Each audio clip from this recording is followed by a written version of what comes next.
Nigeria. I appreciate every one of you. Thank you very much for your effort, for your consistency. I appreciate you all. It's a collective effort. I understand a lot of people thank me all the time. Thank you, Evis. Thank you, Nigeria. Thank you. This the same way. It's a collective effort.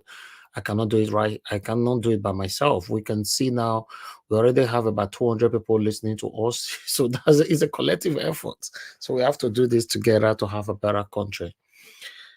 Yes, I would like to quickly acknowledge some of you again verbally so that we can move on. Mother of all, Mommy Diaspora, good evening to you, Mommy. Happy New Year in advance to every one of you. Thank you very much for all you do. Thank you very much, Michael Organemaro, Johnson Emmanuel. Thank you very much, Paul Omer. I can see you as well. Good evening to every one of you, my wonderful people. David Platt, Stella Masamedo, Evie Jack, thank you, CXL. Ade Dobo, love God is my strength, is with us as well. Peter Ife, Olabimpe, thank you very much. Sagovo Konrai, thank you. Victory all the way.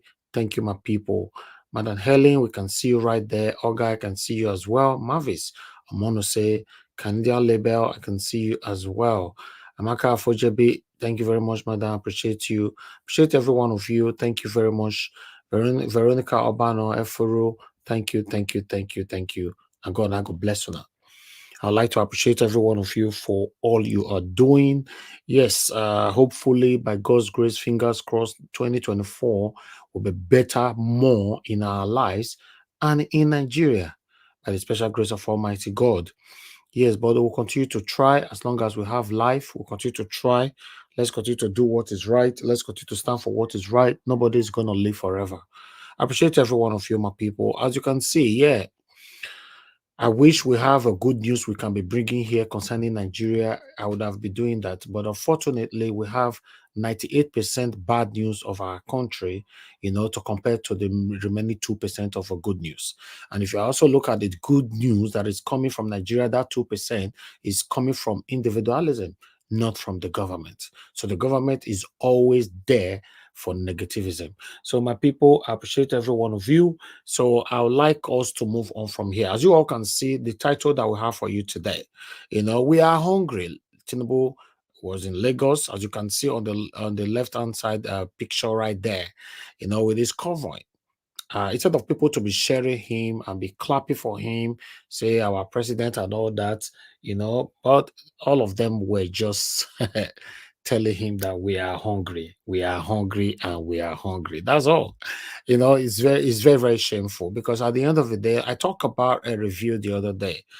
I'm the kind of a person that like a review a lot.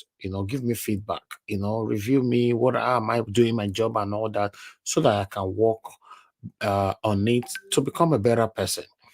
But in Nigeria, regardless of how we talk, complain, because our leaders are satanic, they are not interested over whatever you talk about. In a better country, the leaders listen to you, they work on themselves, and they deliver. But in Nigeria, it's not like that. You just talk, they'll just to pick. Remember, I said Buhari used to pick throughout 8 years waited the office. Tinubu does still started to use the same topic right now. So it's very, very, very, very unfortunate. As you can see right there, Nigerian military, the doctor can now say, like Boko Haram in the north. But in the southeast and southwest, now Yoruba nation and IPOB, now they both them.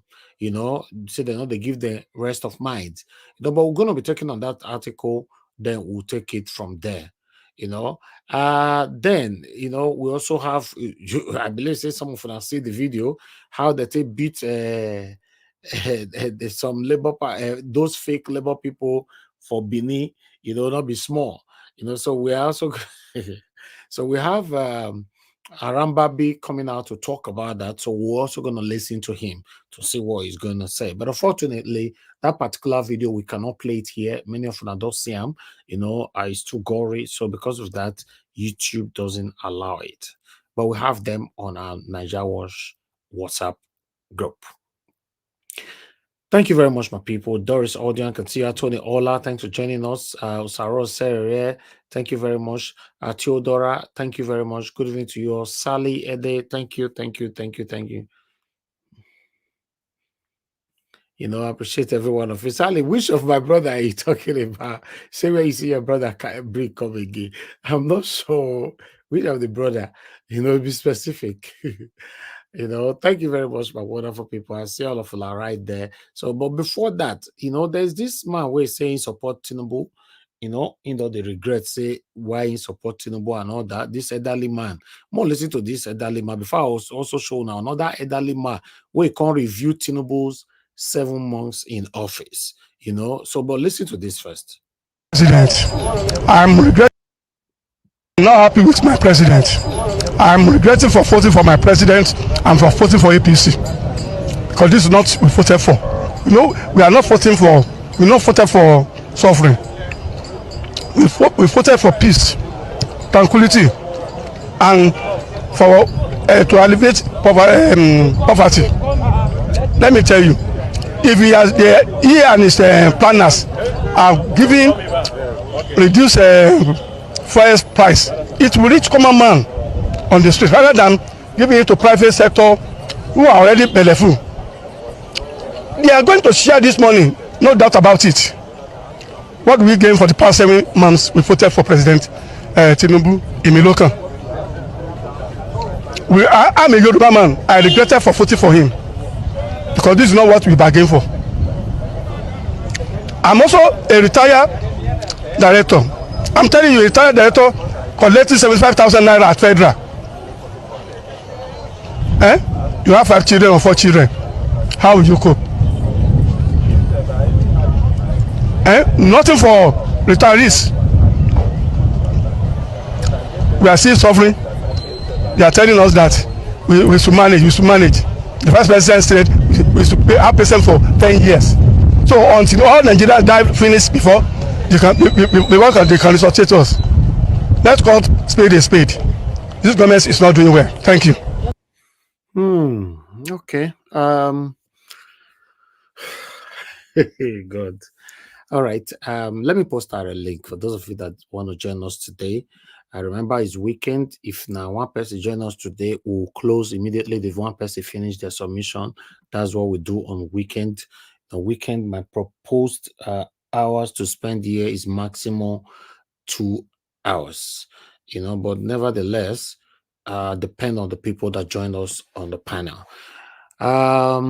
Yes, let's listen to what Arambabi have to say here concerning what happened to them in Benin.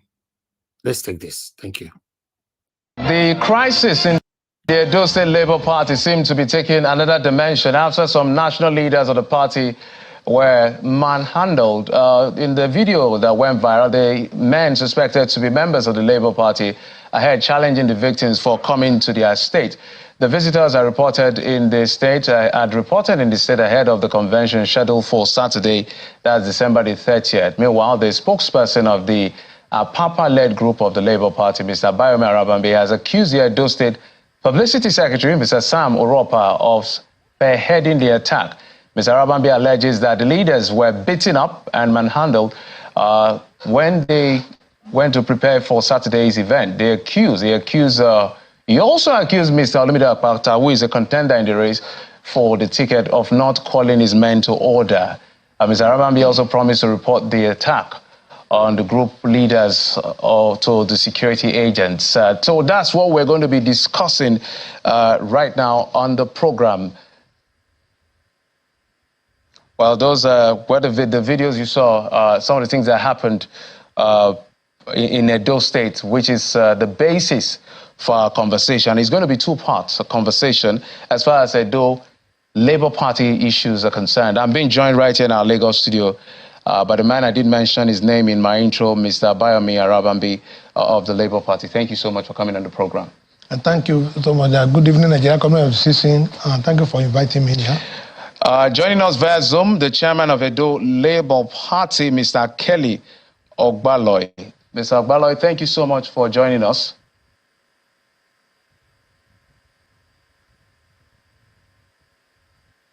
Okay, I understand. I thought Mr. Kelly was standing by. Apparently, we couldn't get in. Let me start with you, Mr. Arabambe, on this particular issue. Tell us exactly because when we see viral videos a lot of people will say different things. And so explain to us what exactly happened in those videos. Well, thank you very much. We thank God today because probably we will have more killings with the one that happened in Plateau State of recent.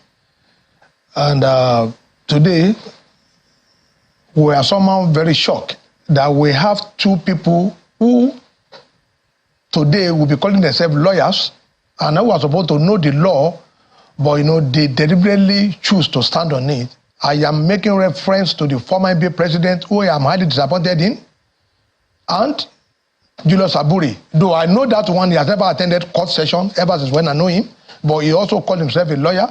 But I want the NBA to actually help us to look into these two characters about what happened today. Mr. Olumide Akpata is fully aware. I would appreciate not disparaging anybody. They're not characters. Okay, they're gentlemen. Right. Yeah, thank you very much.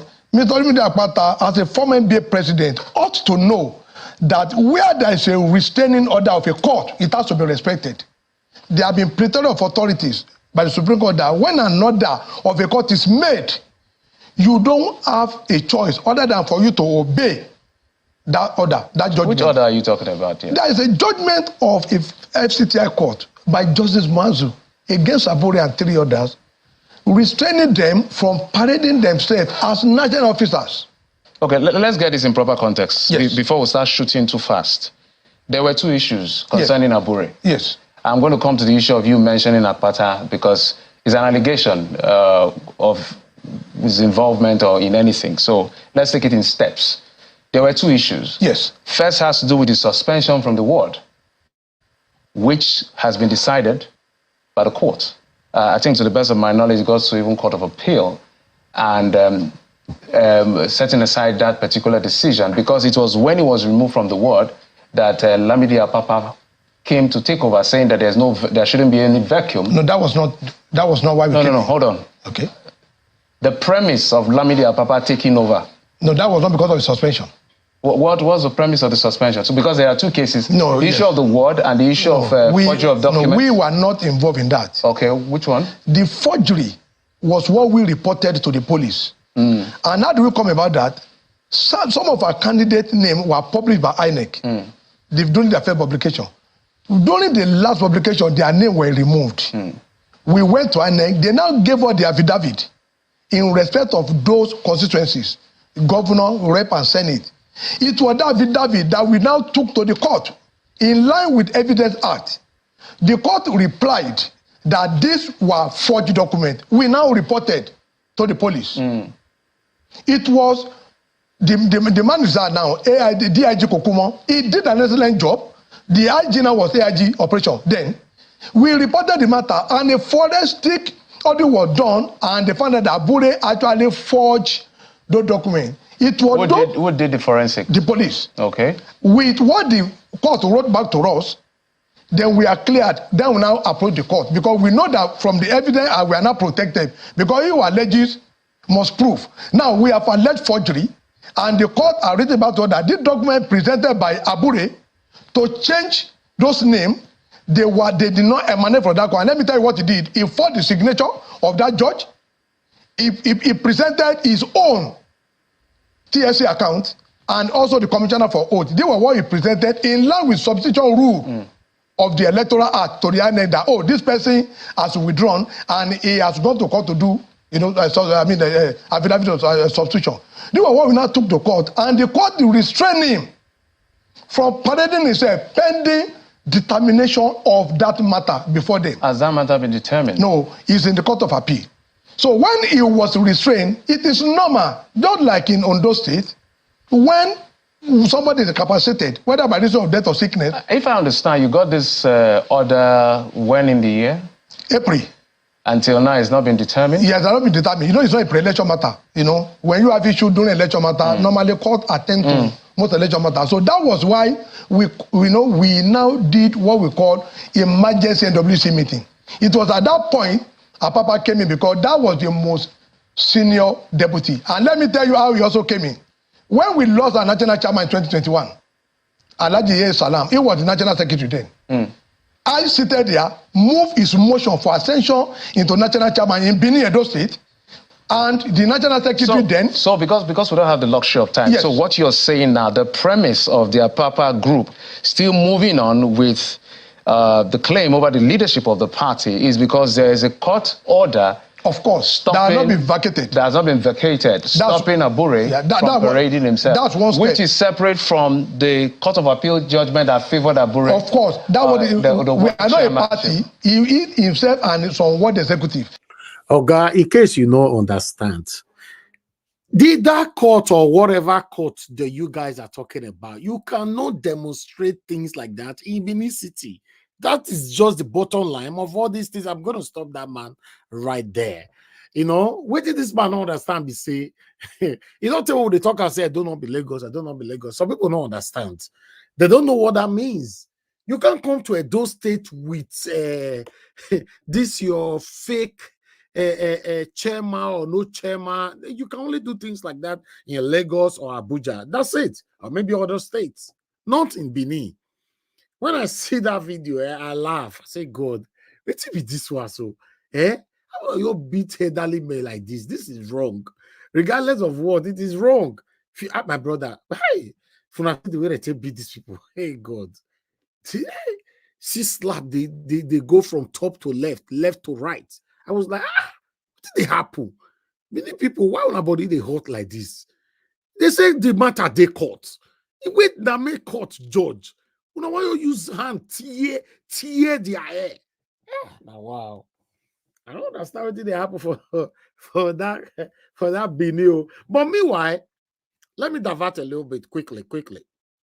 In Edo State right now, because as you all know that there are so many killings going on currently in Nigeria. In fact, concurrently in Nigeria right now. It's happening, you know, in different states, happening in a plateau, happening in Southeast, happening in Edo State, happening everywhere. But guess what? It's not terrorists that is killing people, you know, in Edo State too. You know, people where they kill people for Edo State. Courtesan. They say blood flow everywhere for Benin. You know, that's why they cut that one head, go put on for Ted Johnson, cut the other one hand, go give him mama for house. Read the other one house, they not see him for house, they buy mama. They see the other one house, they not see him, they buy papa, buy brother. Even twins.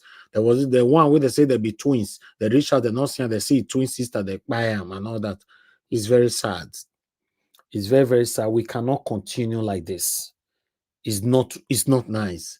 A country where we have government, but it looks like we don't have government. The reason why it's very unfortunate that our youths are doing this, because if they get to realize that the satanic government are happy when we are fighting or, you know, doing this to ourselves, you know, it's better. I just realize, I just hope they realize that on time, that this satanic group government who refuse to stop the killings of courtesan, then they know why. Because whenever they want to, there's an election coming like this, they need them to ring the election. It's very, very sad. I just thought I should bring that in because I will find a proper day to address that. But meanwhile, we have an elderly man here who came to review Tinubu's 7 months in office. We could listen to this one, my people. Point. We're ready to bring on our first guest on the show, Senator Adeseye Ogunlewe, who represented Lagos East Senatorial District in the National Assembly between 1999 and 2003. A former Minister of Works under the Obasanjo administration, a retired permanent secretary in Lagos State, and currently a top-ranking member of the All Progressives Congress. Good morning, Senator, and compliments of the season to you. My pleasure. Thank you, to sir. be with you, Randy. Thank you for inviting me. Thank you. Good to have you in the studio. Well, I mean, let's start this way. You know the position of Professor Wole Soyinka. Yes. He says he will not say anything at this time, that he will not criticize the president until after 1 year. But like this one and I were discussing the other time, it shouldn't be about criticism. It should be about assessment. And Asiwaju Bola Ahmed Tinubu with his team, and of course all the other governors, have spent, about, precisely 7 months since they were inaugurated on May the 29th. What are your initial thoughts? What's your assessment? A Professor Wole Soyinka says that he didn't think that Shiwaju should run. But then he has emerged as president. He has spent 7 months. What are your initial assessment of his first steps? Thank you very much. Good morning, viewers. You know, I've had the unique opportunity of serving at the local government level, at the state level, and at the national level. And I could see that leadership is what is lacking in our structure of governance. And I believe a person of the caliber of Bola Ahmed Tinubu, which we all know, has a unique capacity to identify problems and the courage to solve them. There is nothing he has done in the last 9 months that Nigerians have not spoken about severally. So all subsidy is not a new thing, but who has the courage to remove it? He had the courage and he has done so. Parallel market in the foreign exchange. Yes. Everybody in the world believe this must be done. All the other presidents knew that it should be done, but they didn't have the courage. That is what Bola Tinubu is known for. He will do whatever he believes is right for the country. People may not like it, yes, but he has the focus and the belief that at the end of the day, it will be okay. Videos, but before that, let's listen to this particular one here, where Tinubu visit Lagos and what the people were saying. Let's take this one quickly. Guys, help us to press on the like button and share. Mr. Odua, I can see you on the backstage. You'll be putting in soon. Please bear with me. Let's take it from here. Let's watch this video, my people. Thank you very much.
All right, a big bow wow, a big bow wow, a big bow wow. So can somebody tell us? I believe the big bow wow is we are hungry, right? I bet make una correct us because we have different what is the interpretation of that particular language. A big power. All right, I would like us to quickly move on from there, to this article here. Let me take this article here from Sahara Reporter. Please help us to share and like. Share and like is very, very important for us. We might likely not stay long here today because we don't have lots of people with us on the panel. But meanwhile, I would like us to take this one quickly. Bear with me. Let me take this off. Doing this thing sometimes is just not easy. Okay, yes, I got what I'm looking for. There you go. Okay, let us quickly just take this. As you can see right there, we are hungry. Lagos resident traders yell at President Tinubu while passing through popular markets. Okay, the complaining voices in the video were heard saying the presidency had known the plans, had known the plans of the people, which was the reason for the heavy security. Residents of Lagos Island and traders at the popular Idumota market have decried the increasing hunger and desperation inflicted on them by the President Bola Ahmed Tinubu's administration. The residents were seen in a trendy video telling President Tinubu in Yoruba language that they are hungry. A big wow, okay, yes, that's what it means. Okay, fight on the both sides of the road, as seen in the video, as the president convoy passed through the ever busy market. The traders didn't hail him at all. It was terrible, but I don't really want to continue with this. It was terrible. Nobody was even saying hello. All we were hearing a big wow is so disgraceful, man. Very, very, very, very disgraceful. But meanwhile, I would like us to move on from here. One moment, my people, because I have another article for you quickly. Let me put this on your screen. Yes, there you go. There's so many distractions on these articles, but let's take this one quickly. Like Boko Haram in North Yoruba Nation, IPOB are major threat for us in Southwest, Southeast Nigeria military headquarters. Okay, let's take this one quickly.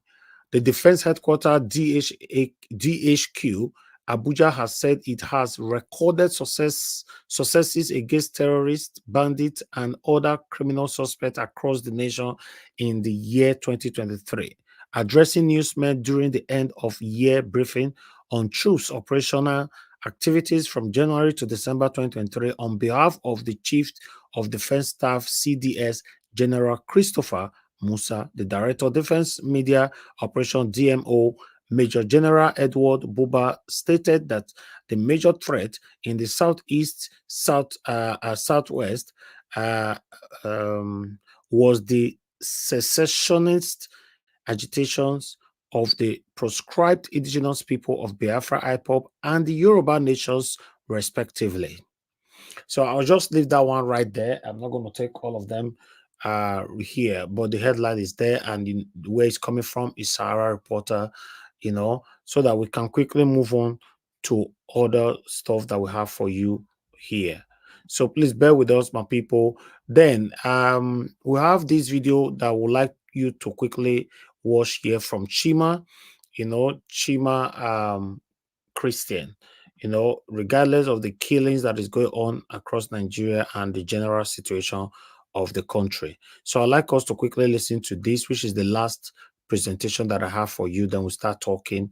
For those of you that want to join us, then you have the opportunity to join this broadcast. Again, let me take you back to Boko Haram. Nobody goes to any community that is attacked by Boko Haram to tell them, live peaceably with your neighbors. In the South. A plethora of security challenges bedeviling the country, and an end needs to come soon. After the recent attack in Plateau State, Vice President Kashim Shettima, alongside the Chief of Defense Staff and the NSA, paid a visit to the communities where bandits killed over 150 persons. The Vice President vows that the federal government will fish out attackers and prosecute them An end to the unwanted killing needs to come as soon as possible. I'll be joined in the studio by Captain Bish Johnson, a security expert and a former U.S. Army captain, and Chima Christian, a public policy analyst and executive director of Africa's Morning Center for Public Policy and Good Governance. I'm Sulaiman Alede, and this is Arise Prime Time. Well, Chima, you're very familiar with the terrain, with the area, with the people, and our hearts, our condolences to those lost. But how are they coping at the moment? Well, it's a terrible humanitarian situation.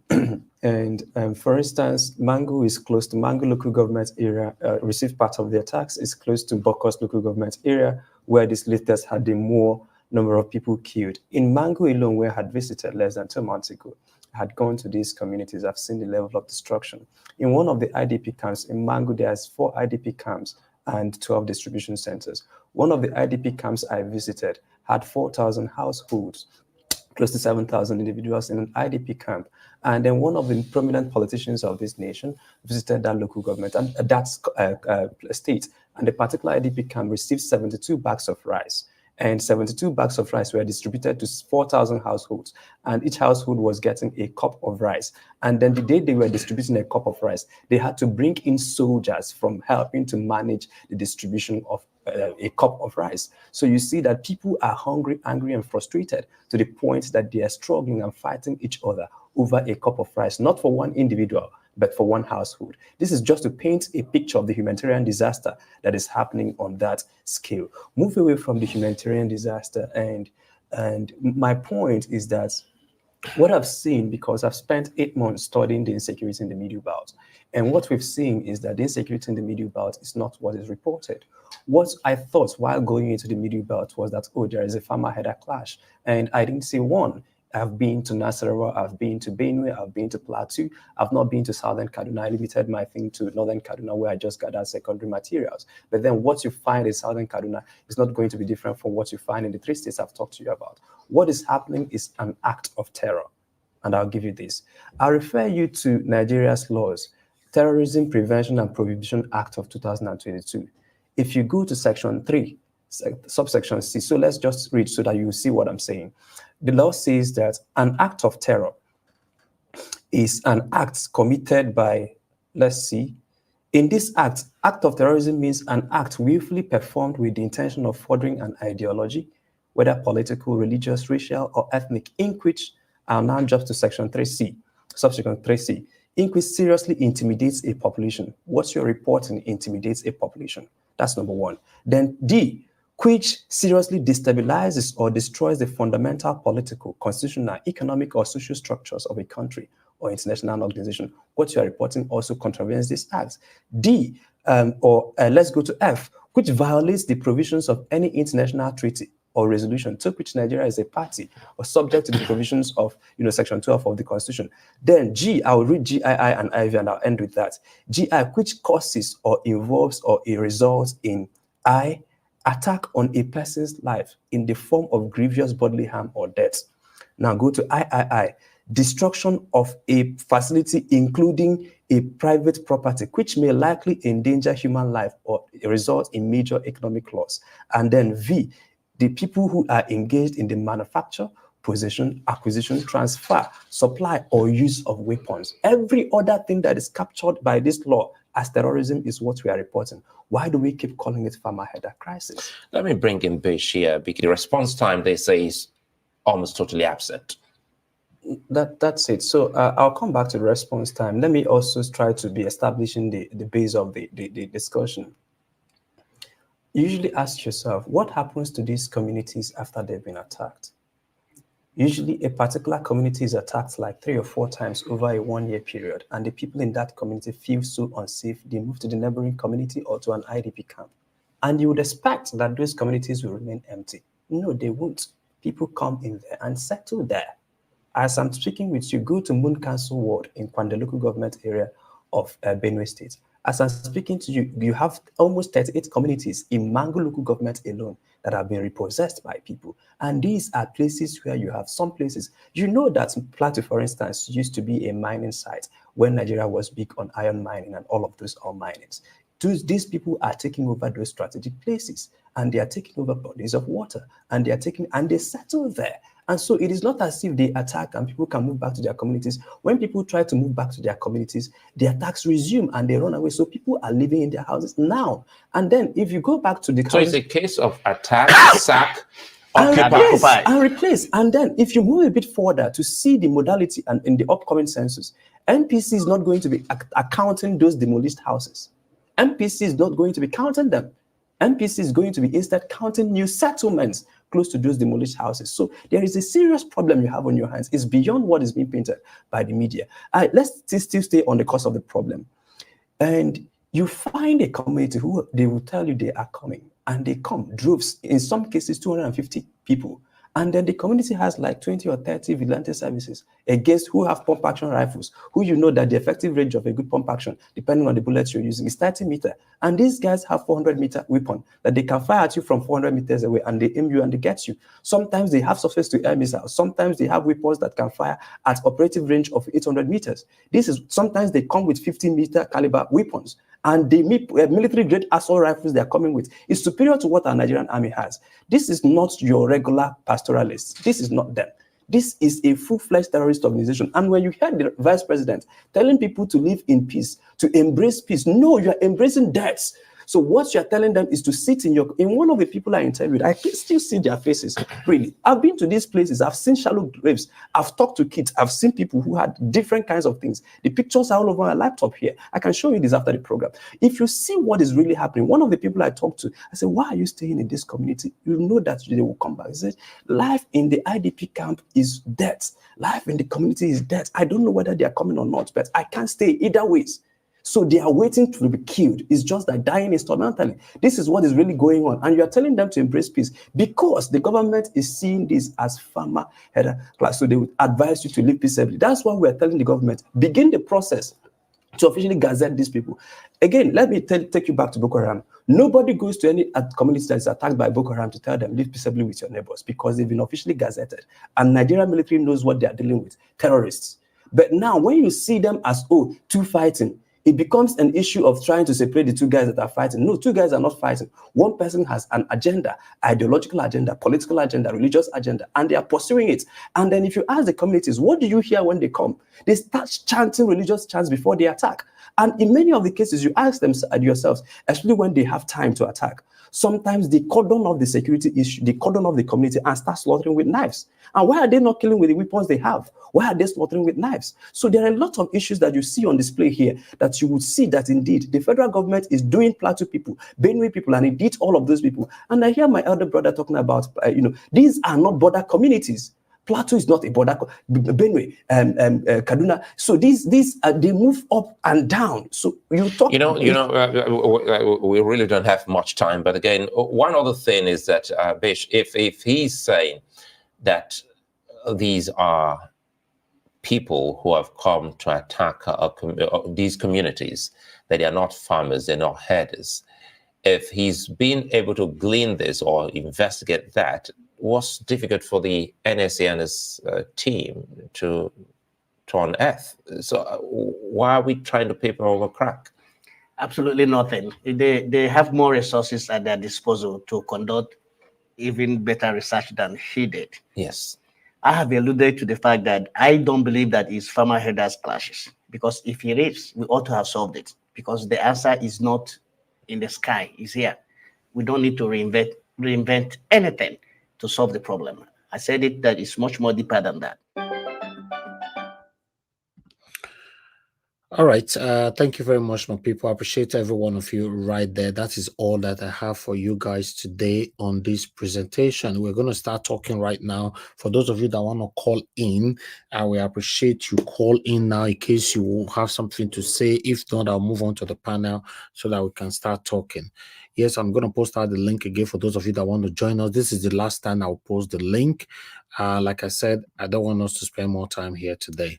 So if you're coming into the panel, this is the last time. Good morning, good afternoon, good evening to every one of you right there. I appreciate you all. We have somebody on the phone already. Madam Origin is just right here with us. Madam Origin, good evening to you. Happy weekend to you and happy new year to you as well. Please talk to us, madam. As always, I want a rush there to get it before these awesome panelists, take over and do due diligence to what we come here every day to do.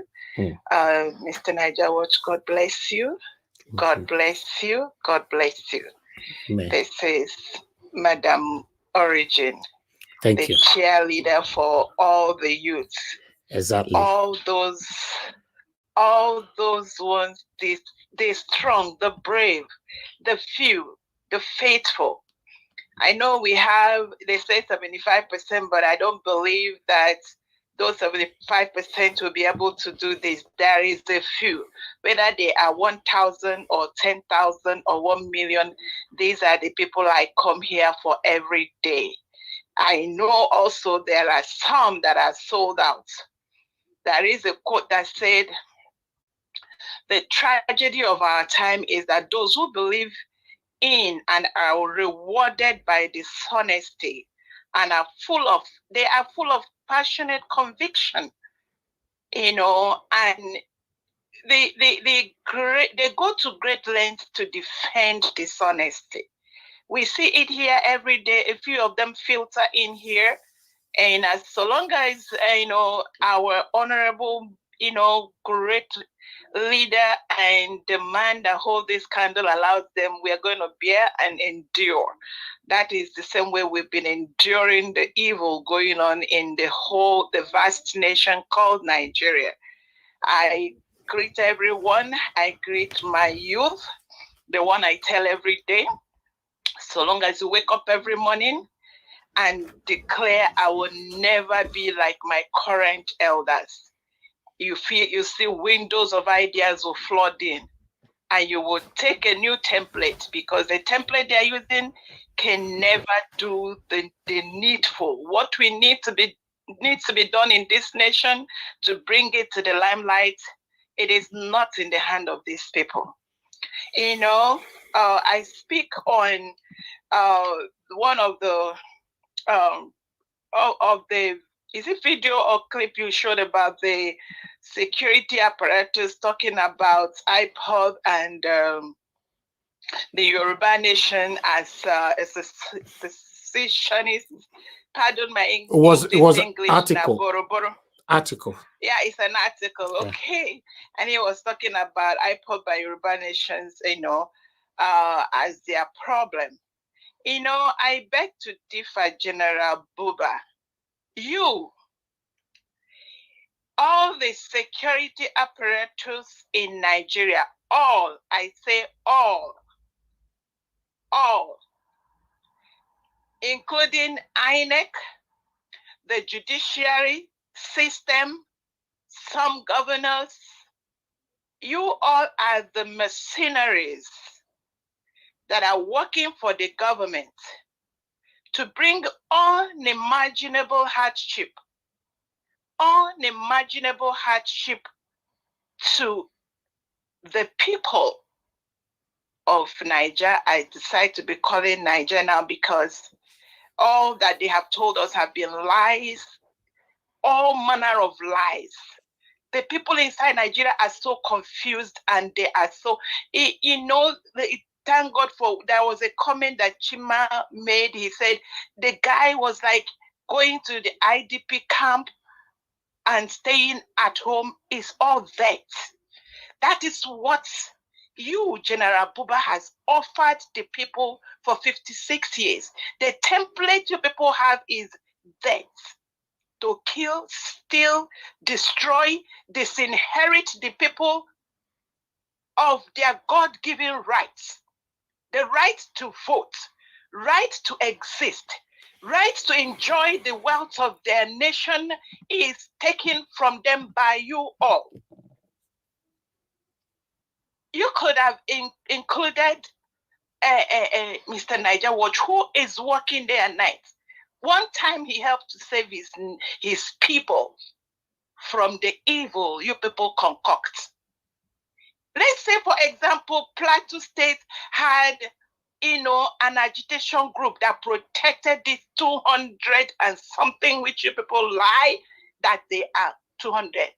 If a whole community is to 30-something community, retired with dead bodies all over, and you had the guts and audacity to say that the Yoruba Nation IPOB that are trying to protect their people from this type of men, you people, their lives are over. And all the people you send to different places to come and to lie to Nigerians, we see, those balloons are popping. We are seeing clearer. And I tell you, General Buba, you and the security apparatus are the problem. Mr. Niger Watch. Yes, ma'am. I think I stop it here. Thank you very much. Thank you for that wonderful Thank you submission. so much. Thank you. Thank you. Thank you. All right, guys. I think we have another caller right here. Before that, please press on the like button, my people, and let's take it from here. I appreciate every one of you. Thank you. Thank you for your time with us. Gingerbread Ma, please, I would like you to talk to us. I can see more people joining us right now. So I'm just going to take just 2 calls and then I'm done with this. Gingerbread Ma, are you there? Can you hear me? Hello? Hello, Gingerbread Ma. Good morning. Yeah. Good morning, sir. How you doing? I'm fine. Good evening to you, sir. Please talk to us. Yeah. Thank you for what you're doing. I really appreciate your work. I just wanted to drop my 2 cents with regards to the bloodshed in that country called Nigeria. You said there's killing going on across the nation. There's killing in Edo State by cultists. There's killing in the southeast by IPOB. There's killing in the north central, northwest, northeast by terrorists. If you put the amount of people who have died in the south by the criminal elements, which I second with Madam Origin, that is still the Nigerian government that are responsible. Look at people that die in the north. My brother, you will see that the number of souls that are sent to their early maker is cannot be compared. 200 and something people were bombed in Kaduna by the Nigerian government. They came and they claimed that it was a mistake. The president came out and said that it is the will of God. Now 100 and something people are killed in Plateau State and more counting. Still the Nigerian government, because the security agencies who were alerted that this attack was going to take place did nothing, absolutely nothing, because they are in cohorts. I want to echo it again, Nigerians. They are out to slaughter us. And the security agencies are in collaboration. The commander-in-chief of the armed forces is their head. We have to defend ourselves and take back our nation. The people of Plateau State do as the people of the South have done. Amotekun, ESN, mobilize yourself. Do not wait for a terrorist to secure you. They will kill you more. They will kill us more. One life lost is too much. The Nigerian government is the chief terrorist that are killing Nigerians. I will continue to say that. The Nigerian government is the chief killer of Nigerians. And except the Nigerian people take up that mandate of defending themselves against their killers, be it in a uniform, be it in a civilian, be it politician, be it whatever form of these guys that they present themselves with, we will continue to lament in sorrow. So I just want to echo that again. Thank you. While I continue to thank Mr. Nanja Watch. Thank you. God bless you, Ginger Breadman. Thank you, my brother. Okay, callers, we'll come back to you again. Let me quickly go back to the panel and speak to my people right there. Thank you very much, my people. I appreciate you all for your time with us. Good morning, good afternoon, good evening. Please do your part by pressing on the like button. Help us to share. Press on the $sign. Support what we are doing here. Encourage us to do more for you. Thank you very much. Unfortunately, let me quickly go back to the phone again. All right, madam, are you there?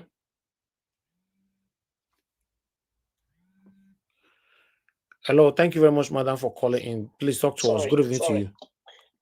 Good evening, everyone. Thank you, madam. I've Go not ahead. been here since I think I was not here for yesterday. I was busy in a way. And good evening, all everyone on the panel comment section.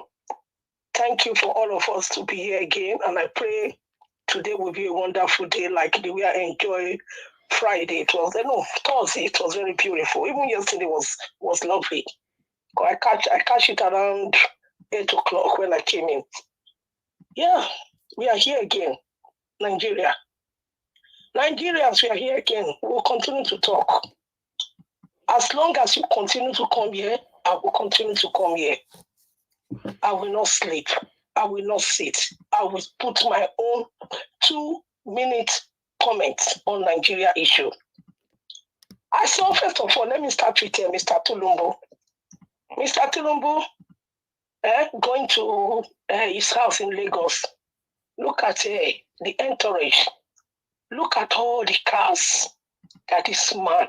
Oh, God, what is happening to us? What is this? Okay, can I ask a question, please? Why is Tulumbu? Why all those cars that are following Tulumbu? What is the purpose of the train with David Cameron? I've entered train with him in Westminster. He sat there. Everybody sat there minding their business. Why is Tulumbu wasting money with all this entourage? What is the purpose of it? Okay, so that they will not harm him, so that they will not buy him. Okay, why not do the right thing? The people on the crowd, they are all shouting, "Ebin power, Ebin power." They say they are hungry. All of them are citing it at the same time. And Tulumbu is some people even walking on their walking to follow Tulumbu. One man. It's not like 1,000 people. One human being is treating Nigeria like this, and Nigeria are taking this in and looking at it. One man, not 2, not 3, not 4. One man. And look at the waste of money. And people are hungry. I was listening to that. Chike, that guy? I was listening to him talking how they gave them food in IDB camp, 1 cup to a family. Oh God, Naija Watch, what are we going to do? It is paining my heart. It's paining my heart to see our people running from their house and going to live. And when they live in that place that you call the IPOB camp, they go there and molest our girls. Let me not talk too much. You know what I have organized? Bring some people together. We have gathered. We have done something. Our people are suffering. Our people are going through a lot. Tell me the reason why people will be in their house and somebody will come. They will say it's elders fight and farmers fight. Are they fighting? Are they doing boxing?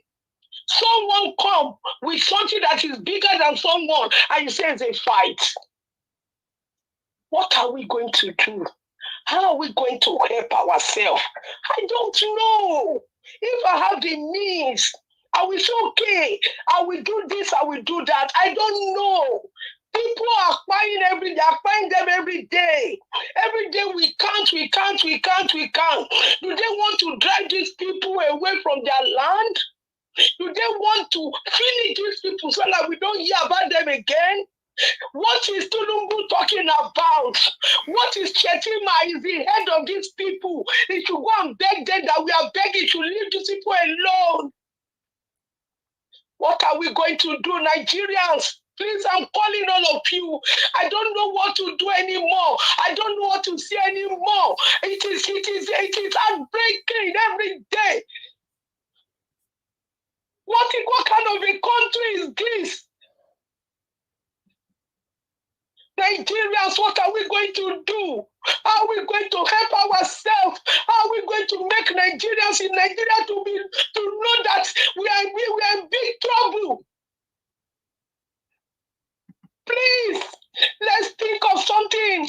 Our men, our youth, they tell us what to do. We are women. We are ready for anything. Please wake up and tell us what to do. We are ready. It's enough. Thank you, Raja Wash. Thank you very much, madam. Wow, that's Thank you. that's deep. You know, I understand how you feel. You know, everybody's feeling the same thing. You know, the people in Nigeria, they are even feeling more. Trust me, they are feeling more. It's very unfortunate. I like the part where he said, "What are we going to do?" For me, I don't know. I don't know, to be honest. I don't know what we're going to do. The situation is terrible. Everybody is talking. We are talking here every day. Arise is talking every day. Channels is talking every day. All the mainstream media, social media, everybody's talking every day, but nobody's listening to anybody. That's the funny part of it. That's the most scary part of it. You know, so thank you very much, my people. I appreciate you all for your time with us. Let me go to the panel so that I can start hearing from my people right here. Mr. Odua, thank you very much, sir. You're the first on the panel today. Good evening to you. Thank you very much for joining us. Happy weekend to you. Please, oh, we lost you. You just left. All right, I believe that is your network. But before you come back, maybe somebody else will be speaking. Let me go to Mr. Ike. Mr. Ike, thank you very much, sir, for joining us. Good evening to you. Happy weekend to you. And please, I would like you to talk to us with all we've presented so far. Good evening, Niger Watch. I don't know if you can hear me very well. Can you? Yes, I can hear you, sir. Okay. Thank you, sir. Good evening, everybody. Good evening, those that have spoken, those that will speak. You know, every day I get emotional about the state of things in Nigeria. And the reason why I get this emotional is I have physically visited every state in Nigeria apart from Adamawa State. Every other state I have visited. And I know how it used to be that we will be on the road driving, driving. You carry 10 p.m., 11 p.m. You stay in the north, you don't have to lock your car. It was that peaceful. Jos was our Europe. But look at what is happening. It's not because Nigeria suddenly don't have resources to take care of our needs. No. It is because the people that we call leaders are ruiners. Now, we hear that when campaigns are going on, you use propaganda. But when governance comes in, reality says there is no need for propaganda. Do you know that the video you played where people were saying they were hungry, another version, we have another version of it, that the media group of the president has flooded the whole airway showing people celebrating hailing the president. That's another version. So this one that you played here is the one from the people. The one from the government media department is totally different from what you played, And we say we have a country. Do you know these IDP people? The young ladies that are growing up, that have gotten to their puberty stage, don't have access to sanitary pads. Don't have access to sanitary pads. That is a luxury. People are using their clothes Come on. If that thing does not, if you don't cry because of this thing, then what will make you cry? We have a president being hosted to a party in Lagos where the governor is singing all praises, saying that the people are happy with his strides and his achievements. Meanwhile, in the same country, not up to 1.5 hours of flying, they are burying 200 people, not 200 goats, not 200 fowl, human beings. And then we say we should go ahead. We should, let's live in peace. The normal thing that they will tell us. Anyway, they are not answerable to us. We did not vote them. They grabbed it. They ran away with it.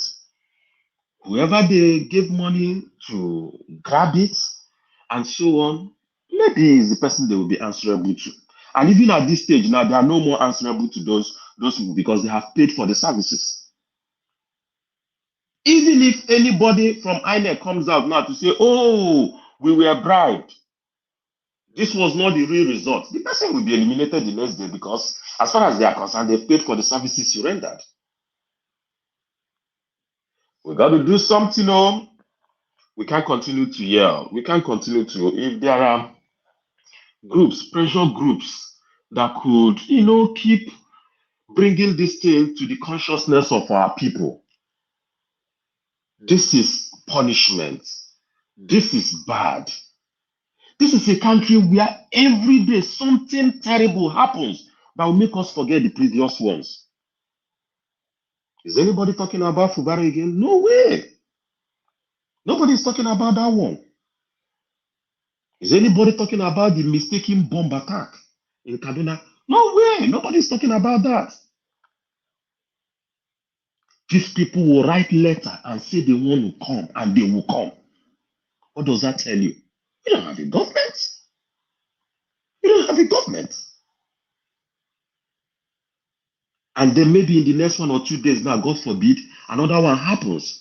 When other people are celebrating in the world, we always have a black version of it. It's either we have a black Christmas or we have a black New Year.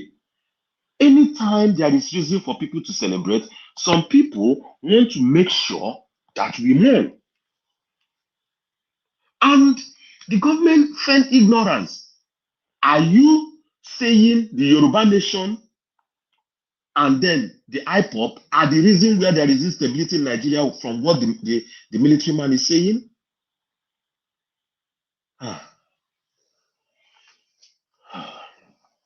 Sometimes I stay and I cry all day because I have related with these people one after the other. I was born in Ado-Ekiti.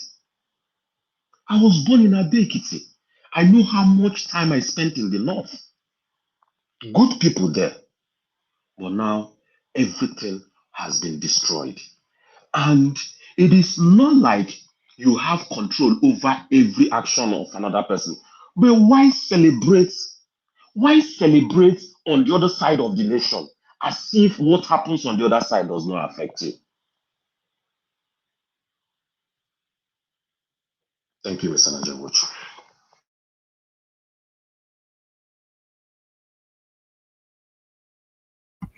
Thank you, Mr. Ike. Thank you very much for that wonderful submission. God bless you, sir. Mr. Dua, are you available now? Yes, I'm available. Thank you, sir. Good evening to you. Please talk to us. And good evening to Najawoch. Good evening, all the people in the panel.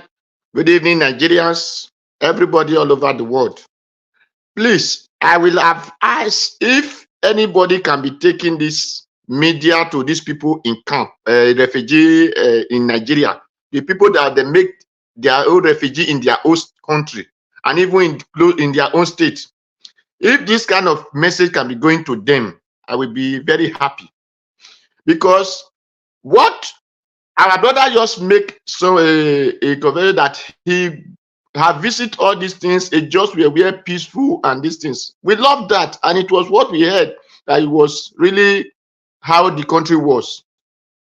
But what we did not take in our memory, and this is why I want this kind of message to be going to, even to those refugees camp, those people that they call IDP now, that so that they will learn and able to work for themselves, because there is no government that is going to work for them. I just said yesterday that in Mali, the people called Dogo face the same thing that these people face in the north, but they decide to rise up for themselves.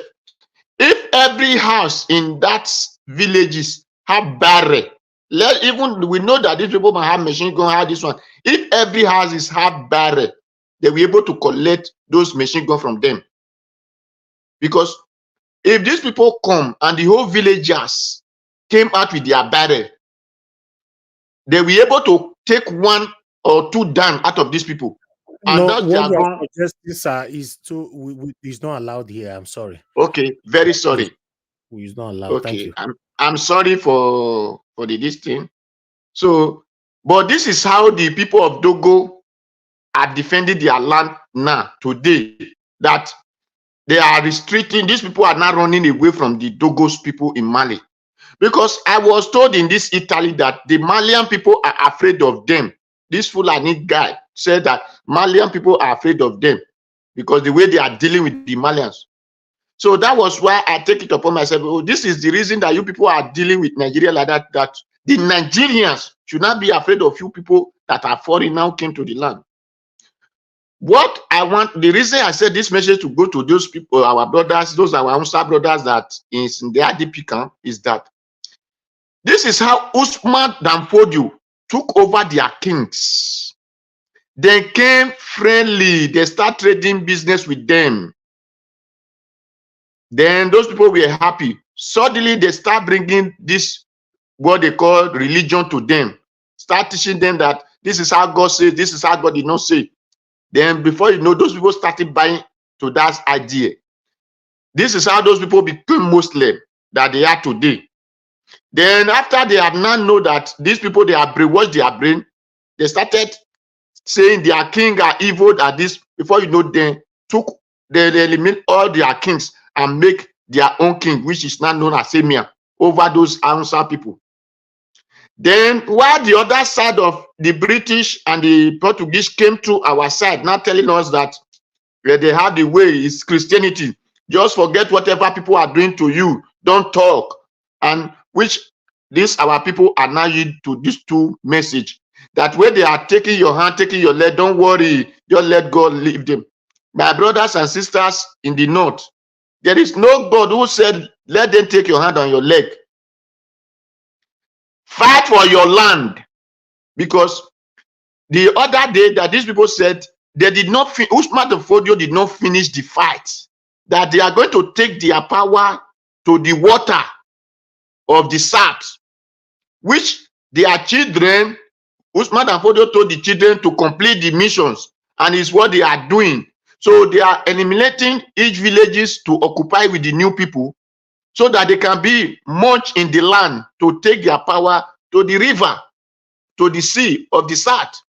So by the time the Sultanate begin even to say, hey, it is only the north, it did not concern us. One day we concern you, because by the time all the north has been eliminated, it will not remain the South. For a person to say that a Nigeria government came to their land, all the way of East Africa, said all of them should come, the Central Africa, all of them should come, in West and the North Africa, wherever the Fulani are, they should come, that Nigeria is their land. They should come and take over it. And people, we are calling it farmer elder clashes. When a person of that country go to another country and say, come and occupy this land. There's nothing like farmer elder clashes. There's nothing like two fighting. There's nothing like to live in peace with your neighbor. They are not neighbor. They are outsiders who want to take over their land. So those people should fight for their land. Now, let me say to the people who do not understand that soldier who said that the problem they have is the IPOB and the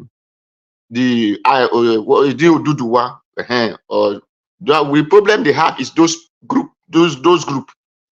The reason is that this soldier is among these people that are committing this destructions of Nigeria. Because now they have occupied every positions of the power. So they want to fulfill those Usman Danfodio missions. And the people now that are disturbing them not to fulfill it are these IPOB people in this east, then the Oduduwa nation in the west. So they see them as an opposition to their mission. So they did not see it as an opposition to insecurity. No, they see it as an opposition to their mission to complete. So the soldier man now, because you people think is working for you as a government. So whatever he say, you say, ah, it's a government now, it's working for. No, he's telling you that the people that are blocking their own mission is this group of people who have sense in your side, who have not allowed them to take over your land. So that is what the soldier man is saying. A soldier man said that a Boko Haram can become a president in the country. It was there in the video. He said one of these people that you call Boko Haram, they can become president of this country. It was there in the video.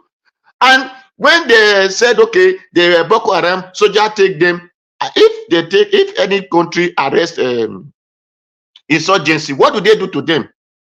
Do they settle them with house? Do they settle them with motor and whatever money? Is it not to put them in prison and wipe them off so that those kind of things will not exist? But Nigeria own said they arrest insurgency, they now put them to become military of Nigerians. So that is where Nigerians are supposed to know that what they are having as soldiers or their military are those who want to destroy them. Not those who want to fight for them. Those who want to destroy them is what they call their government. Except you have to wake up by yourself and say, no, enough is enough. I can no longer wait for this man that want to destroy me, who went and put on the uniform that's supposed to protect me into this body. So he will now use it as an avenue to destroy me. I said it yesterday, just 2 months ago. There was a soldier video that was sharing that was calling the roadblock that the Fulanis are coming, and the Fulani were much in machines and with guns, and he said they should allow them to pass. Soldiers were calling roadblock that they should not talk to them at all. So what are we talking about? So if unless we clean away this memory of Christianity, you will go to heaven, and let them slap you this side and give them the other slap, they slap you. If you allow them, they will blind you. And this is what the Northerners, those who claim to be Christians in it now, are receiving. They are blinding them. Because the Bible says, let them slap you this side. Don't worry, let them slap you. Leave it for God, and you go to heaven. You will, then the Most said, just do as many you can do. You are going to enjoy heaven. All of them. So they are going to wipe away your land and collect it. Then they want to dwell on earth, we wipe away your land, so that you will not go to heaven, and they will not be dwelling in your place. That is what we are experiencing, and that is what we are seeing. Until we begin to say, no, we have a religion, which is our forefathers' religion, that have loves and unity, that did not pretend that defend their land to fight against what they call the foreign government that they are experiencing and calling Nigeria government, to fight against insurgency in the land. If not, everybody will be ready to no longer have a place to stay. So, because I wish all these people in the IDP camp, they will learn welding work, they will learn fabricating, so that they can construct to defend themselves. Even if it is cutlass for farming, shovel for digging, whatever they can construct to protect their house, whatever. I will prefer them learning those work now, because what Nigeria is going to see is this one is just I can just say it's just a tip of sand, or like a powder. But when the thing will start, when the breeze will start blowing, there will be no tree on the ground. So for now, let me yield other person to talk.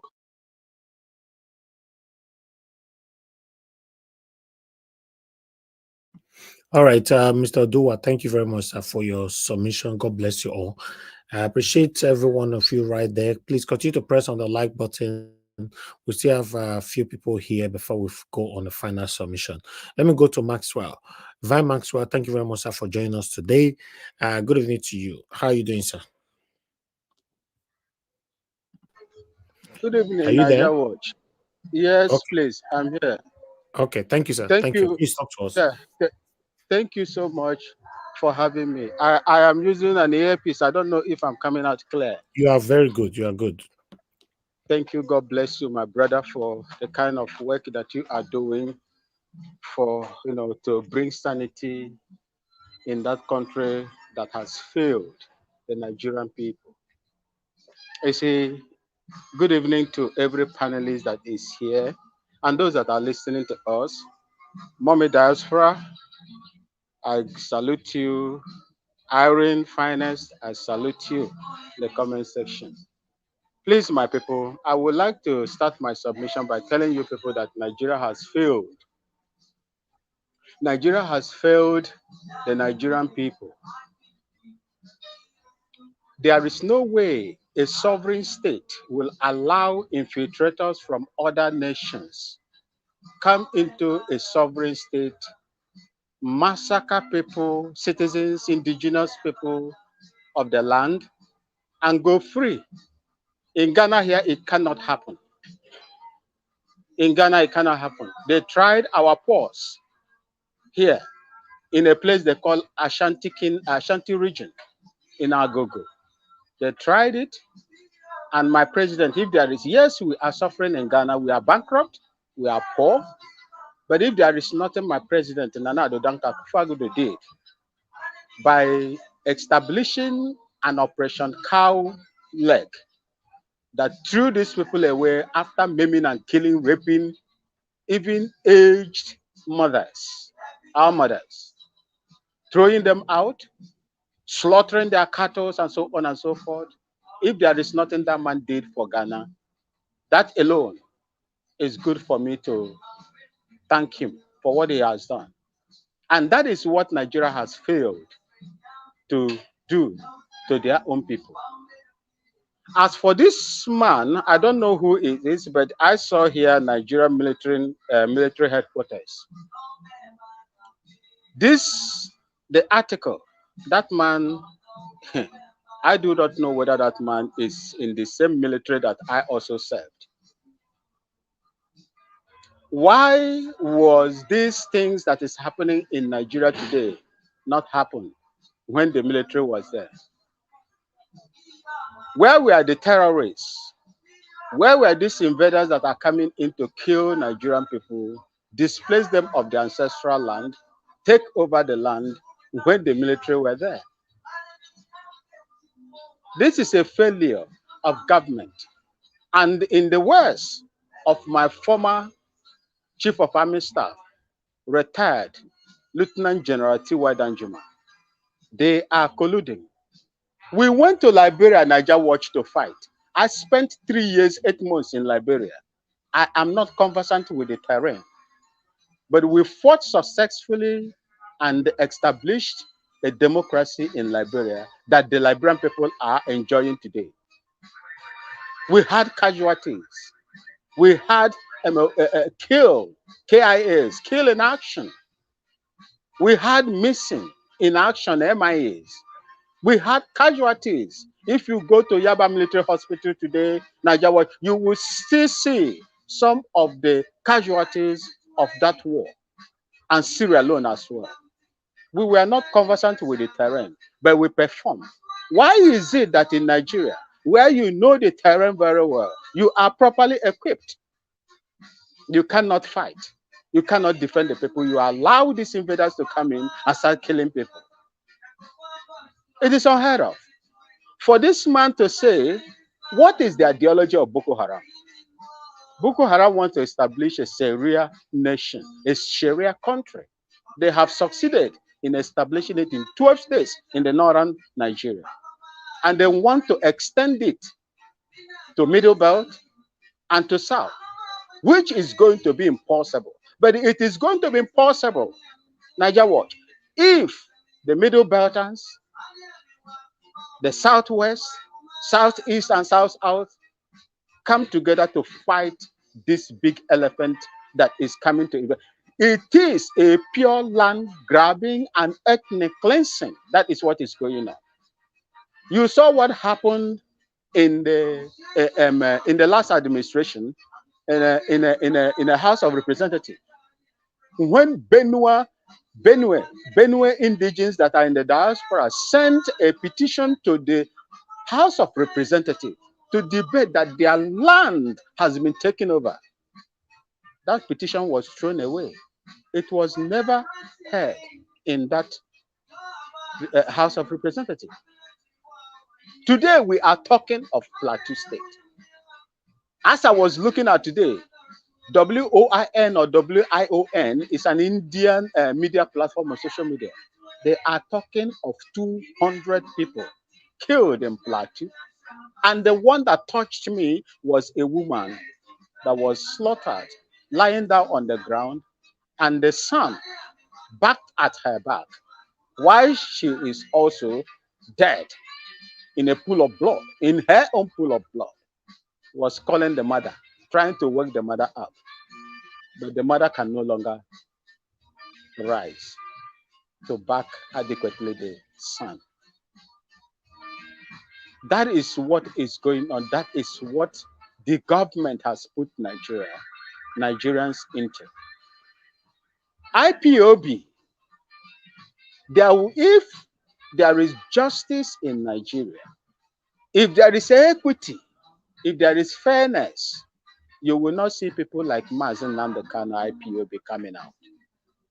For all we know, Mazen Nnamdi Kanu was campaigning on the street of London for restructuring of Nigeria, so that the people will have a say in what happens in their country. But these people refused. They turned deaf ears to those calling. Most of the Nigerian people called for restructuring of that country. Goodluck Jonathan did something. Up to today, nothing happens. These people are bent in taking over your land. That is what they are doing. If you go to Central African Republic, Niger Watch, the indigenous people in Central African Republic chase them away. The only place they can find or run to is Nigeria. And that is why you see them coming to Nigeria, fighting to take over. Because in the west of Thr Danjuma, the military, the government, both past and this particular one, are in cahoot of what is happening. How do you expect someone who is supporting someone to arrest the person and prosecute that particular person? What I have to leave as I make my submission, my final submission is this. South, South, Southeast, and Southwest, you must come out. And the middle belt, you must come out to stand up and defend your land. Because what I am saying, if they succeed in getting the middle belt, because of these incessant attacks on the indigenous people in middle belt, they will march to the old southern Nigeria. And I don't believe it is going to be a walk in the park for them. I support you in everything that you do, and I say our people must rise up to defend their land. These people are primarily looking for your land to take over and occupy. That is what they are looking for. And to Islamize their religion all over Nigeria. And that will not happen. We will keep on talking. We'll keep on talking. By the grace of God, is going to reach those people that are keeping quiet, that cannot see anything wrong in what these people are doing to the indigenous people in that country. It's a pity what is going on in that country. Nigeria don't supposed to be in the committee of nations, because they have failed the people. If a government cannot protect their own people, that government is irrelevant, and that government cannot be allowed to continue. Thank you so much, Niger Watch, and may God bless all of you for having me here. Thank you, sir. Thank you, Oga Maswell. I appreciate you coming around today to pass in your voice. Yes, let's do this once in a while, whenever you have a chance, because everybody needs to be part of this. Thank you very much. God bless you. All right, guys. I appreciate you all right there. Thank you, thank you, thank you. Continue to press on the like button. Let me check on this like, because I'm be asking for you guys to press on the like button. I'm not even sure how many likes we have. Let me see. have 152 likes is very low. If you can take it to at least 200 now before I call on the next person, we only have 152 likes. Please, if you are watching, press on the like button, the thumbs up. That's another word for it. Press the thumbs up for us to take it out of here. I appreciate every one of you. Let our voices go far. It's currently on 161. Press on that like, my people. It's very, very important. Okay, let me call on the next person to talk to us. Black Panther, my brother, it's good to have you on the panel today. Thank you very much for always being there. I appreciate you. Talk to us. What's your take on what is going on and what I presented today? Naija Watch, thank you very much. To everybody out there, I want to thank everyone for really speaking out the truth, because we here, we stand for the truth. I want to thank those listening. Should carefully listen and take their pen and paper and write it down, because what we are listening today is going to repeat itself or go in another dimension in the so-called the Niger-Benue axis, like I spoke yesterday. Now, I want to thank Mommy Diaspora. May God bless you and give you more strength and grace to do the needful to us all and to your motherland.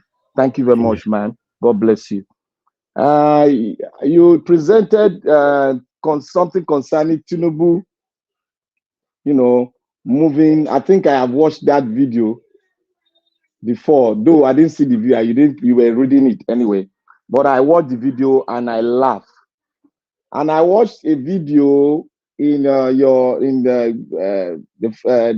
WhatsApp, and I commented there. And my comment was I have no apology. It was strong, and I have no apology, because I had to give back what belonged to Caesar. One, I want to speak here. What Tinubu did in Lagos was just what we call, he's trying to make a political awareness. He's trying to oppress the people.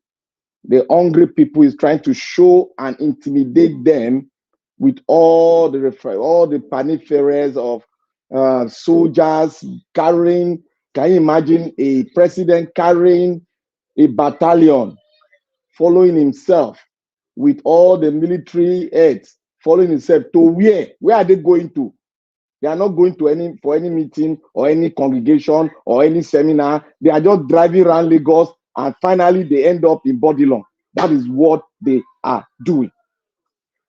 The people, if you go and listen to that video, some people were shouting, "We are hungry." The same people that voted him in power, that rigged the election for him, they are dancing, they are crying, they are saying, "Oh, we are hungry." See, I have no pity for them until they will come out and realize and get themselves and lock into what we have locked into. We want to change the trajectory, and if they refuse that change, then the needful and the prophetic word, I study prophetic word that have been released in the international world will come to pass. It is man that will allow that thing to come to pass. If you don't want that thing to come to pass, we have to do the needful. Prophecy come, we play over it. If you don't want that prophecy to come to pass, you have a role as a being that was created by God to change the trajectory by your walking. And if we cannot do that, then we have released ourselves to the prophetic word, because even the devil can release the prophetic word and it will come to pass in our own eyes. If we don't rise up and say, we don't want it, this is what we want, we can change the prophetic word that has come out, because God has given us the power, because we are on earth to dominate. We are not on earth to serve as slave to anything. And now words have been released. Many Nigerians are just looking at those words as mere words. It is not mere words, because it is words that caused the First World War and words that caused the Second World War. And men came together again with words and ended those 2 wars. We have to look and keep those wars and walk and be looking at those wars and think and try to change it. And this is what we are doing. Until those people that are there, they are saying they are hungry. They've never seen hunger. If you see hunger, you will come to your realization that I cannot be hungry. I have to change my status. And how do you change your status? Is to look at your economy and look at your country. Is your country, is it in your hand or is it somebody's hand that's trying to change it for you so that it can benefit them and not benefiting you? They are trying to make you a slave in your own land. You got to stand up and change it. That is why I look at them and said, you people are calling the obedient Obingo. Now, we agree. That name, I love that name. Oh, me, I know the shake. But what all obedient are prepared for this thing. We know what is going to happen. And we are prepared our mindset, our heart towards this thing.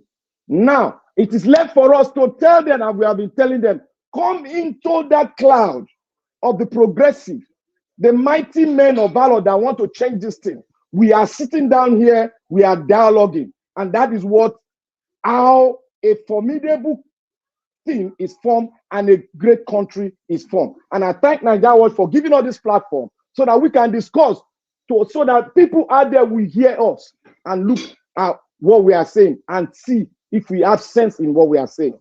And I want to speak. I don't know if Nigeria Watch really picked El-Rufai's speech today when he was interviewed by China's television. But I want to say here, like I told you all yesterday, and I'll still stand my trajectory. Nigeria has 8 formation divisions, 4 in the north, 4 in the south, 2 in the belt, 1 in the Niger Delta, 1 in the close, 2 in the belt, right down in the Niger Delta, and 2 down. Now, the one close to the belt, that is the third division. They refused to act because they had a signal. Remember, every one of us remember when the soldiers were saying, the real soldiers, they were fighting the war, not the officers that have been brought over. They were saying anytime they move, they hear an order from above that they should retreat. And there was a certain time where they moved and they were cut off at the middle of the fire. They were triangled by the terrorists. And what happened? We lost a lot of our patriots on the battlefield. Why did we lose them? It is because the controllers, the generals, the government have made up their mind to make these people a sacrifice. So that will boost the morale of the people they've organized to take the land. Because what is happening is land grabbing, it's ethnic cleansing, and land grabbing. Like what the gentleman said, the African development, whatever the other guy was saying, it's exactly the truth. He was saying something that it was its ethnic group, and the ethnic group is Fulani. And they are having what? Ethnic agenda and political agenda. If we don't rise up to that occasion, then you will see them taking the belt, the Niger belt and the Benue belt. That is very key to them. But I know that they are going to rebuke them. One, we have rebuked them in the south. The entire south, they cannot come because they tried. They spring their bomb, they couldn't do anything. We have rebuked them. El-Rufai said yesterday, when I was watching him on the news, I beg everybody to go and watch him. One, I want to say that the Fulani has no land. They have no ancestral land in Nigeria. 400 years ago, they came to invade the 7 northern axis states, and they succeeded. And they now changed the names of all those outside villages and towns. They now established their caliphate, which is going on now, which they want to use to perpetrate evil into the land and bring in those people that came all the way from Libya, Ghana, all those axes down that they drove. They want to bring them so that they can settle. Remember, he said El-Rufai said one thing. No, Mr. President, the former president said one thing. He said all the Fulani around Africa should come to Nigeria and settle. That is the grand commander of the Fulani oligarchs speaking there. And that is what they are doing. Until we focus on this word, I have said earlier on that word can change the trajectory of the world. And it has been done before. And it will still repeat itself. It will continue to repeat itself. Rufai said that what has happened in Kaduna, where you have thousands of people being fined, that is greater than what is happening now. That what is happening now is just a minute thing.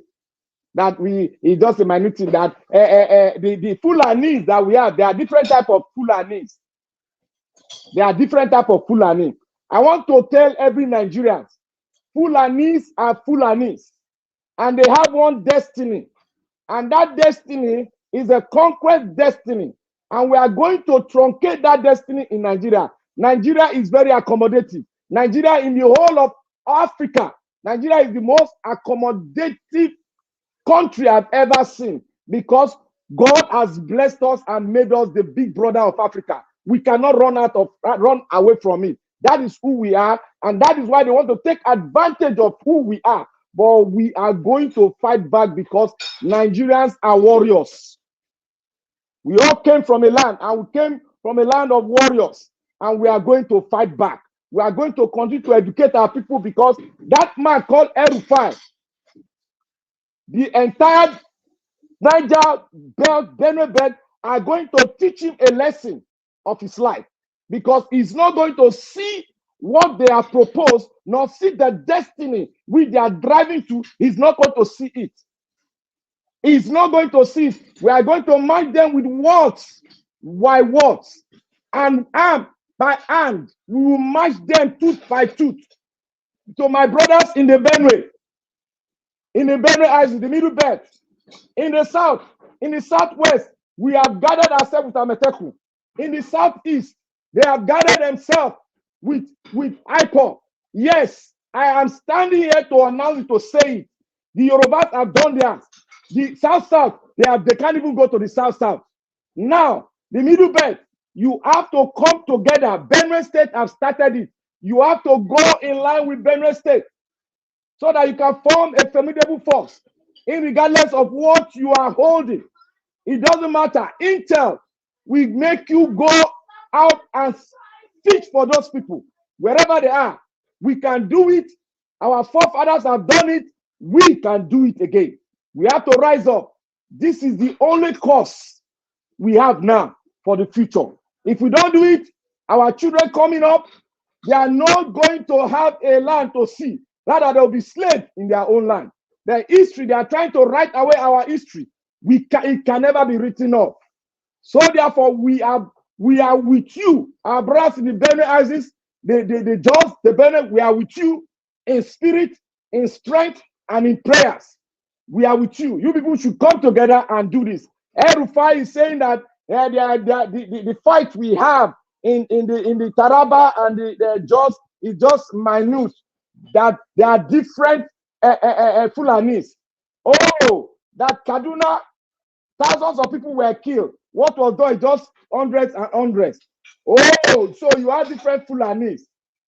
Oh, you are looking for land to stay. Why is it that a Igbo man, they go to somewhere, they don't look for land, they don't conquer? Why is it that Yorubas, they travel, they don't go there to steal nor conquer? Why is it that the Nupe man does not go there to go and conquer? Why is it that out of all the tribes in Nigeria, it is only the Fulani tribes that go around to conquer, to maim, and bring the generation of Nigeria down? Why is it so? This is the question we should ask them. They said it was headless men fighting. Oh, you wanted to use headless men to take our land. We rebuke you. Now the game has started again. We have pushed you people back. Now you will tell us, why are they still fighting and maiming the people down? Is it farmer and elders or terrorists? That is the question to Rufai. If he continue history, we not forgive even his children yet to be born. We are going to fight to the last of what we have gotten in Nigeria, and we are going to get it back. And if you people stretch us, We are going to do the needful, and we are going to allow the prophetic word by the Western world that they've spoken about Nigeria. We are going to make it happen. And it will happen if it will drive us to that land, to that cross line. We are rebuking you until we get to that cross line. Then you will know who the Nigerian warriors are. We are going to come and rise from the middle belt. We are going to rise with our brothers in the middle, in the north central. We are going to rise there because they are our brothers. And if you people refuse not to be our brothers because we have accepted you, they have the right to come into a country and go through legal means and nationalize. We have accepted you. You are Nigerians like us. But if you want to come in there with intruders, terrorism, and make our citizens, we are going to rise. And the line, the middle line, is being stretched. There is a limit for elasticity. When it drags to a limit, it will break. When you break it, the Nigerian in us will rise. Thank you, Mr. Niger Watch. God bless you. Wow, thank you, Black Panther. Thank you very much for that submission. Thank you, my brother. I can see more people coming in. Thank you. God bless you all, my people. All right, let me go to Mr. Kenny. Mr. Kenny, thanks for joining us today. Good evening to you. How are you doing today, sir? You need to Hello, unmute Mr. yourself, please. Nagawash. Good evening, sir. Thank you Hello, very good much, my evening, brother. sir. How are you doing today? I'm fine. How's the family? Yeah, And we are good. We happy are very New good. It's good to Year in advance. You're welcome, sir. thank you. So the problem in Nigeria, I'm just so tired since days now. I'm just be down because of the problem in Nigeria. Really, I don't really know how we're going to solve these issues. I don't really know because we are just here. We are talking every day. The problem, the people in Nigeria. The people living right there, they are the one just making everything so tiring. I don't really understand. No movement. We are be calling on them to rise up. In this kind of situation we have in Nigeria, pet, we call them to rise up. They are still sitting down. I don't really know if the suffering, they are enjoying it, or they are just like the government, or the what is going on in Nigeria is okay for them. I don't really know, really.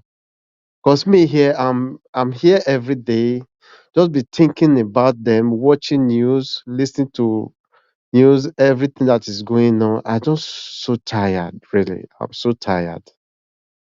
For me, I don't really know the solution. What is going to be the solution? I don't really know. Cause it's like everybody in Nigeria, they have given up. They just gave up everything. That okay, that's how it is. We just have to, manage the situation. But the situation in Nigeria, we cannot manage it. We cannot. Because the more it gets worse in Nigeria, it becomes stress to us here in diaspora. Really, we will say that, oh, it's not our business, but it's our own business. As long that we have one or two person in Nigeria, unless the person don't even have anyone in Nigeria, say, okay, my passport, I don't have anything to do in Nigeria, that here I have to live my life here. But if not, we will still think about it. The situation in Nigeria will still affect us. How are we going to do this issue that the electoral act have to be reviewed? That is where the problem is on the constitution. That is what we have to fight for now. That is what we have to fight for because we cannot fight that, oh, Tinubu must go. Tinubu is not going anywhere. Tinubu will complete his 4 years. That is sure. But what are we going to do to that constitution and that electoral act? They have to review it that we have free and fair election. That is where the problem lies. Because with that, we can elect a good leaders that will take care of the people. With that, corruption will be reduced drastically because the politicians will not store money for the next election to buy the INEC or to buy judges. When they know that election is free and fair, they will sit up and work for the people. But with that, with those two things not resolved, we know that everything is still going to continue like this year after year, every day. we will still hear bad news. What are we going to do to change those two things, to push for that electoral act and the constitution? That is where the problem lies. Because if we have that constitutional review or electoral act, we review it, then everybody can come together. Okay, this is who we want to elect. Then if the person don't do well, the next 4 years, then we elect new person. Because with this, everything is going to get worse every day in Nigeria. It's going to get worse. Because now they are planning for 2027 now.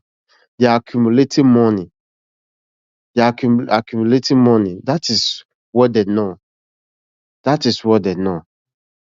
Imagine 4 years under this criminal, Tinubu, that called himself president. He's a criminal and he's looting money. He have already started what Buhari stopped. He want to continue from there. That is why the killing is going on. He don't even make any comment. It's not his own business. So they are throwing party here and there. It's not his business because they have a strategy. They have a plans. So they are carrying out that plans. They are carrying out that plans. Not that we don't have the Nigerian military. They are the best in Africa. They are the best in Africa. Give Nigerian military, give them that free hand to do whatever they like. You will see that 1 month, before 1 month, all these terrorists, you will not hear of them.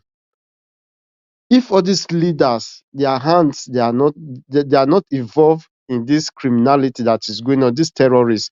Tinubu is a terrorist. Buhari is a terrorist. Shetima is a terrorist. They are doing all these things to bring the people down. They are just doing to bring the people down. That is the reason why you will see soldiers, they will go out, before you know, they will receive an order to stop. Those terrorists, they are nothing. The ECOMOG war Nigeria went to, they succeeded. They did their best and they are great people. The Nigerian soldiers, they are great people. They are strong. If you talk about all the military in Africa, Nigerian military, they are the best.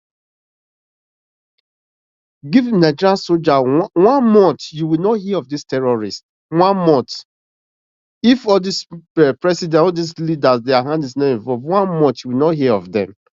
I bet you will not hear of them because they have a plans. But I know that plans, they will not succeed.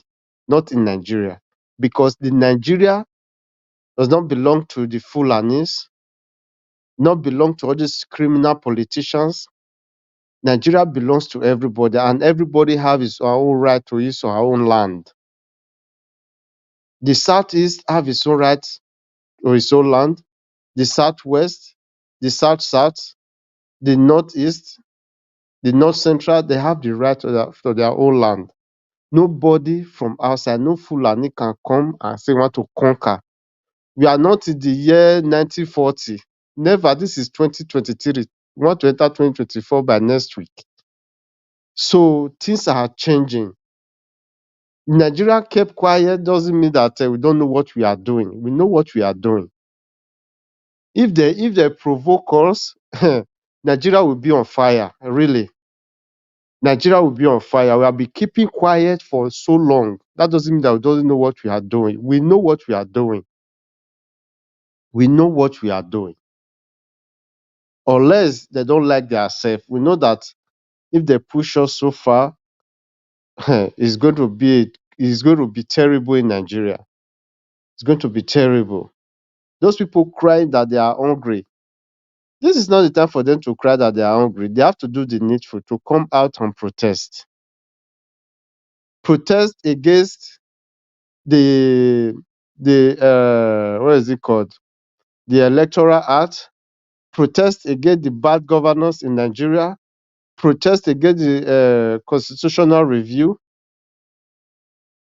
If you say they want to if they can come out and protest for these 3 things, the military will not come out and start to shoot them or say they want to kill them. No. Where the problem will lie, they say, oh, Tinubu must go. That is where the problem will come from. So Tinubu is already there. If you say Tinubu must go, they will say, oh, you people elected him, so and he won in court. So those one, we doesn't need all those stress now. Those one will cause more problems. But if you say, okay, we are fighting for constitutional review, everybody go to Abuja. Those people in Abuja, they are protesting. Oh yeah, go to the House of Assembly, Senate, protest there. Everybody, they are protesting. Everybody coming out for this constitutional review, and for everyone to have his own right to his own community. You will see that no military will come out and disturb anybody. No military will come out and disturb anybody. When they will start to protest for this electoral act, they have to review it. That is a good step that everyone need to take. We are not saying that, oh, come out and start destroying things. It's just a peaceful protest, but they will not come out. Instead of coming out, they depend on begging. Because the politicians have made all citizens to be a beggar. We are not a beggar. We are a strong people. We are strong people. Anywhere we are in the world, we are strong. But all this criminality, like Tinubu, the drug lord, is going about looking for investors. Tell me, which investor will hear about this kind of news in Nigeria? I said they want to come and invest in Nigeria. And they are blaming the media that, oh, we are not, we have to say positive things about Nigeria so that to attract investors. Must you do positive things to us? Must you talk positive? You have to act. Those investors that want to come and invest in Nigeria, invest anywhere. Before they will come, they have to make their own research before they will go to any country. Germany, where I am, nobody will not make any announcement. The investor come. Investor will come and do their own business because they know the place is safe for them. But not in Nigeria. They are making propaganda. You can use propaganda to win an election, but you cannot use propaganda to govern the people. Never. What you do will surely speak for you. What you do will surely speak for you. That is life. These people, they thought that, oh, everything about life is just money. They don't know that life without good name is nonsense. When one will die, you will not take pain out of this world. So why can't all these evil people we have as a politician, like Tinubu, criminal, why can't they just do the right thing so that everybody will have sense of belonging in the country? I don't know I don't even know where they are taking all this money to. I don't even know. Sometimes I will not be thinking. Even where somebody will have 100 million or even 200 million. If you want to live a normal life, you cannot, in Nigeria, you cannot finish it till you die.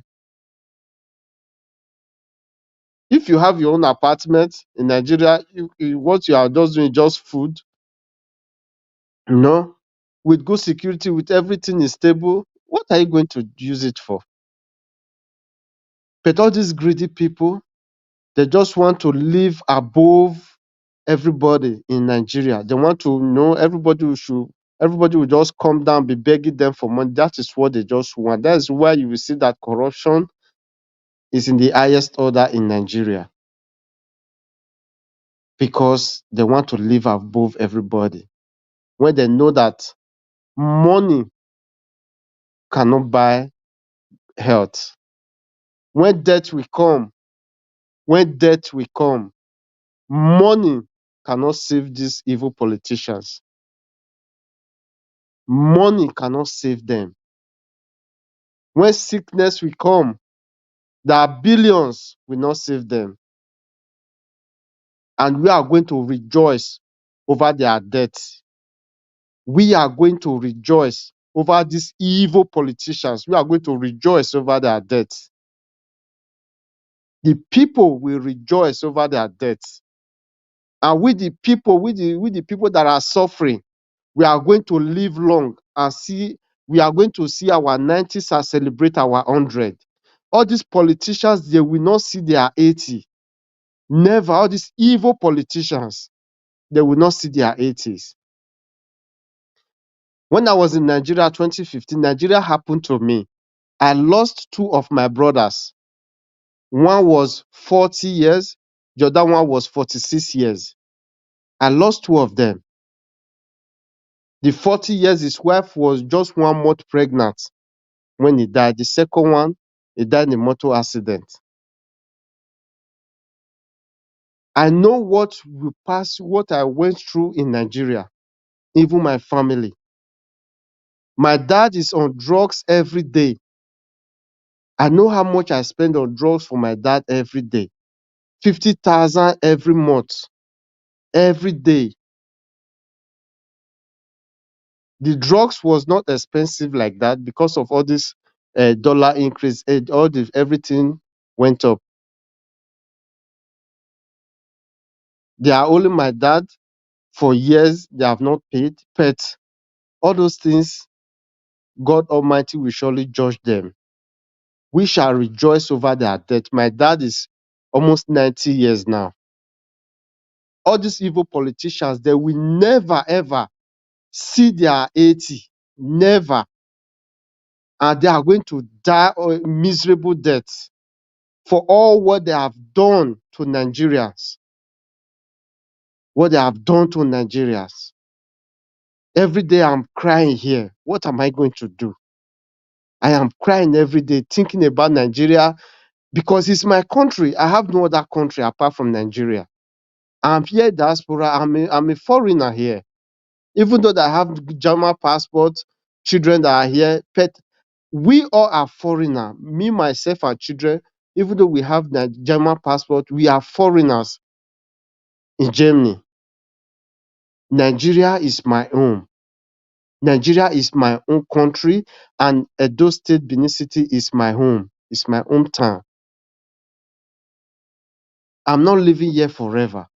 What are we going to do? Sometimes I'll be thinking, what am I going to do?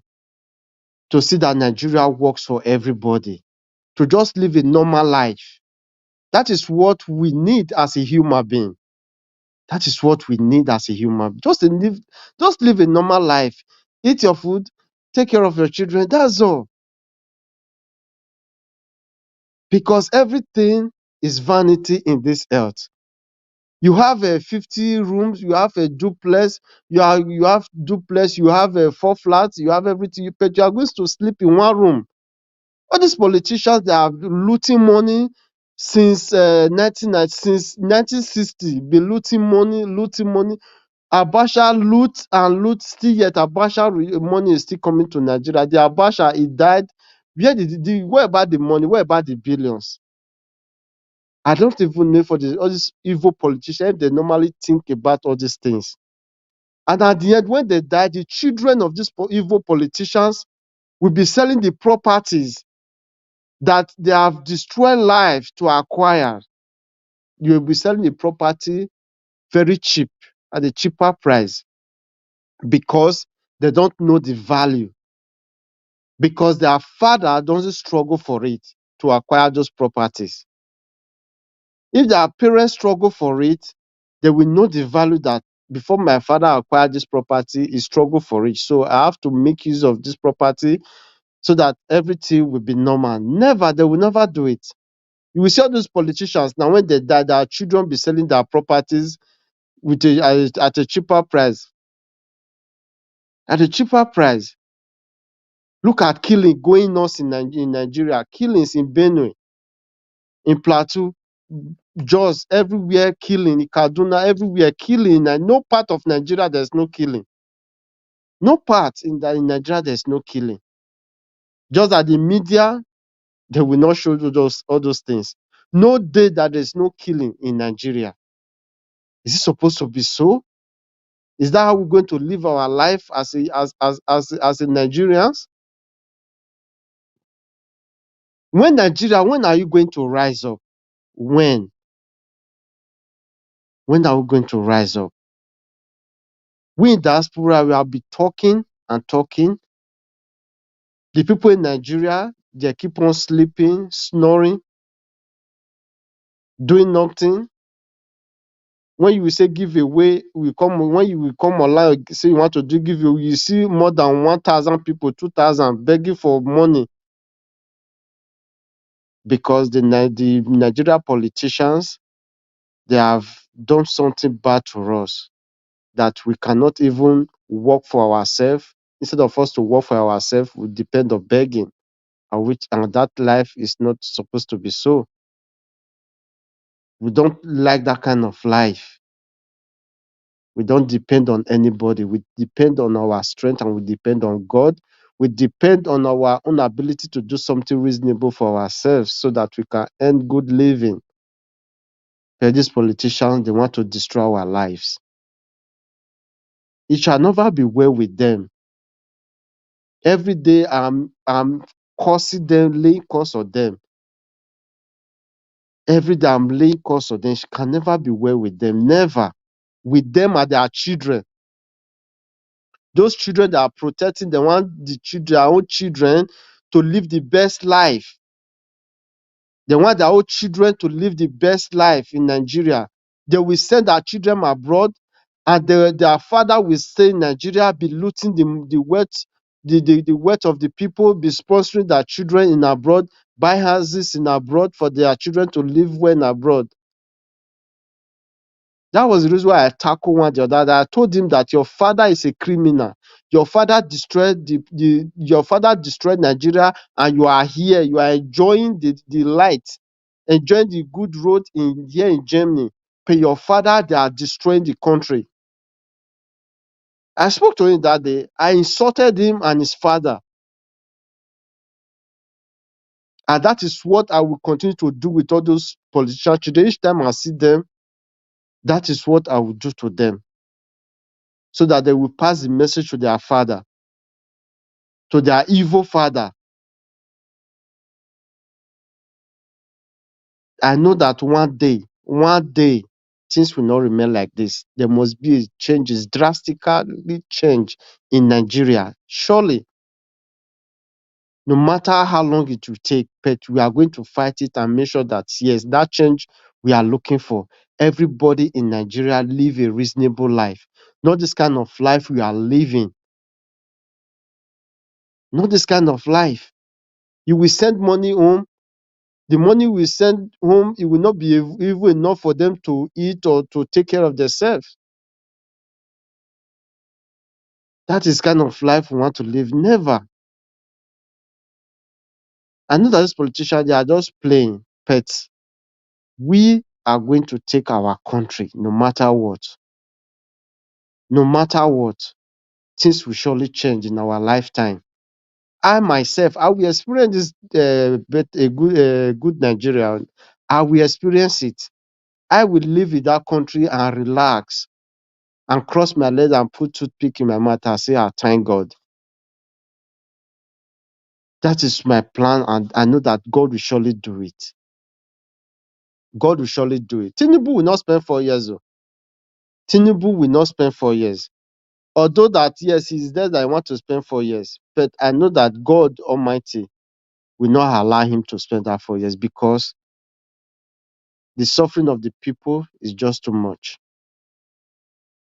In our own capacity, in our own strength, we cannot take him out of that seat that, oh, you cannot spend 4 years. But I know that God Almighty will not allow him to spend 4 years. Thank you so much, Nana Jawash. Hello? Thank you Yeah, very much. thank you so much. I thought that my time is over. I heard this alarm. Yes, Okay. yes, Thank that's you why. so much.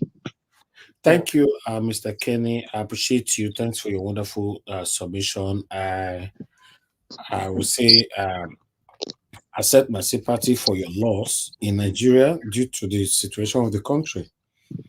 For you to lose your two brothers, you use the word that Nigeria happened to you. This is one of the things we talk about all the time. If we cannot sort Nigeria to be better today, is a breakfast that probably everybody must eat from. So let's continue to speak. Let's continue to stand for what is right, how Nigeria can be better. It's very, very unfortunate. Um, and you also mentioned that none of them will reach 80 years. I disagree on that because many of them, they reach Babangida now. Not be 100 years, that one complete. So Babangida never reached 90 years. Basajo never reached 90 years. They don't die. So, my brother, we shouldn't believe on those things that all these people, God will punish them. God not to punish anybody. God have given everybody the power to mute yourself for NASA. Thank you. God have given everybody the power to repair their own country. That is why you're in Germany, and Germany is beautiful. I'm in United Kingdom. UK is beautiful, properly organized, and we have some of our brothers here who are in America and Italy. Their countries are also beautiful and properly organized. The system is working. It's only in Nigeria that nothing is working. We, the people, cannot be praying for karma to meet these people. You cannot be praying that for God to punish them. God not go punish anybody. We cannot be praying that, overnight, let them sleep, may they not wake up. No, they happen like that. It doesn't work like that. These people they will enjoy their tenure. They will pass the power to others. The money they've looted, them and their immediate and extended family will use it to enrich themselves and live extravagant lifestyle, both home and abroad. While you and I will be here praying, Satara Baba Baba Sabo Sabo Sabo, may they die, may they do this. That's why I don't do those things. I don't pray for anybody to die. I don't do all those things. We are lazy. I'm sorry to say, Nigerians, we are lazy. Not all of us, but I'm using the we. Because you have to look at it. Majority of Nigerians, they prefer to lay back and pray. They prefer to lay back and be hopeful. That's why we are here. That's why we are here. I've said it in so many cases that when your child is growing up and your child pick a remote control and throw it on your head, and you say, "Oh, my baby, I love you," that child will say, "Oh, that means what I did is normal." There's a day it will go carry a knife to hit your head. But when your child throw a remote control and you take action, that child already know that what he did is wrong. So let's come back to our politicians. Our politicians steal for free and go without no harassment. So they already know. We have trained them to know that it's normal for them to steal. We've trained them to know that when you steal, the best that we can do is go on social media to talk. When you steal, the best we can do is to talk to our family members at home. You said what? Is someone there? Can you hear me? So you guys cannot hear me? Yeah, I can hear you, Mr. Najawash. I can hear you. What's happening? I'm talking now. It's only you. I can hear you. If someone else can hear me, that means everybody is hearing me. It's your network, sir. So these guys already know that they can still get away with it. That's why we are where we are today. Rotimi Amechi came on a public space to let Nigerians know that we, the politicians, will not stop stealing until Nigerians stop us. That's a statement. That's a statement that none of us took seriously till today. We will not stop stealing until Nigerians stop us. As we are talking right now, in any state you come from, and you are listening to this broadcast, call your brothers or your relatives back home to drive around and go to different lounges in your state, bars, club, and see how Nigerians are bubbling right now. I'm not saying tomorrow, I'm saying now, today. right this minute, then you get to understand that this is Nigerians for you. Everybody just move on and believe or think that everything that what is happening, what the politicians are doing to us is normal. That's why you see some people come on air to say that after all, person don't do it before. Why now? Why not they accuse Tinubu? Now let Tinubu do it. Buhari do now. You see, that is the mentality of a human being. Telling you that it is normal to steal. If Mr. A don't thief in the past, and you coming now to say that B is stealing this time is wrong. Let B still thief for free, make it get rest of mind. It is crazy. Then when I look at some people's mentality, in most cases, these people that have this same kind of mentality, they are not always an illiterate. Because in most cases, we always say that, oh, now illiterate they be. No, not all the time. If you go and check them, some of them, you know, they are literate. They have degrees. Some of them have masters. Some of them have PhDs. Some of them are professors.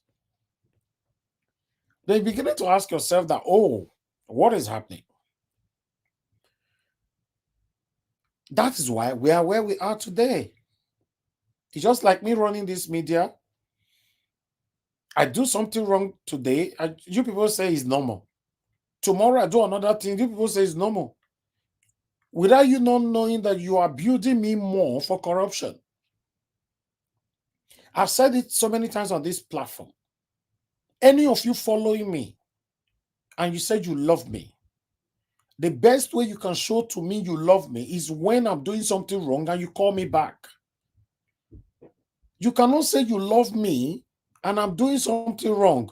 You say, because I love Nigeria was, I beg, Mona, leave that guy alone. I too love him. The guy they try. I too love him. And I'm doing something wrong. I'm collecting bribes everywhere. And come here to lie to you all. Then you still be saying, I love that guy. That means you are satanic. I don't need that kind of love. I want people that will tell me the truth. That no, Elvis, this was wrong. I'll say, is it? Now wow, I'm not saying that way. Because that is human being for you. The things that you think that you are seeing properly, in most cases, you are not seeing it. You need another person to call you out before you get to understand that, oh my God, I didn't see it like that. That is why when I was in university, my professor always said to us, before you submit your assignment, proofread it for at least 1 week or 2 weeks. It doesn't mean proofread it once. You proofread today, then relax, go and do something else. Tomorrow, carry that same book, your assignment, go through it again. Relax, do something else. Now, football, you want to go play, do anything. Go enjoy yourself. 3 days later, carry that same assignment, proofread again. If not, a silly mistake can cost you. But it's only in Nigeria you see everybody claiming perfection. You try to correct this one, they said, I beg, who are you? Do you know who I am? Do you know who I am? Do you know who I am? That word have destroyed us till today. Because everybody are claiming and forming superiority. We have a long way to go. Okay, look now. The situation in Nigeria is affecting everybody. But everybody is fighting for different things. How does that even make sense? Just imagine when Peter Obi was campaigning.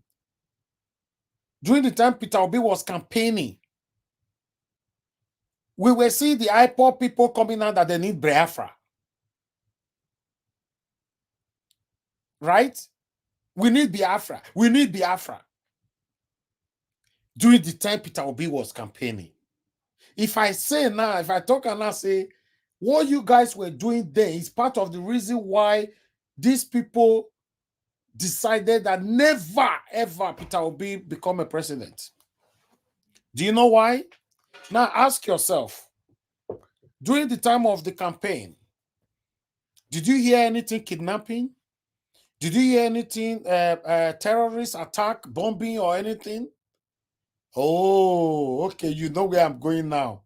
All those people were quiet. They wanted the election to be over, made their person win. But our own, no. We were fighting for different things at the same time. You are claiming that you need a better country. Somebody that will give you the better country, come. You can't fight at the same time. A lot of them were making live videos saying that no, Nigeria is a zoo. Peter Obi is a scam. The same IPOB people. Some of them, they will come to this platform talking about the same IPOB. I say, I was trying to make them understand that no be this time you go talk about this thing. May election finish. Lie. Some of them, they know them, they listen right now. They're always listening. Some of them are satanic. They are listening. They'll pretend that maybe they don't want to join the panel, but they are listening. They are satanic. They come here so many times. Yes, Peter Obi is fighting to become a president. That's fine. We are fighting. We need IPOB. We need IPOB. If not, it will destroy everywhere. We'll destroy Southeast. We'll destroy blah, blah, blah. We'll do blah, blah, blah. Look today now where we are. They don't give us the floor. Now, I take destroy everywhere. I mean, I don't destroy now. Now, the people were quiet that time and I even can't destroy. You yourself, we don't make man tell everybody already your plans. You don't even do anything. The people were quiet. They're quiet during the time of the election. Now, they even destroy everywhere they go. So, how many times you don't hear say Fulani men or Fulani terrorists or whatever, they'll come, they make noise for Twitter, for YouTube. We want to do this. We want to do this. How many times? Now only IPOB people you see say anything where they want to do, the fair can't tell you for social media.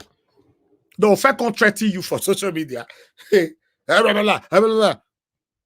why they say empty vessels make the loudest voice, the loudest noise. How many times we don't see video will say full and need the 30 people? Those who are not the 30 people, they're the act.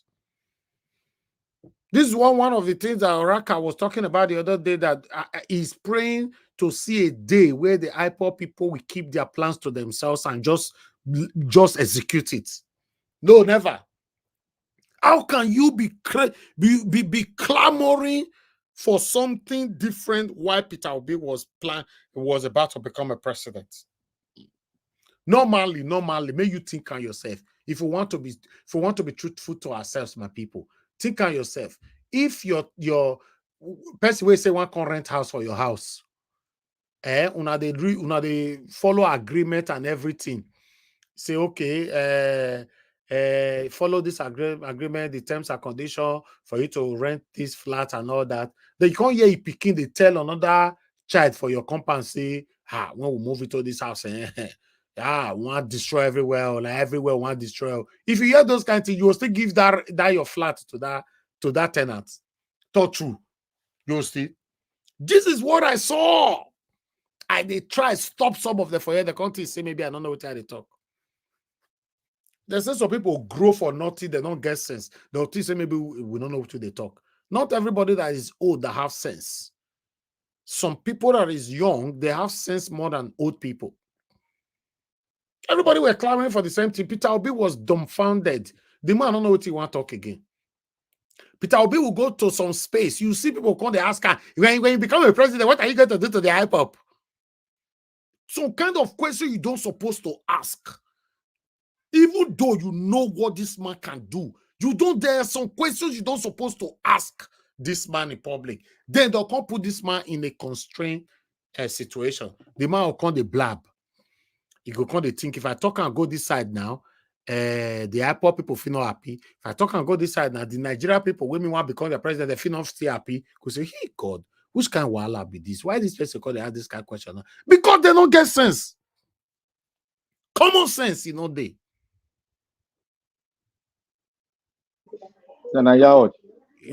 So it's yes. Why? Okay, thank you. You see, what you have said, you are completely right. I want to look at it from one thing. I want to make it a analysis for you. The IPOB as it is, their aim and objective, part of it has been met. And they are divided. Let us be factual here. Let me add to what you have said. The IPOB are frantically, logically, or any other way, they are divided. That is why they are making nonsense noise. Because of what divide them, it is money. The whole thing that's making them to it is money.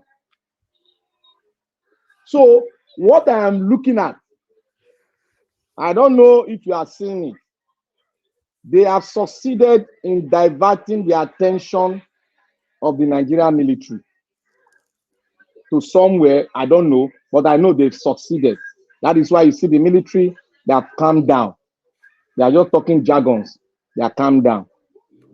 So to me, in total, because of what happened in the history, they don't want to repeat what happened again. My brother, listen, my brother. Let Yeah. all these three that grammar you they speak so. Not the grammar.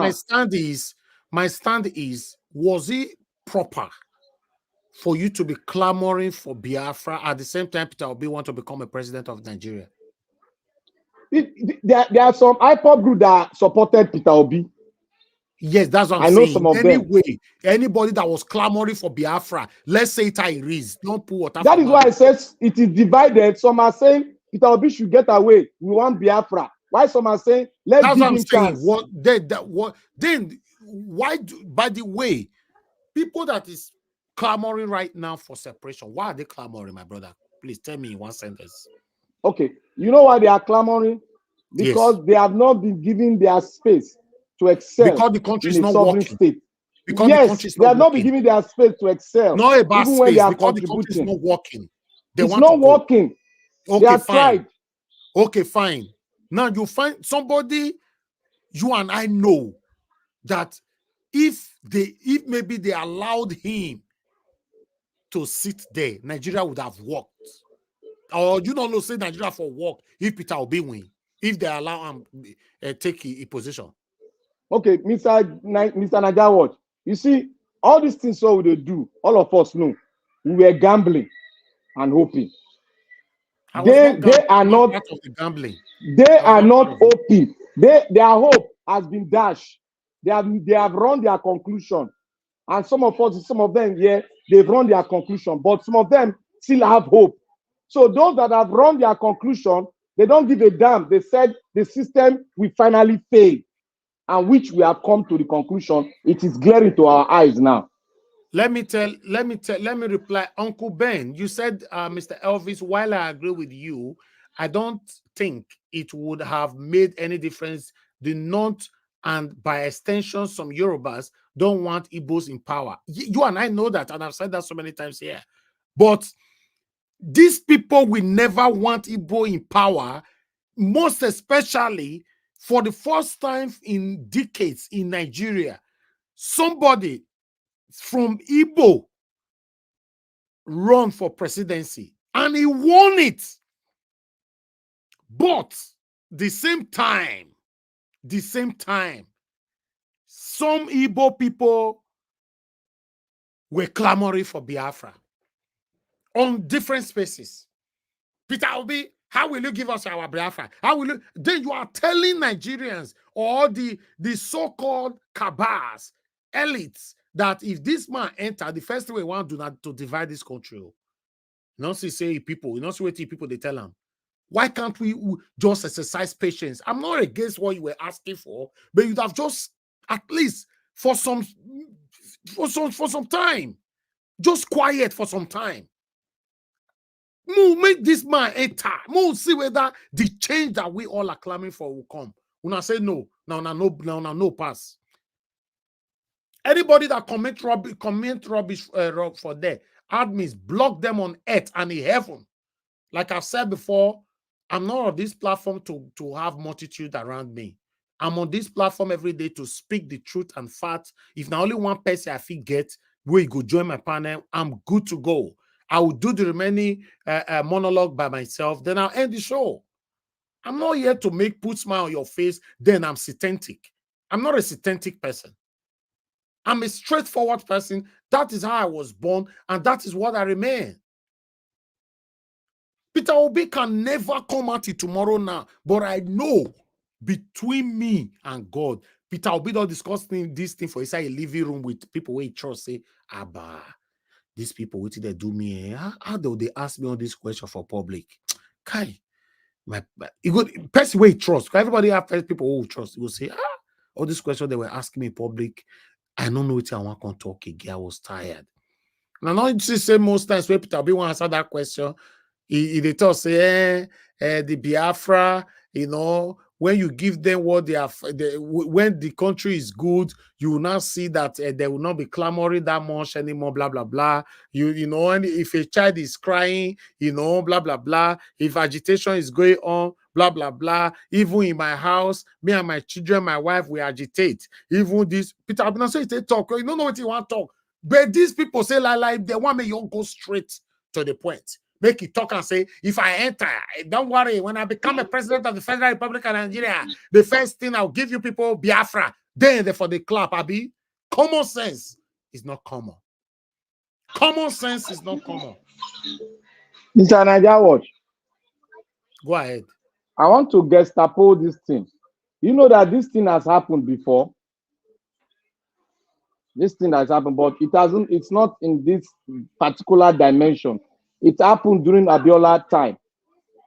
And the so-called junta said it, that it was the Yoruba general that said they should not give power to the Yorubas. Yes, we and you, it's right there. You don't know this thing. You be like say you don't know what me they talk. Your I know story what is they just talk. totally different from this. You are now No. already know Black Panther that nobody wants the Igbo man to become a president. That's not what we are saying now. It was like that before. Igbo man was almost becoming the president. The hindrances that surrounds it is what I'm talking about. Yes, I'm trying to gestapo because this man won the election. Awolowo won the election. And this man, Abiola won the election. But they rigged it out. It was the same thing that is happening, only that the Yorubas were not taking to arms. That was the difference. They were not taking to arms, but they never wanted that power to what about during the time of the campaign? Did you hear any form of or news of kidnapping or bomb or killings in any north or across the whole country? During that time? Yes, of the campaign. No, that time we have not gotten to this level. No. Don't answer question now, Black Panther. Don't beat around. Yeah, during that time there was none. No? There was none. Okay, good. Now, before the election started, before the campaign started, there were a lot of Fulani herdsmen killings across almost all the states in Nigeria, including those states. Kidnapping and everywhere. Were you aware of that? This time during our election, before the campaign, before. Yeah. Okay. Now, immediately the presidential race started. Everywhere was silent. We don't come see Fulani herdsmen for road anymore. Beneath to Ore, beneath to Lagos Road, everywhere all road were not free. Nobody they kidnap anymore. Nothing they happen anymore. Everywhere were quiet. Now, have you asked yourself why were these people quiet until election finish? How come our IPOB brothers could not just quiet as well? Make election finish. They can't flex power. They flex power. Hey, no. Peter Obi must address us. Peter Obi must tell us, say, he go do this. Peter Obi must tell us, say, he go give us Biafra. Peter Obi must tell us. Person will never enter presidency, will put them under pressure. Where we did today now? You have a point there. You have a point there. Today now. Please let me pick you this have a call. Point there. Thank you very much. Love God is my strength. Thanks for calling in. Please sorry. Quickly, let me quickly go ahead. Put smart for this discussion where you and Black Panther the drag. Black Panther, it's as if you don't understand what Mr. Naija Watch is saying. What he's saying is true. bring the election. You see the way. Even Ekpa in Finland was doing its own. Everybody, they were standing against this man. Even some of the Igbo people, we are going to dig the paper of this, what's this thing that they say Obi put his money. It was the Igbo people that was bringing it out. They were not supporting him. But look at Oduduwa people. The people crying for Oduduwa. Everybody shut up. When the election was on, they supported Tinubu. But with the Igbo people, there was a distraction. There were people fighting him from even the Igbo people were even doing it more. Look at that man in Lagos, that Igbo man in Lagos that they have forgotten his name, that they gave a minister of gutter, that is cleaning gutter. It was even worse. They did not support him. It was only few ones who are very educated, good ones who see the importance of Peter Obi, who stood by him. The rest were fighting him. They were even saying that no Labour Party should come and campaign in Igbo land. It's there. So let's say the truth. Thank you, Thank you. Thank you very much. I have another caller right here, Madam Origin. Thank you very much, my people. Press on the like button. Let's quickly listen to Madam Origin. Then we take it from there. Madam Origin, please quickly talk to us. Thank you very much. You were calling in. Yes, Mr. Niger Watch. Yes, thank you for that. That is a very insightful. Take it, leave it. That is the truth. I remember one time I was just screaming on the elders of Igbo land. And one of them had audacity to come and talk about being in the fence, being at the fence. What fence are you fencing? You see, you couldn't have said it better. You nailed it. If only they will wake up and put their acts together. No, they will never. The other time, you are amigo. My initial submission shows you that I am not a person that will stand and see my people destroyed. Nigeria people, I believe in humanity. I believe everybody deserves the right to live. Everybody deserves the right to exist. Everybody deserves the right to enjoy the wealth that God has given to them wherever they are.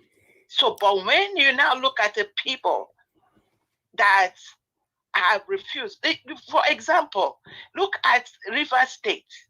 When the issue of Wike and Fubara came up, the elders rose up. You had their voice was clear. They stood for River State. River State needs to be a nation that benefits its people. That was why they supported Fubara. Even as Fubara is having two left hands, we don't know whether he has a left hand or a right hand. He's yet to decide which one he wants to use, either his left or his right. But you see, the elders came out; their voices were clear.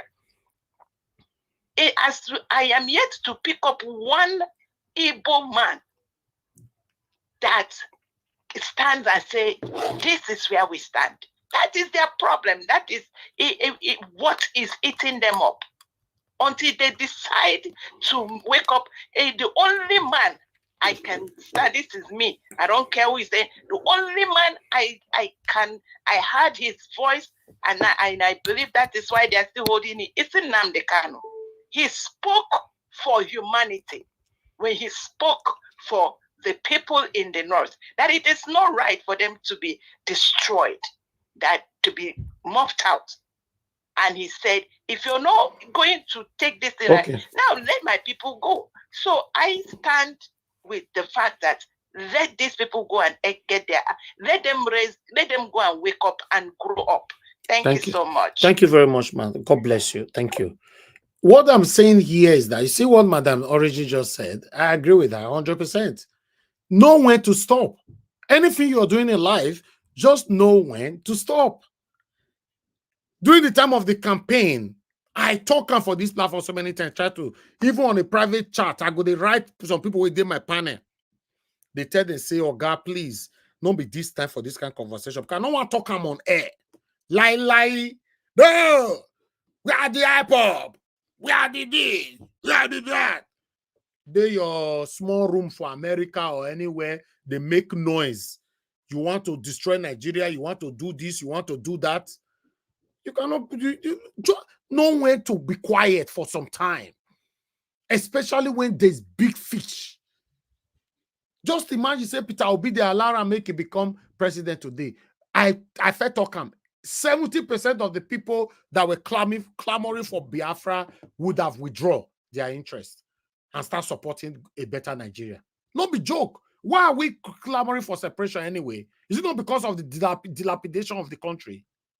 It's not because the country matter don't tire everybody. No, if you get person who can't repair for you, you will still go. Now, even though we still have people that want to go, they will not be talking about peaceful separation. UK, yes, they separate. Scotland, come on, don't be Glasgow that they do one. Now, peaceful. That would have also happened in Nigeria if we have a right leader. Both peaceful Can I ask you a question? Right now, how are you going to have it now under this satanic set of people? You said what? I want to ask you a question. Go ahead.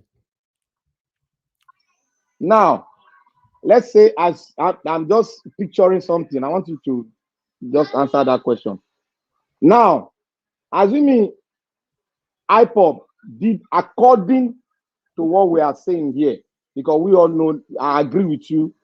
I'm just trying to gestapo it that time to make you see from another point. But people don't understand me. Maybe I would, in later date, I will explain it better. Let's assume the IPOB now supported Peter Obi. Will their support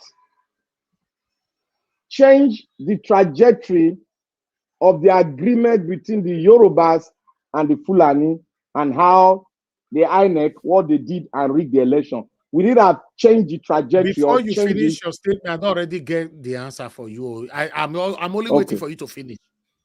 Okay. Will it have changed it?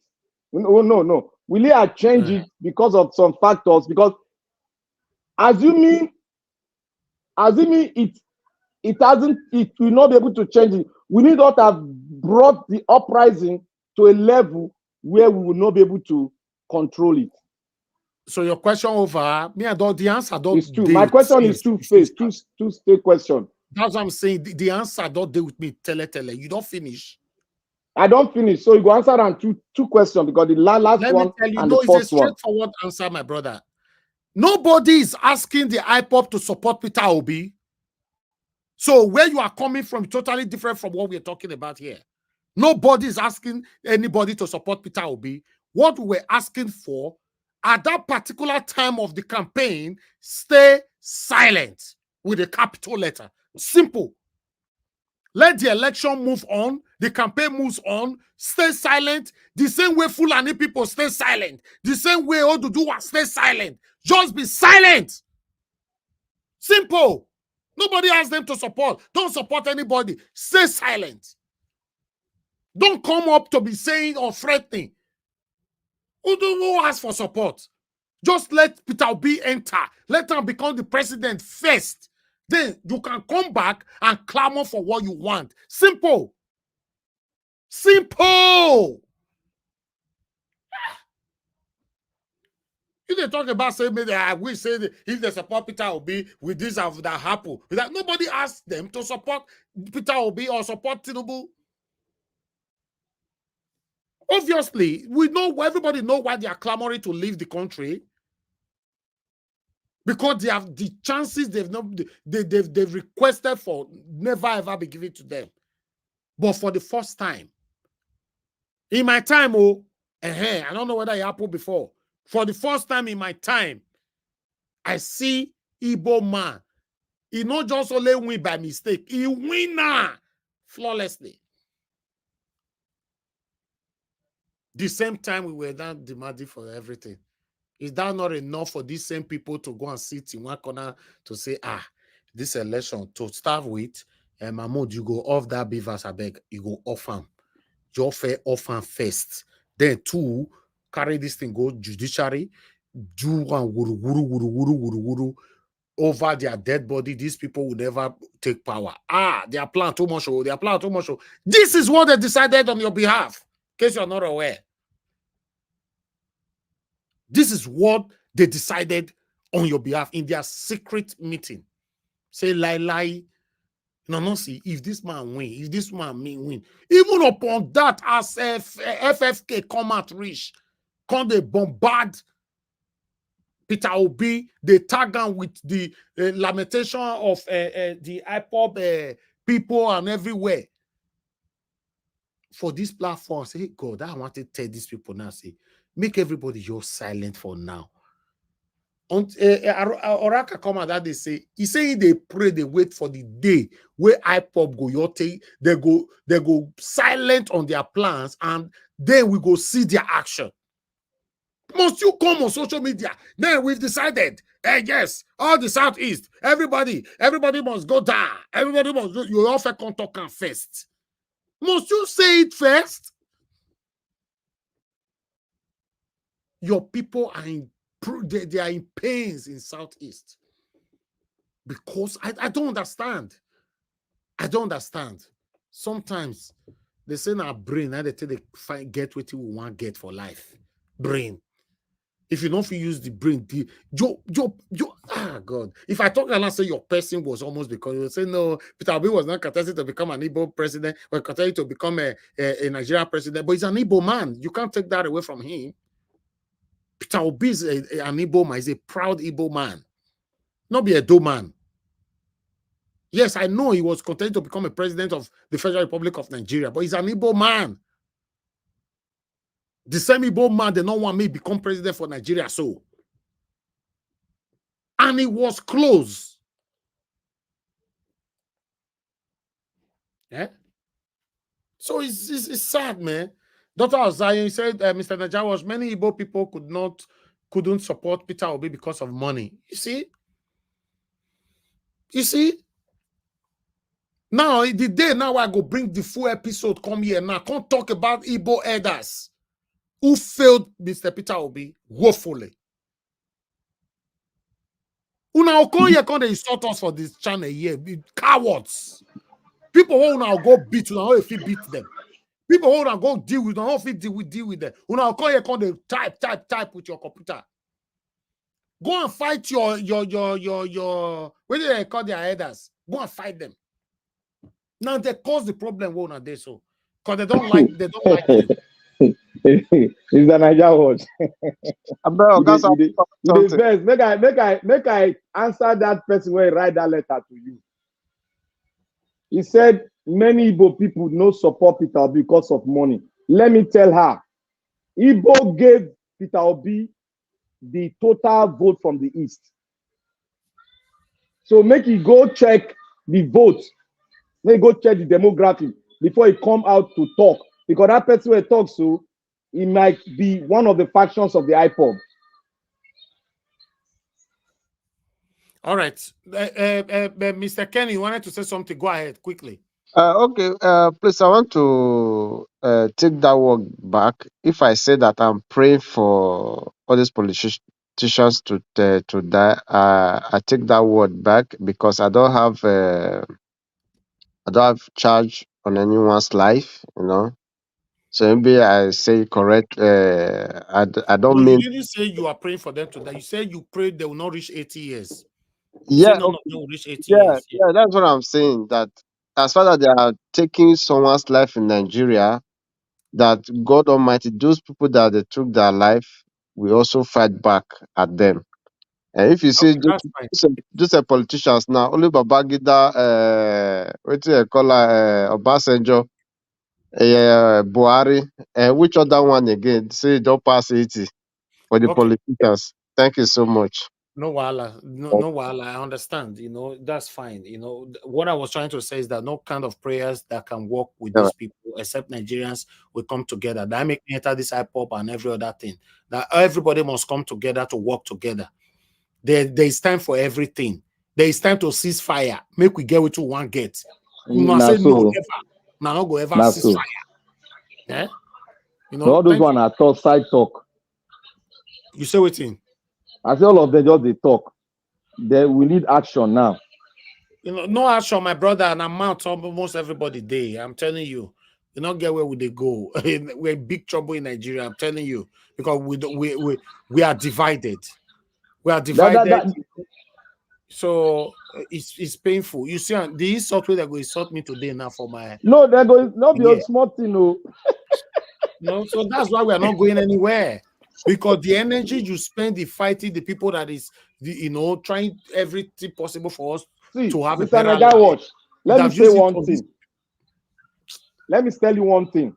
You see why some people will come to your studio to say, "Oh, let us not talk about tribe. Don't let us talk about tribe." They will be the same people that will tell you that there are people that own the land in America, and they will not come to Africa and say nobody owns the land, that we should talk as a country.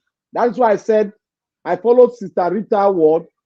You cannot be tribal blind. We have to discuss as individuals that come from different tribes, so that when we mention that tribe, we'll not be scared of it. We rather love ourselves and respect ourselves.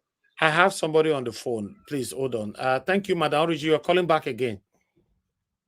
Yeah, so Mr. Naija, this thing, it's like today, this issue is been in my mind.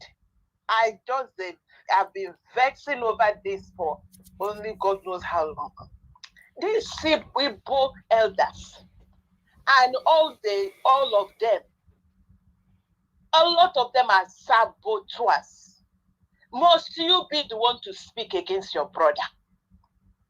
Must you be the one? Everybody, the buga. You can't come together. You can't put your heads together. See, all you have, one had 300 million house broken down. When it is time for you people to put your heads, everybody is trying to be bigger than the other. Must you be the one? In the Senate, everywhere. Go, this thing is high, and one day we'll talk about it. Because if the Igbo people don't grow up and wake up and get their acts together, there is this thing I have, this my little, it says, never trust a man afraid of conflict. It is one of them that keep coming to talk, no conflict. But yet, your people are being mobbed and buried every day. Was it not the elders in Yoruba land that gathered together and said, let us form this, so that to drive away whatever that is coming to hurt our people? Was it not, when you went and gathered your people and said, let us stop this, you went and talked a correct head, even if that man, because I know that a lot of them governors, they are under pressure from the menace, the criminals that are holding on Nigeria neck. Boy, your governor listened. Go and talk to the ones in Igbo land. They will not listen. Now this other ones rise up. So the problem is, what is killing in Kapi is inside in Kapi. Thank you. The thing when they turn Kapi is inside in Kapi until they sort that one out. Mr. Naija, what today, you just, it's like, thank you for letting me just vent. This has been my anger all this while. God bless you. Thank you, ma. Thank you very much. Thank you. Let me quickly, we have Tony Africa on the phone. Mr. Tony, thank you. Good evening to you. Please talk to us. Mr. Tony, you are not talking. Yes, no, I'm talking now. Go ahead, sir. That woman was speaking. Good evening, sir. Good evening, everybody. Thank you for your work. Accordingly, I just want to say that what that lady said is correct, because you also said something about that, because Ohanese did not support Obi, and then most major political gladiators in the South, none of them came out. Even those professors, we can see like Duro, Farutimi, Ohanese, you can see the trouble that was even within the very almost be diseased, be disorganized. because of their support for Obi. I mean, we are, what Organizer wants to say, he doesn't talk, like that, most of the time. He's a very patient man. He always keep cool. He said that he did not see any notable one. Even those the notable, powerful people there, they were for Tinubu or for APC. They all decamped. And then even this guy, Soludo, who was the best, strongest governor back then in the Southeast, he was not even hiding his own support for Tinubu, even though that he belonged to another party. So let's call spade a spade. Black Panther, yesterday I heard you always like to fight with everybody.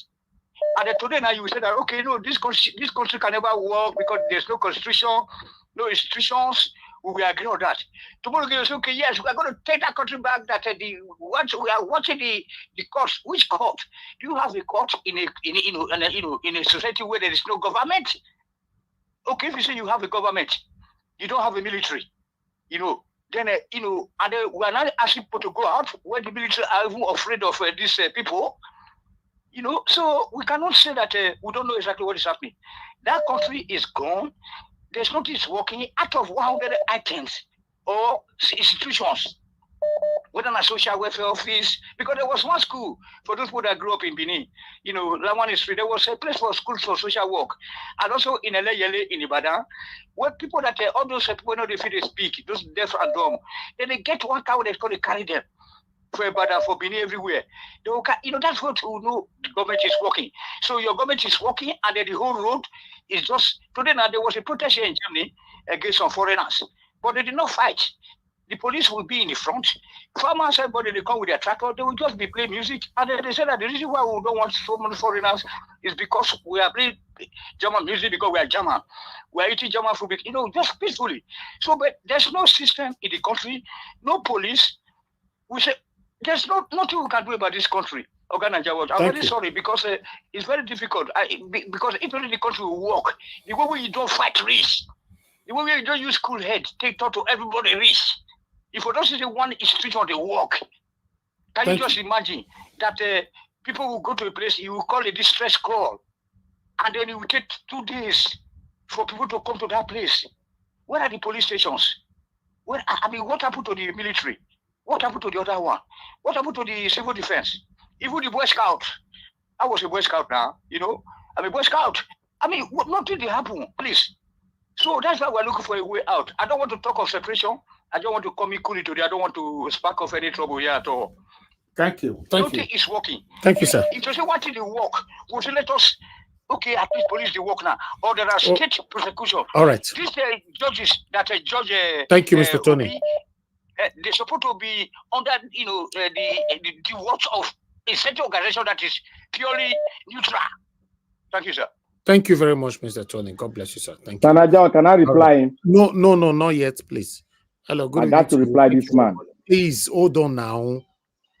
Good evening to you, Mr. Ifeanyi. Thanks for calling in, sir. Please talk to us. Yeah. Good evening, Elvis. Good evening, everybody on the platform.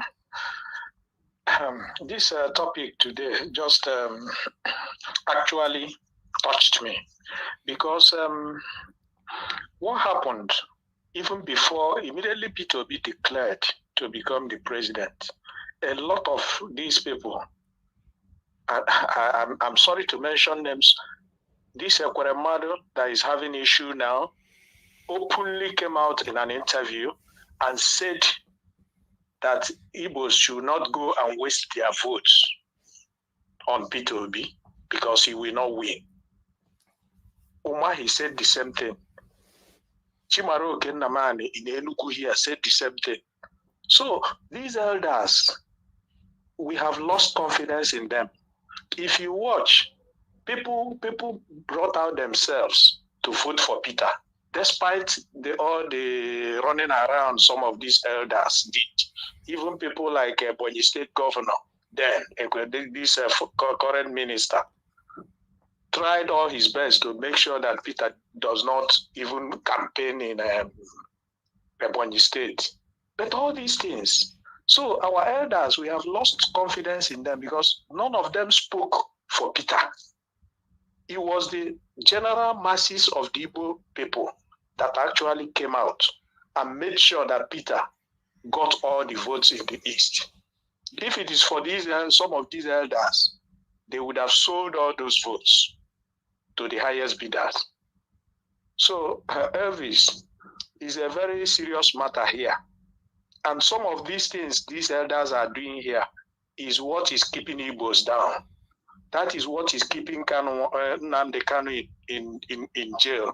It was the Igbo elders that said that IPOB is a terrorist organization. It's not Yorubas, it's not the Northerners that made IPOB a terrorist organization. It was the Igbo elders. So it's a terrible thing. Most of these our elders, what they are interested in, what we come into their pocket. And it's the same elders that is fighting very hard for Nnamdi Kanu not to be released. Yes, they are the people that is keeping Nnamdi Kanu in jail. Yes. It's not the Yorubas, it's not the Northerners. They are the people. Because he's telling them the truth. He's telling them the truth, which they don't want. Because I'm sorry to say that, Nnamdi Kanu used very vulgar words. He called all of them, Ohaneze, he called them Ohaneze Ndoshi, Nandama, that's Ohaneze thieves. Because he knows them. And that's why they're keeping him there. Nothing else. Thank you very much, sir. Peter tried his best, and the people, the Igbo people, the real Igbos, because these elders, I don't call them Igbos. Thank you, Mr. Thank you, Mr. Ifeanyi. Thank you sir. very much. Thank you, sir. Elvis. God bless you, sir. Thank you very much. All right, we have another person calling in. Please hold on for 1 minute. Please, Mr. Jonathan, please just hold on right there. I can see these people are trying to attack us right now. If you go find out, Nana, this.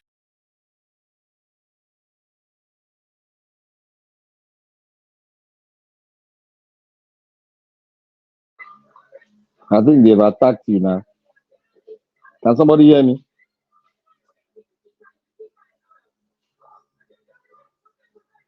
Yes, I can hear. Can anybody hear me? Yes, I can hear you. But there's so much noise on your background. Yeah, they have attacked the Mr. Naija Watch. Can you hear me now? Can you hear me? No, I'm asking them on the panel if they can hear me. Yes. Yes. God bless you all. Thank you. Okay, Mr. Jonathan, please go ahead. Good evening to you, sir. Talk to us. Thank you very much, Mr. Davis. The reason I'm enjoying the broadcast and listening. The reason for my call is just to buttress your position earlier with respect to the activities before the election. How the likes of all the attacks that we're seeing, if we notice before the election, it kind of slowed down. In fact, they stopped it completely. All this killing, they stopped it. There was a reason for that. And it means because they are using it for campaign, as at that time, that everything is okay. There's no insurgency. Who stop it? Stop it from where? We are talking about two things here. They stop it. Who is they? I know. Who is they? No, You are not. I'm talking about the insurgency. What happened? What we saw happen in Plateau State. This has been happening before. Okay, now you are making it clear. Okay, go ahead. Thank you. Yeah. What I'm saying now is that during the campaign, before then, especially 2022, it was so intensive. This thing was so intense across the country. But the moment the campaign started, or a few months before, everything just mellowed down. Exactly. It was just a call that they should mellow down, and they did. Okay. They mellowed down. Not be waiting at talk since. Right after the election, everything started again. That's what we're seeing now. I want to add that to the IPOB, the issue of the IPOB, that that's what they should have done even before the election. Exactly. And as I've said it before, hello? Go ahead, we are hearing you. Said before, I always say that the problem with Nigeria is a problem of greed and psychophancy. But the eastern part of Nigeria, they have another one added to it, which makes it devastating. And that is the issue of pride. They cannot let go. Every one of them wants to be a leader. I've said it before, during the campaign, before, during, and after the campaign, none of them came out to support Peter Obi openly. Is it Kalu, Kalu, the former governor of Abia State? Is it Okorosha of Imo State? Is it even Nnamani? None of them came out. And these are the so-called elders. So there is no unity amongst them at all. And I want to submit and agree to the fact emphatically that in fact still holding Nnamdi Kanu in now is as a result of the Igbo leaders not coming together. And they have an agenda in that regard. They can come out to prove or to state why that is not the case. But everything points to that fact. Thank you. See, they can come today, sit together today. Within the next 4 weeks, Nnamdi Kanu will be out. There is a pressure they can mount. You want to tell me that if this were to why is it that Gumi is running is all over the place in Nigeria? Nobody dare pick him up. Why? Thank you, Mr. Jonathan. And Nnamdi Kanu is there now. They locked the innocent man in there for years, and the Igbo people, instead of them to come together, no, they never. They had a fantastic opportunity. It has never happened in the history of Nigeria before that every part of Nigeria rally ran between one man alone, and that man happens to come from the eastern part of Nigeria, and yet amongst themselves they cannot stay together. What else do you want? Thank you. Thank you very much, Mr. Elvis. I appreciate the opportunity. God bless you, sir. Thank you. How many elders, Igbo elders, we have that is advocating, talking from Nnamdi Kanu today? Now, so that we all do. I pray may they not go kill that guy for inside there. You know, empty vessels. Everybody they flex muscle for back of computer. You are killing your own people. They give yourself power. It reach the time when you want to get that freedom, you know, feel you're silent, you're quiet. No, nobody can tell us to be quiet. Nobody. We must not be alpha. We must not be alpha. Carry on now. Carry on. We don't see here now. Those to postpone and say January 2024. Whether Naija watch. now I go carry the Biafra. We are waiting. You know, go ahead for your interjection. You only have 30 seconds because somebody needs to speak, sir.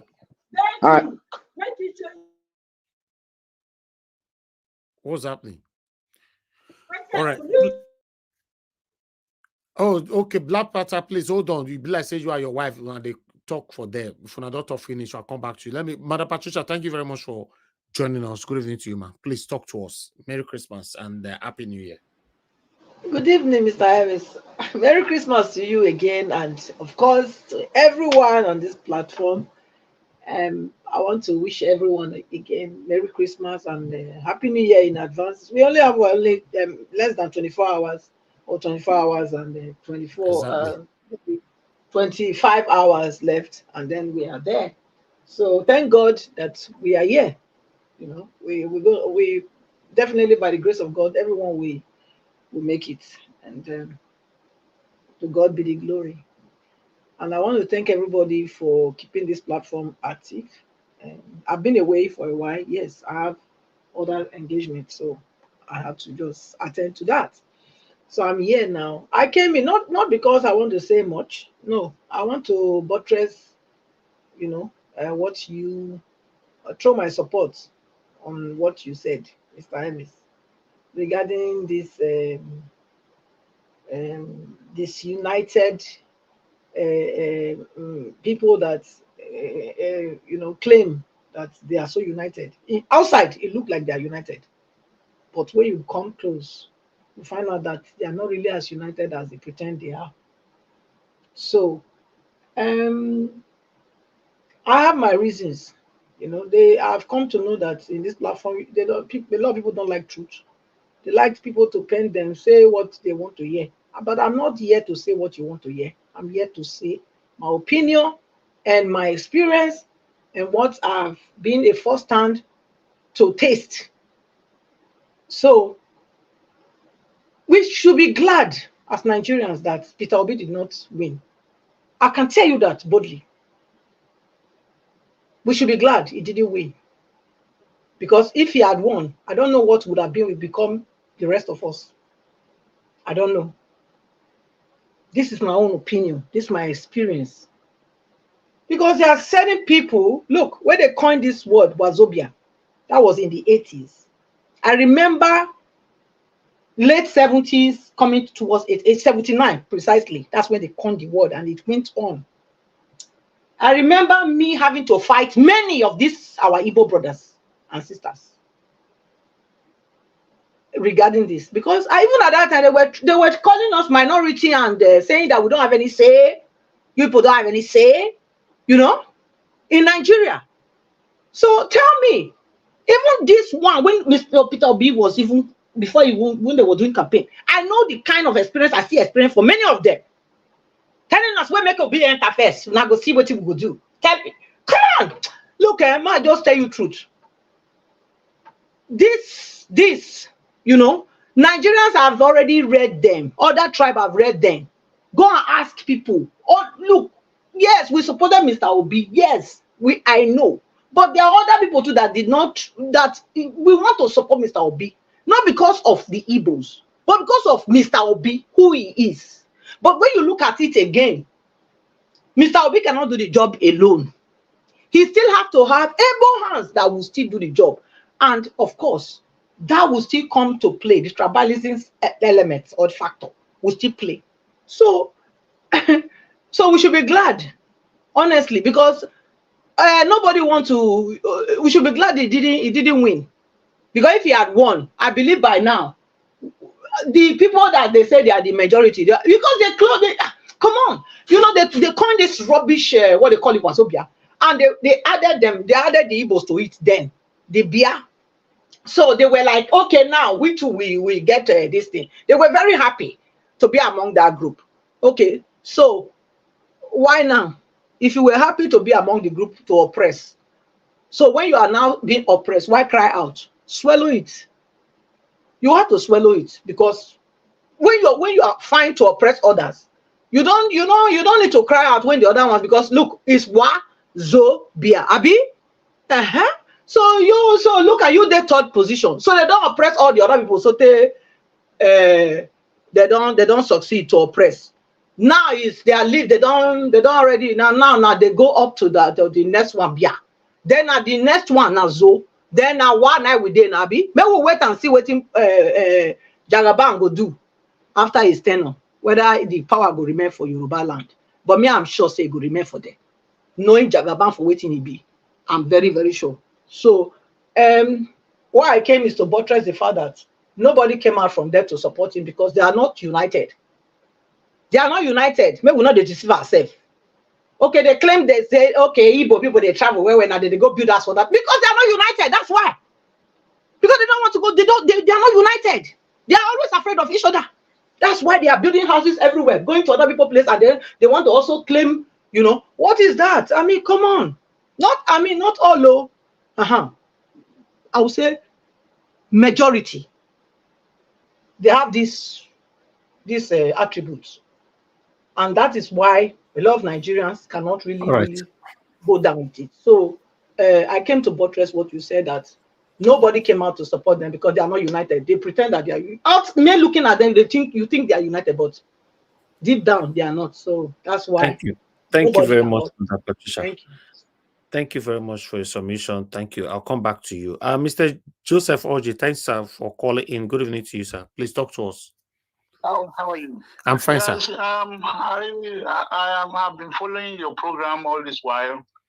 I'm been at the background watching everything that is going on. And today I just say I should get involved with this Igbo thing. Yes, sir. Hello? Yes, sir.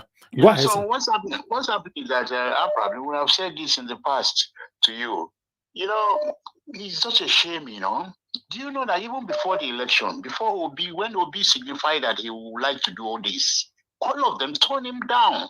Atoeze, the rest of them, every one of them turned this man down. They turned him down. They said, you don't have our support. Still, if you go in, you will be spoiling Atiku's chances. That was what they were telling Peter Obi, that he will spoil Atiku's chances. They kept on, they turned him down. I'm telling you, it's a total shame. You know, when I reflect, you guys, you know, those were the ones that carried all this issue at first. If there's anything, the Igbo support he got, wherever they are all latecomers. These are people who came round later to come and support this man. The whole thing started with the Edos. I'm telling you, Exactly. and other minorities, particularly the middle belt, they up to Nasarawa everywhere. These are people who took this issue on their head. It's such a shame. Igbo leaders, what they are doing. And the same thing they did to Ojukwu during the Civil War. This man, there was a ship. Ojukwu used his father's money to pay. Ship loaded, a Chinese ship loaded with arms coming in to Biafra. He got to Bonny. After this same Igbo people who gave Gowon a hint about what that ship is coming in to do. Guess what?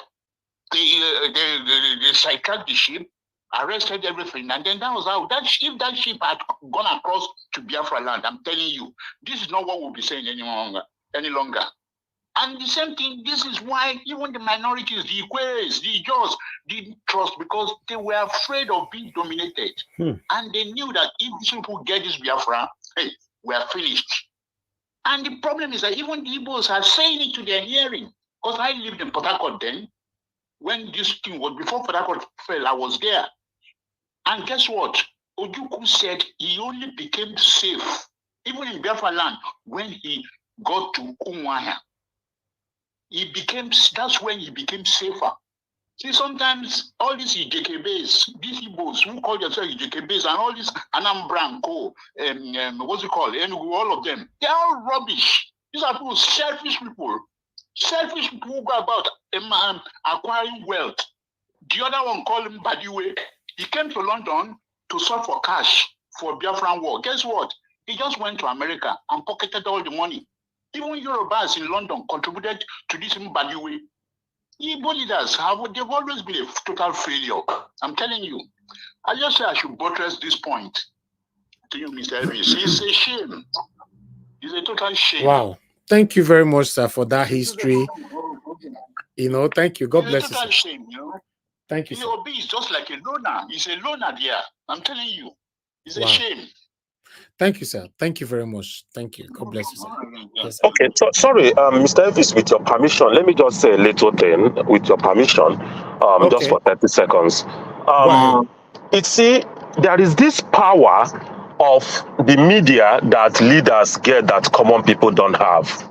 So when a governor of an Igbo state talks, the whole world will hear it. But when common people talk, there is no coverage. So IPOB got the highest percentage of votes than anybody could talk in any region in this last election. But our voices are not usually heard.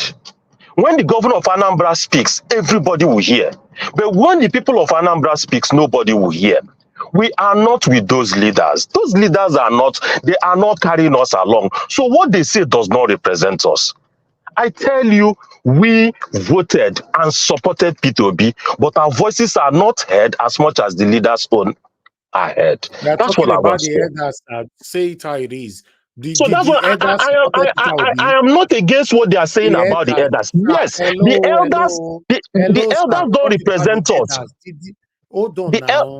Okay, go ahead. The elders, they supported Peter Obi. All the names mentioned just now, all the top billionaires, the elders that we're talking about, did they supported Peter Obi? That's what I'm saying. Even Thr ats, all of them, they did not. But one statement from a governor, it supersedes the statement of 10 million people. That's what I'm trying to tell you here. They are not representing us. That thing those elders did, that's true. It is true. That's what they did, but that's not Igbo people. That's not Igbo people. That's what I'm saying. How many governors supported Peter Obi? I'm still trying to buttress that the governor will have only one. You heard Dave Umahi saying that his wife and his family voted Peter Obi. But he was going around saying that P2B has no chance. But eventually his family voted for P2B. That's what I'm So the saying. people That's that what I'm voted for saying. P2B don't have the vote. Excuse me, sir, you are just everywhere. How many governors? Just a straight question. How many governors? Just mention 3 governors that supported Peter Obi. 3, only 3. None. Okay, so what are you saying then? So what I'm saying is that those people that did not support him was for selfish reason. So when you say Igbo people, I'm saying it's not Igbo people. These are Nobody is Igbo saying leaders Igbo that are people here. selfish. Nobody is saying Igbo people here. I'm That's talking. what they've been saying. Everybody has been saying Igbo people, Igbo people. Excuse me, sir, please. I was specifically talking about Biafra, and I've never mentioned the word Igbo people here since. I'm talking about the Biafra people were demanding for what they want during the time of the campaign, which they're supposed to be silent because the Fulani people or Esme or whatever the terrorists, they were also silent. That's all. That's what I'm saying. So you people are driving to other lanes that I don't understand right now. I heard calls now when they say Igbo people are not And then you united. be specific who said it. Mrs. You just Patricia said that one must kept on say, saying Igbo people don't are not united. generalize, Igbo please. people are Don't let not people add united. me to it. Okay, If you are please. responding to the caller, respond to the caller. Don't say we una say Igbo people. Then you are adding me to we una say. Mr. Najawash, whenever you mention IPOB, a lot of people that are calling in, they don't have the boss to speak on that issue. But they would put your word into, bypass it into leadership, which every tribe in Nigeria has the same problem. They will divert your talk. That's what they diverted now. That was why this guy spoke on that issue. Yeah, but he's wrong. I still disagree. If you are responding, That it's is just like yes. it's just like hold on now.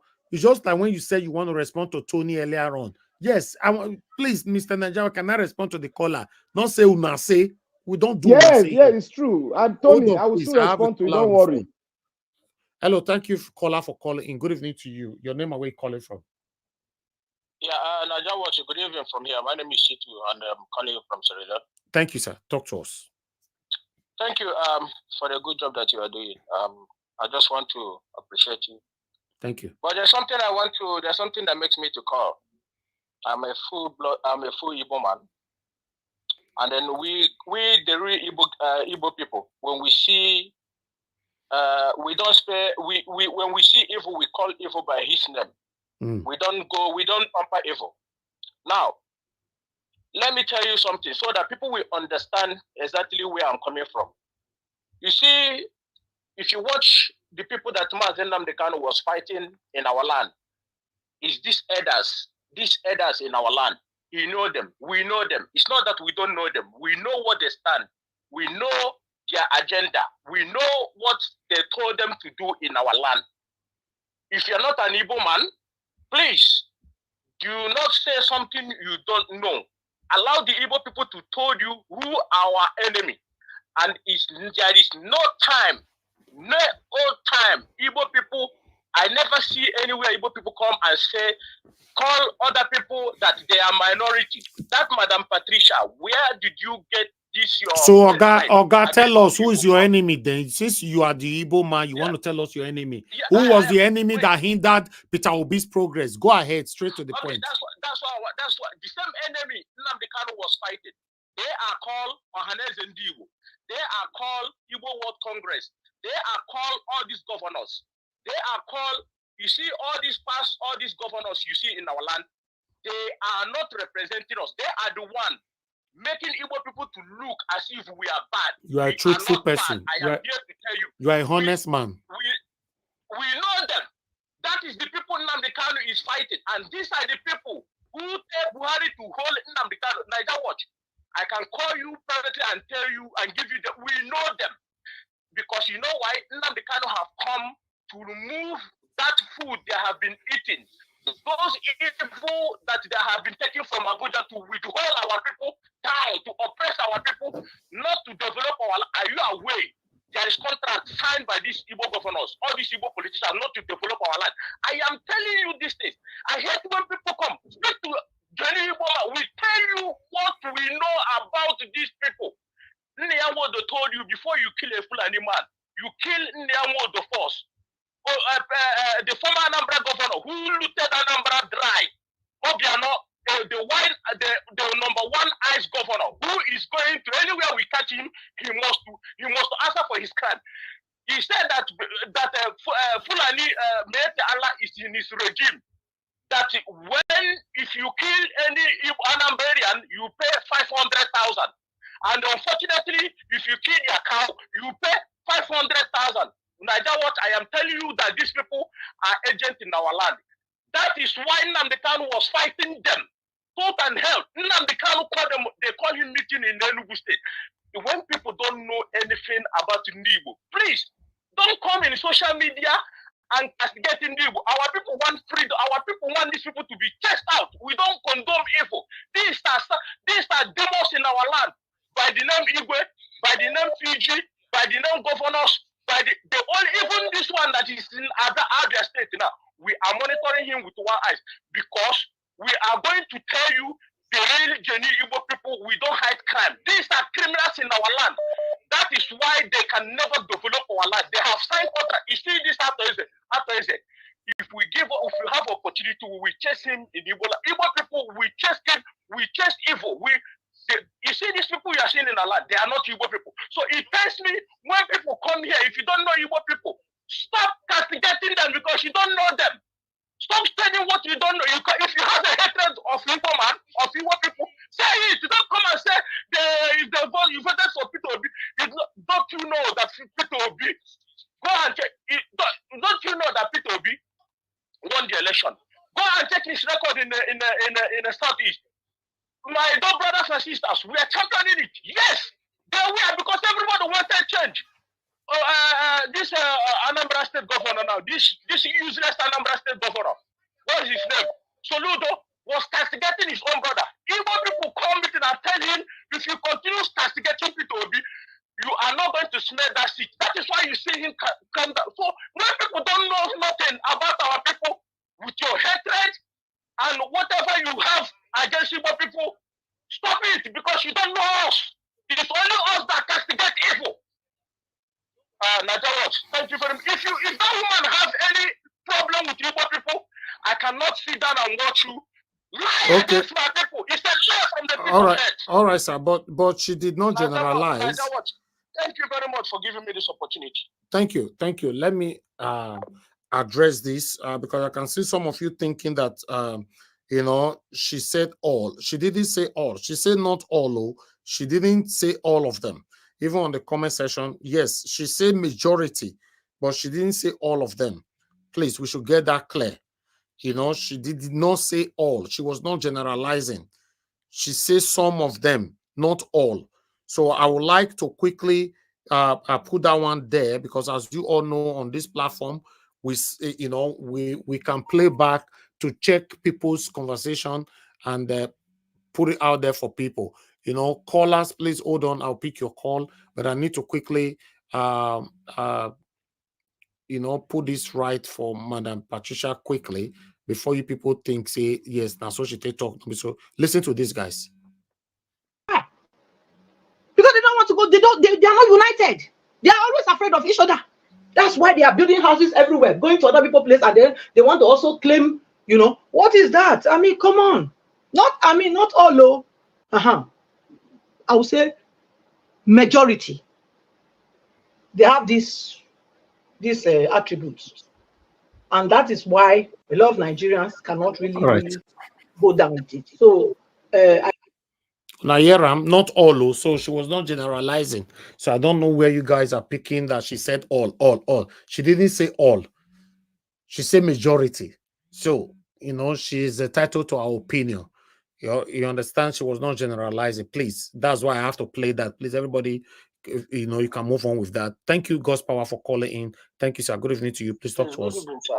Good evening, Thank you very much. And good evening to everybody, all the Naija Watch family, and everyone that's listening to this program. I say, may God bless everyone. Happy New Year in advance to every one of us. Thank you. Mr. Heavis, like we always said, even there's a proverb that goes like this: the enemy are close of our house. The high time we know that. The high time we understand these things. Like, I don't want to mention him. There's a particular man on this platform. Every time he keep mentioning peaceful separation, peaceful separation. So you will now realize that, don't you think that even that separation we are clamoring for, we have evil people, even in your tribe. You understand? So this issue of division that these politics, these thieves that they've created in us, and they throw it to us, and we buy it, and we started attacking each other. Hey, this tribe no good, that tribe no good. I can remember in those days when we were in school then, because I keep asking myself question, why is it that when people want to enroll in school, in any city, the proprietors or the maybe principal will not say, okay, you are from social tribe. No, we don't take only this one. They enroll, everybody is enrolled. And you see, people were playing together, children are playing together. There's no discrimination. But these politics, they make people to start discriminating themselves. Now, if you decide to say, okay, make Yoruba go like this, make Igbo go like, how sure are you telling me that even when you divide, you will still not have criminals among you? That is just it. So we need to start figuring those things, that these things that they are selling to us in time of discrimination. There is evil people everywhere. There is evil people everywhere. We need to know that until we unite together and love ourselves. We should see ourselves like brother and sister. My dear brother, we are just deceiving ourselves. That is just it. God bless Nigeria, no matter what. Thank you. Thank you very much, my brother. I appreciate you. Let me pick another call quickly. Mr. F.A., thanks for calling in. Please talk to us. 2 minutes. Good evening, sir. Thank you. Good evening to you. Good evening. Sir, can you hear me? You have to off where you are watching me from for you to hear me. Okay, then go ahead now. Thank you. Thank you. Can you hear me? How the public hear me, sir? Yeah, we can hear you, sir. You hear me? Good. Today, I'm back very I know yours go there. Me, I go for which I call for, because which happened today for my city. I'll talk to you one-on-one. You know what, sir? I know what the year say Igbo people they build house for every year. As I day here, so I want to believe. It's not the Igbo man.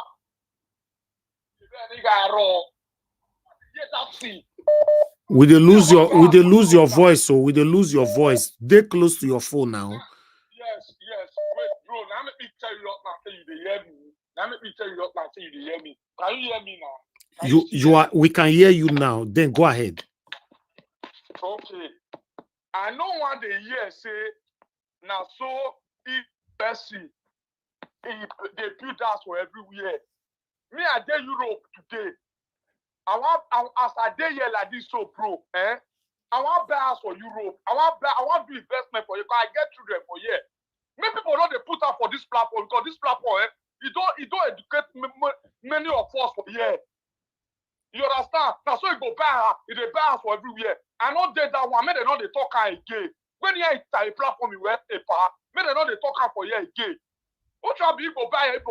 We want buy house for here now. We come do investment. Me self, I want to say, if God bless, I go back supermarket for here. Okay, tomorrow you can say I don't invest. All those are not making any sense. No, try learn. Igbo are not our problem. If Igbo a problem in map, for Christ's sake, Igbo not be our problem. But I don't want a word for Christ's sake. Anything that they pass here, they don't want to unite. Not all Igbos don't unite. They are united just because of the greedy one, the politician. That don't reach what tell them now. That don't reach what tell them. Even Edo people we unite. May God bless you, sir. May God bless you. Every time for the bad, they bad. We know the country is messed up. No love, bro. No love. Maybe if you want to make your submission in this platform, because this platform is school, Igbo Park University, make your submission in a way that it will not offend any one of us. Because people there, we don't they come. Sometimes people will call me, what do you see for Nigeria? Oh, but what I don't learn from there. I don't go get up for university. If I want to get, I know how much I go pay. Not call here, because they say all the name of say Igbo bala. Oh, but not be our problem. The problem we get is say we are not united. Thank you. Love for the fucking country. Okay. So Thank you. Can't get many investment. Not be our problem. Thank you very much. Bro, Thank you. Thank you, Mr. F.A. All right. May God bless you, Papa. Thank you. Thank you. Thank you, sir. Thank you. Let me quickly, before somebody else will speak, because more people call it in, let me quickly make this clear. It looks like you guys are diverting this whole issue already. My stand was, during the campaign, if our brothers, the IPOB people, were silent, it would have been much better. But now they don't, they talk and they go Igbo people, Igbo people. We're not talking about Igbo people here. I'm talking about during the time of the campaign.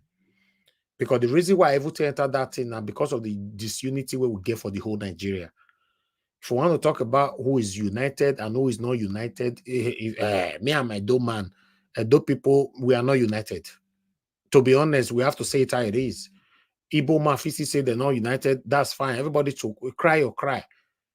Yes, me, I get my own for body. You get your own for body. But I was saying, if the terrorists, the kidnappers, all of them were silent during the time of the election, what happened to our IPOB brothers? That's all. That's my take. But like I said, you know, the diversion now, it don't go somewhere else, which I'm not very happy about. Thank you very much for calling in. Good evening to you. Your name and where you calling us from? Hello, good evening. Off your TV, sir. Off your TV. Off your TV, sir. Please. Excuse me, sir. Off your TV. My TV is off. But I'm still hearing my voice from your background. Go ahead, sir. What's your name? Where you calling from?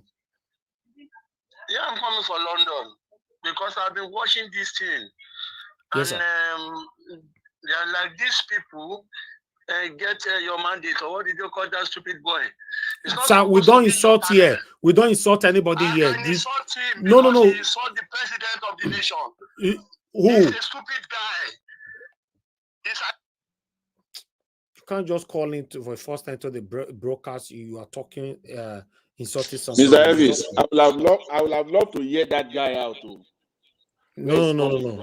You cannot hear somebody that insulted somebody out now. How is that possible? Elvis, now bad man be that. You know, you cannot hear somebody. Somebody insulting somebody. You say you want to hear him out. May continue to insult somebody. To know where it's going now. No, it doesn't work anyhow anywhere in the whole world. If you want to let it say what you want to say in his bedroom, not here. You cannot be insulting somebody who want to hear him out. If you want us to hear him out, you don't need to start with insults. Hello, Ginger Breadman. Thanks for calling in. Please talk to us.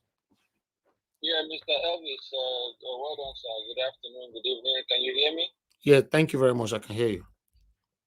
Yeah. I want to address two things. First of all, is what your position. Your position was that IPOB was supposed to have suspended their agitation, given the fact that one of their sons were running for the president. If I'm to understand that to your position, yes, that can be, alluded to that was supposed to be done. But I know that you, Mr. Niger, nothing on earth since I've known you can make you change your stance, whether it is rain or it is sun. So if IPOB was saying that we do not believe in the Nigerian system, we do not believe in this constitution, be it whether our son is running for the president or not, and that is their language before the election, even when they know that their own son is soaring higher, but they stood on that. And even after the election, they continue to stand on it. I think that gives them some form of credibility in the sense that... And then Mona continue then. Mona continue. No, wait. Let me land. Let me land. I had been a student of Nina's, who you brought on your platform. In fact, I started following Nina's before I found Niger Watch. And when I found Niger Watch, I saw the credibility of Mr. P2B, and I suspended my idea of Nina's that there should be no election. I said, okay, let us give this Beavers a try. But we saw all where it landed. So during President Muhammadu Buhari, when he said that before 2015 election, when he said that if he did not win the election, the blood of baboon and monkey will mix, he made a threat to Nigeria. Okay, his people were agitating, but at the end of that election, they did not say because of his people were threatening, they will not give him the power. They give him the power. What point am I trying to make? I'm trying to make the point that the people who decide who to win or who to lead or govern the country are the people that are holding Nigeria by their jugular. So regardless of whether you make an agitation or you do not make an agitation, they know what they want to do and they will end up doing what they want to do. All right, So, let's continue. Let's just continue. You know, let's everybody continue do what they are doing. That's fine. Let everybody. Finally, before I let you go, Mr. Nanjawa, finally, Madam Patricia, I respect you a lot. But anytime I hear your submission, it's that see you have something against, you know, a particular group of people, which is the Igbos. While I want to agree with you that the Igbos are not united, I also believe that other ethnic groups are not united. So when they created Wazobia, it is not the Igbos that created Wazobia. It is not the terminology. And nobody says that Wazobia is more superior than any other ethnic group in Nigeria. So I don't want you, when you make your submission, please stop making it look as if you have a personal vendetta with the Igbos. It does not bode well for this platform. Thank you. Thank you very much, my brother. God bless you. Thank you. Not yet, please. Okay. Because hello, yeah, your name and where you calling us from. Good evening to you. Yeah, hello, good evening. Off your TV, sir. Off your TV where you're watching me from. Yeah, I'm calling from Germany. What's your name, sir? I just want to. Hello? What's your name, sir? Yeah, my name is Anthony. Mr. Anthony, go ahead. You have 2 minutes. Okay, yeah. What I want to say is I'm an IPOB member because I heard you people saying we should have stopped our agitation during an election. You understand? Yeah. So what I want to say now, the IPOB, we have IPOB in Nigeria, and then we see that these people are not, they are working with Nigerian government. Because when Peter Obi, this Peter Obi now who came in 2023 to become, to contest for election, when he was Anambra State Governor, Nnamdi Kanu was under Owazurike at that time. So they helped him because they wanted to do everything to go under political solution, if they can form, a party to help our people in the Southeast. So they helped Peter Obi to win the election in Anambra State.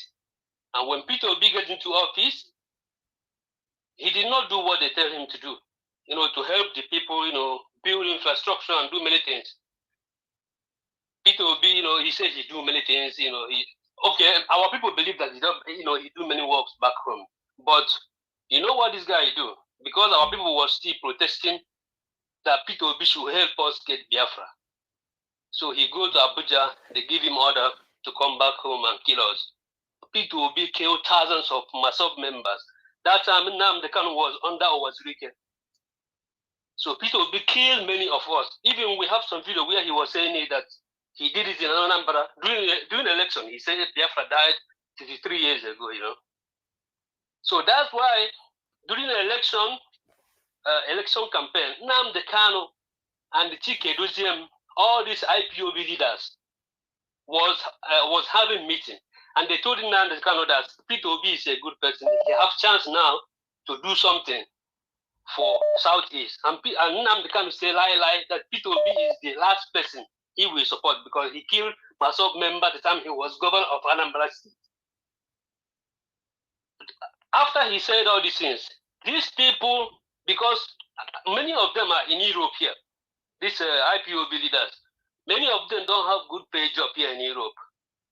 So I'm sure they collected money from this Southeast, maybe from Labour Party, I don't know. And they put Nnamdi Kanu in problem. They sold Nnamdi Kanu. So when they kidnapped Nnamdi Kanu, when he go to Kenya to do something, they kidnapped him. And 8 days this man was in captivity. Nobody said anything from all these leaders. Nobody know where he was. So and that time, this Simon Eba was under Nnamdi Kanu. Nobody knew him that time.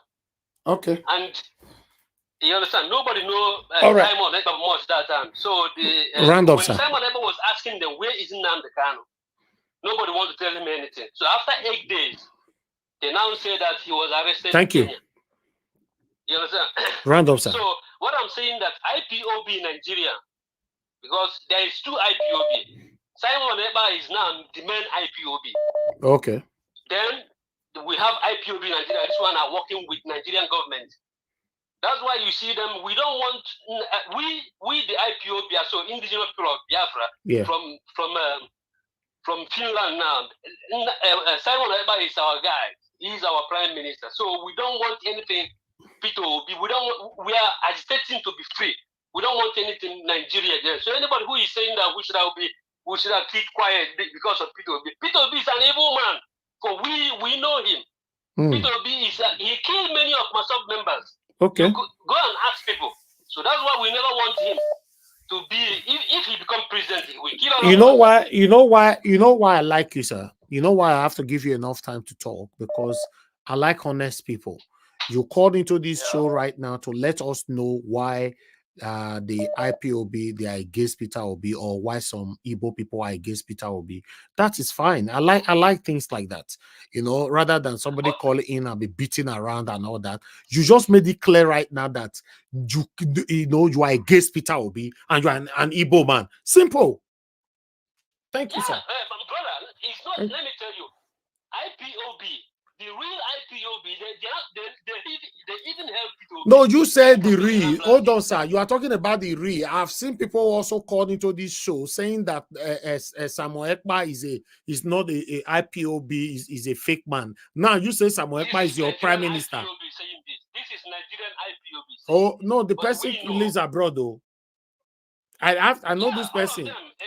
Please, oh guy, if you are listening to us, you live abroad, call in now. You don't fit talk how many times say Samuel Ekpa is fake. So the real IPOB they fold now. They say they don't get prime minister, and you say you don't get prime minister. So we don't know where is all this conflicts coming from right now. I want to do this matter now. I said that Simon Ekpa is the real man now. Okay, all right. Then make IPOB Nigerians are criminal. okay, all right. Maybe he go call. Maybe if he call, we'll still take him from there. Now, God will bless you, Mr. Anthony. Thank you very much, sir. All right. Mr. Ivis. Yes, sir. Mr. Ivis, thank you very much. I like the Hold on, sir. Let me quickly pass this. My people, you see what I'm talking about. What do me talk now? It's already cemented. That some people were against Peter Obi. This is that. So Mr. Anthony just called in a honest man, telling us right now that Peter Obi is evil. So that means he's accepting that, yes, there are people who hindered Mr. Peter Obi's progress. I tell you, say that man so far. Peter Obi so far. But because he's a leader that many of us are looking up to, enough he talk. Peter Obi go this house, go they cry. His wife go they pet him. Go say, please, honey, stop crying. But because he's a leader that many of us believe so much on, if he want to open in front door, go quickly clean his eyes. Go say, now my own people, they do me like this. So my own people. Life deep, shower. Mr. Niger watch. Hold on. I just want to give you a hint. Quickly then. I'm not saying. You see, Peter Obi has answered that man question, that thing that he said. We need to go and bring that answers from Peter Obi out so that he can correct the statement that guy was making on air. But the correct statement or not correct yes, statement? No, he got to correct it because the man said he doesn't like Peter Obi. It's an the individual. Man said he doesn't like Peter Obi. Are you going to change that black pattern? No, it's an individual. He can't speak for people. So he's saying something that is wrong. Are you an IPOB member? No, I'm not an IPOB member. I've heard Peter Obi correct that issue. They say he buys some people. I am defending Peter Obi. He spoke emphatically on that issue. I'm not IPOB member, but when he's giving a wrong information, we should be corrected. So you bring the right information then, please. I want you to bring that tape. He was asked that question. Okay, we'll go. I'll research on him. I'll bring and come to you. Bring and come out for correct him. Because that was a wrong statement he just made there. All right. Let me quickly pick another call right here. Somebody else calling in. Okay, go ahead, man. Mr. Ivis, I just sent you something. I don't know whether it's true. But see whether that is. We've already addressed that. I saw it. We already addressed that. The one that happened in Benin. That one is 3 days ago now. That's old news. Not true. Okay, I tell you, I said I'm not current too. I said it before. I just that got one it. is 3 days ago. Can I answer now? I'll leave him. I'll leave him. No problem. Thank you. Okay. Please let me pick this call. Hello, your name and where you calling us from? Yeah, Naja Watch, please, it's me, Sito. I call back. Can I correct something? If you can allow me to do that, please. Okay, go ahead, sir. Okay. Please, I still appreciate you anyway for giving me this opportunity once more again. Now, the guy that just finished saying that Nigeria IPOB, I have to tell you exactly what happened. That's why when something happened, you look for the truth. We always look for the truth and present the truth for the people, not people who come and say something that is not true. And we are not going to take it. Whether I cannot even stand anybody who will come to this platform and lie, except I'm not listening. I have to make my effort to call and debunk every lie. Now, I've told you that both the past governors in Southeast and the present one, now, they are all agents in our land. Now, Dave Umahi, the former Ebonyi State governor, he came out in national television. What I'm telling you now is on record, that he will form parallel IPOB, inside IPOB. This is started from Dave Umahi. Ebubago started from Dave Umahi. I'm telling you how you see everything that is unfolding now. He said he will form parallel IPOB, inside parallel IPOB, which means he will form the fake IPOB inside the genuine IPOB. Now, when he formed it, he actually formed it. And the people you see now that is carrying this atrocity in our land, calling in the name of Mazen Namdekano, are Dave Umahi contracted agency through by Nigerian Thank you, government. sir. Go Thank and you. investigate what I'm telling you. All right, we are And these working are the with time. people you see. One of them is this one that call you now from Finland. Thank we you. know what is happening. So, sir, before you go, who is the real IPOB or who is the fake one? Please, quickly, round up. Now, the real IPOB, you got to know them when they speak. The real IPOB is there. So the real one lives abroad or in Nigeria? No, they are back home and they are in abroad. And the ones back home are chasing the criminals that Dave Umahi from. And one of them is this guy that called you now. Okay. And let me tell you something. Brother Watch, like as I said to you, people always go to see Mazen Namdekano. Send a delegate. Say you, Najawa, that you want to see Mazen, at least people knows you, his lawyers are listening to you. Don't think people are not listening, they're listening. Send a delegate to his lawyer and say that you want to send somebody to go and see Mazen Namdekano to tell you exactly what is going on. Then we take your delegate there and you will see Onyendu Mazen Namdekano. We know what Samanepa, we have Samanepa record with these governors, what he's doing and what they promise him. Forget about Now, God bless you, sir. Thank you very much. Talk about rubbish. Now we know who we are waiting for Mazen Namdekano to come out so we can play me, I can't wait. Discussion with Thank governor you. so you can hear his atrocity. God Thank you bless very you. much for giving me this opportunity. God bless you, sir. Thank you so much. You see, when that one they talk just now, Ekpa is my prime minister. I said, no worry, another IPOP member will still call just now. Talk, say, you and your Samuel Ekpa. So will be criminal. When I not see last say another one, don't call in. So, and I saw Sunday Bulu, you were asking Elvis, are you a IPOB member? Someone is directing you for truth. Oh, that means you don't understand my sarcasm. You know, that means I make you ask me that question. If you understand where me stand, you don't go ask me that question at all. I'm only here fighting for my principle, Mr. Obi, because the pain is passing through is too much. Yes, sir. Mr. Elvis, on this IPOB thing, you will receive call tire today. On this one, in fact, we will talk again. Mr. Elvis, you don't go bite lion tail. Kai, my brother, lion tail, now you bite so. Now the pains where Peter Obi pass through, they pay me here. That's why we need to.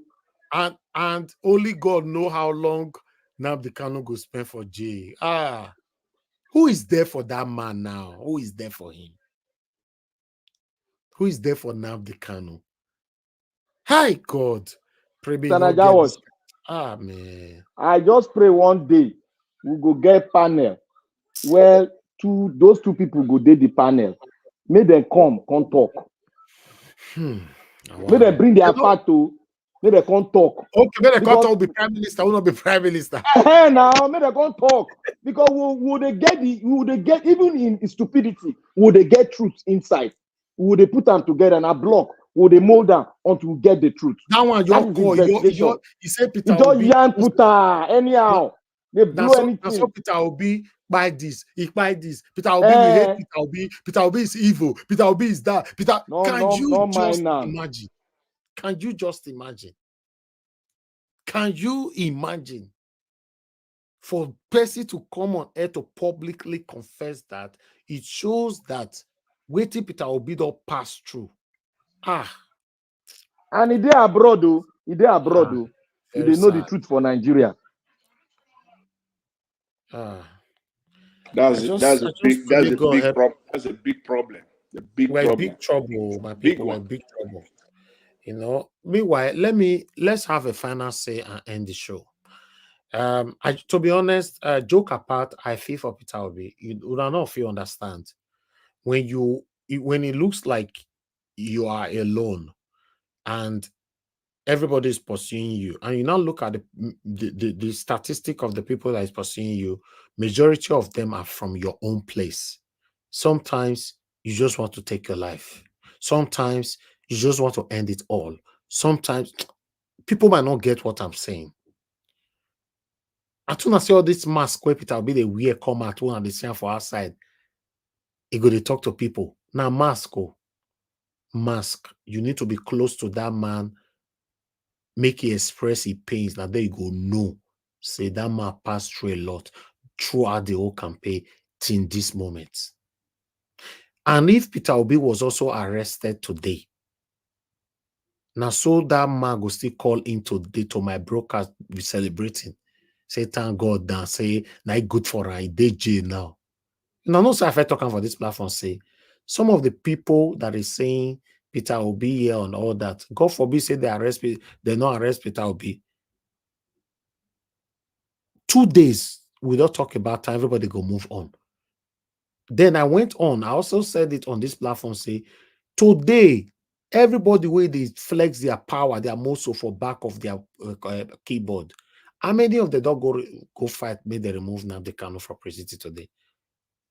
Nnamdi Kanu was not fighting for Igbo people. Nnamdi Kanu was fighting for the liberation of Nigeria, Nigerians that is suffering. In case you are not aware, if he was fighting for Igbo people, I don't think someone like me would have used this my platform to fight for Nnamdi Kanu 3 years ago, 4 years ago, I guess, 3 years ago, 2 years ago. On this platform so many times. Some of them only just started following us. You don't even know the history of the platform.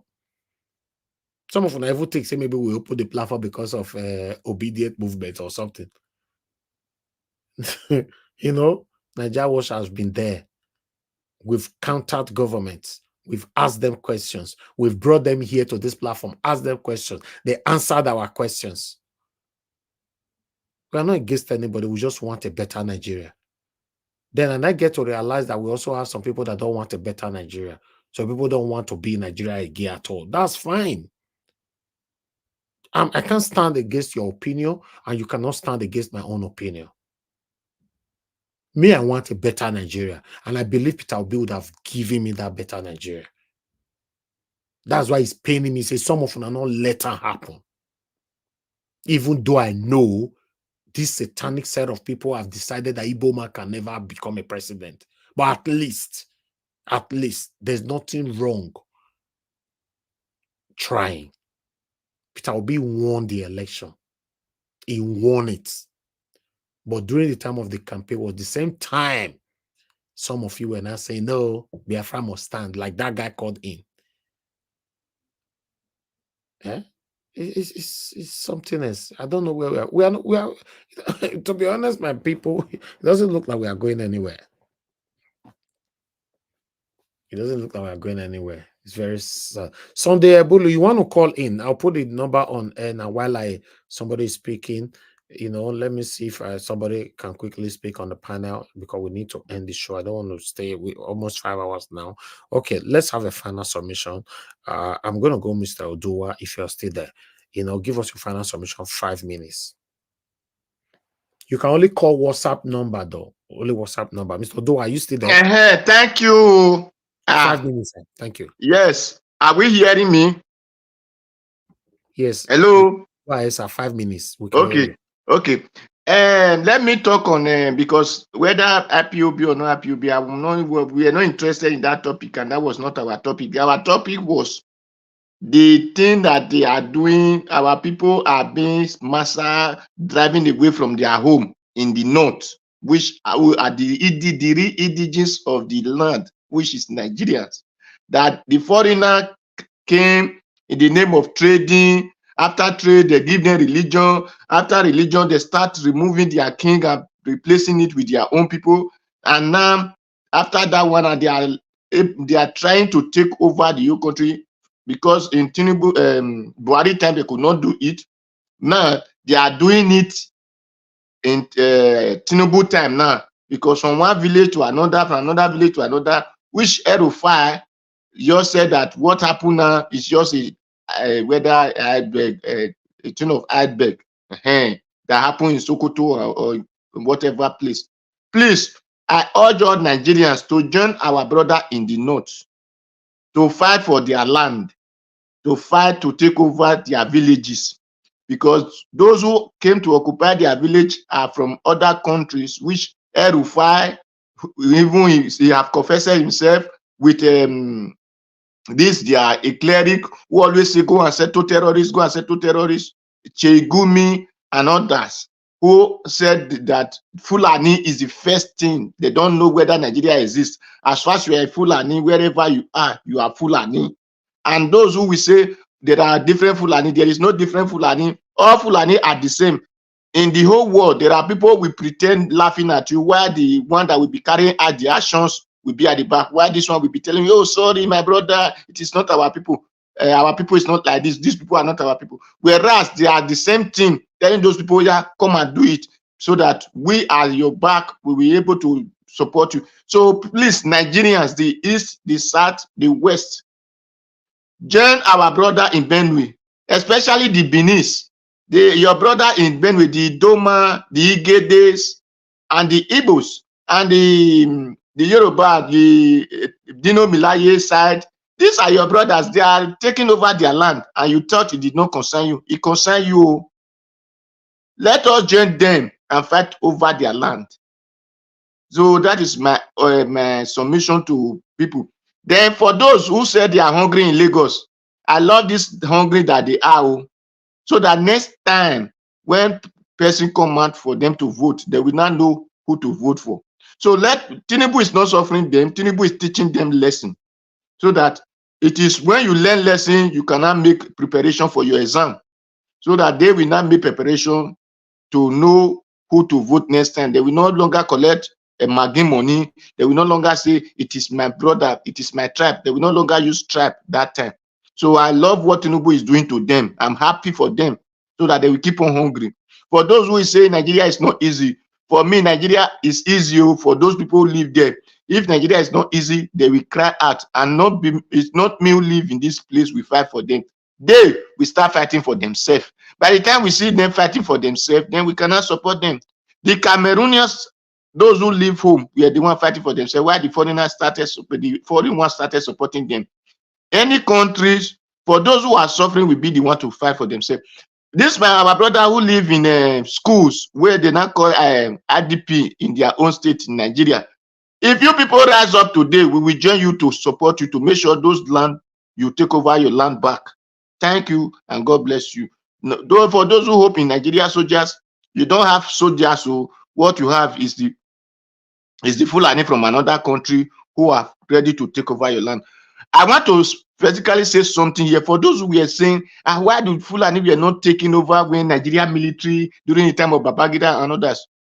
The reason in Dajuma and others, the reason that the Fulani could not fight, because those people, the indigenous of those places, were in high rank in military.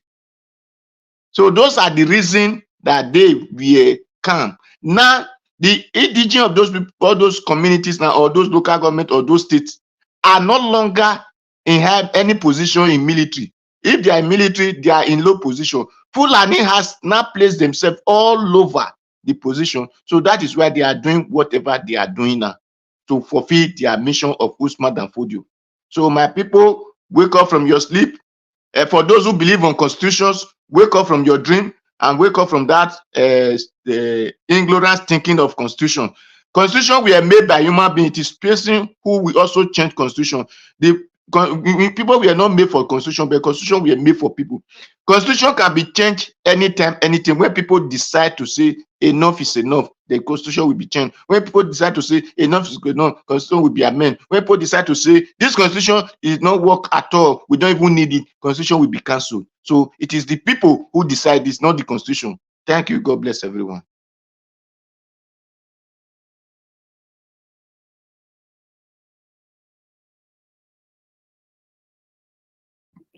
All right, Mr. Oduwa, thank you very much. God bless you, sir. Thank you for your submission.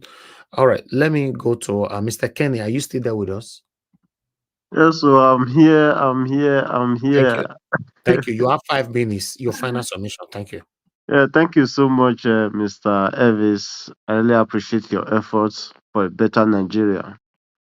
Well, that someday we will have it, but we don't know when it will come. But we hope on God, and we hope on our strength and it will be a collective effort.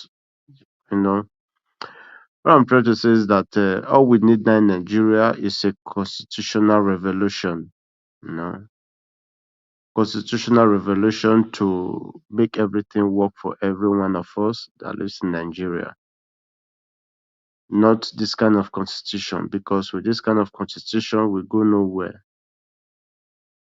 5 years' time, 4 years' time, Nigeria will still remain the same.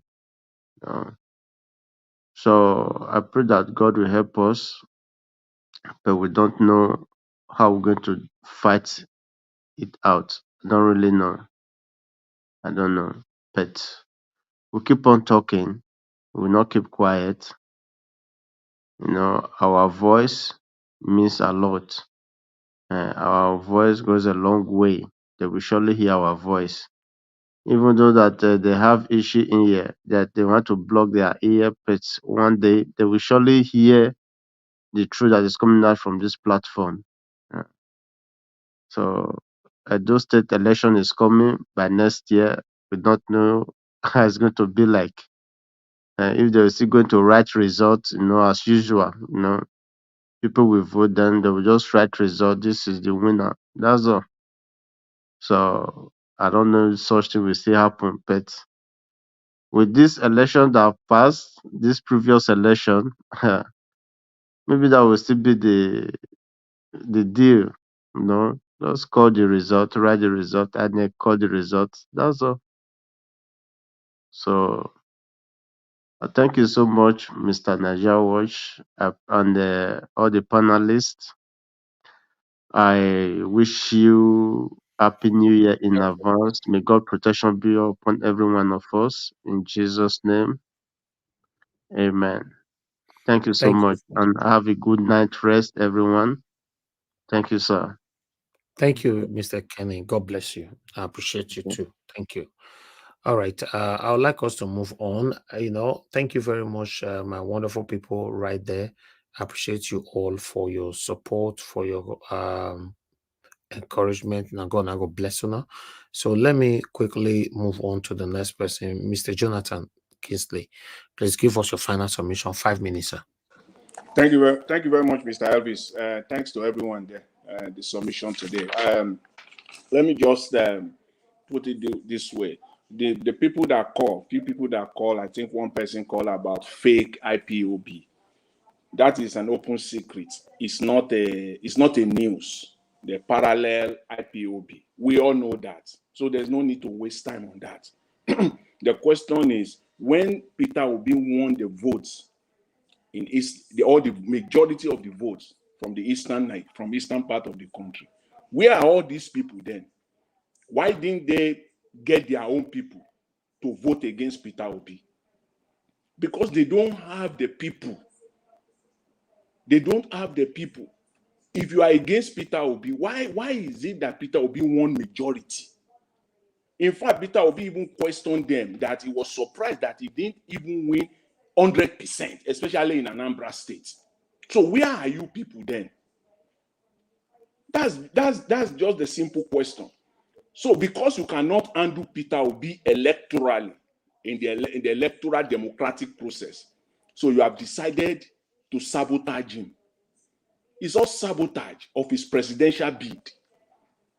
They work endlessly to sabotage the presidential bid by working closely with the power that be in Nigeria to frustrate Peter Obi's bid.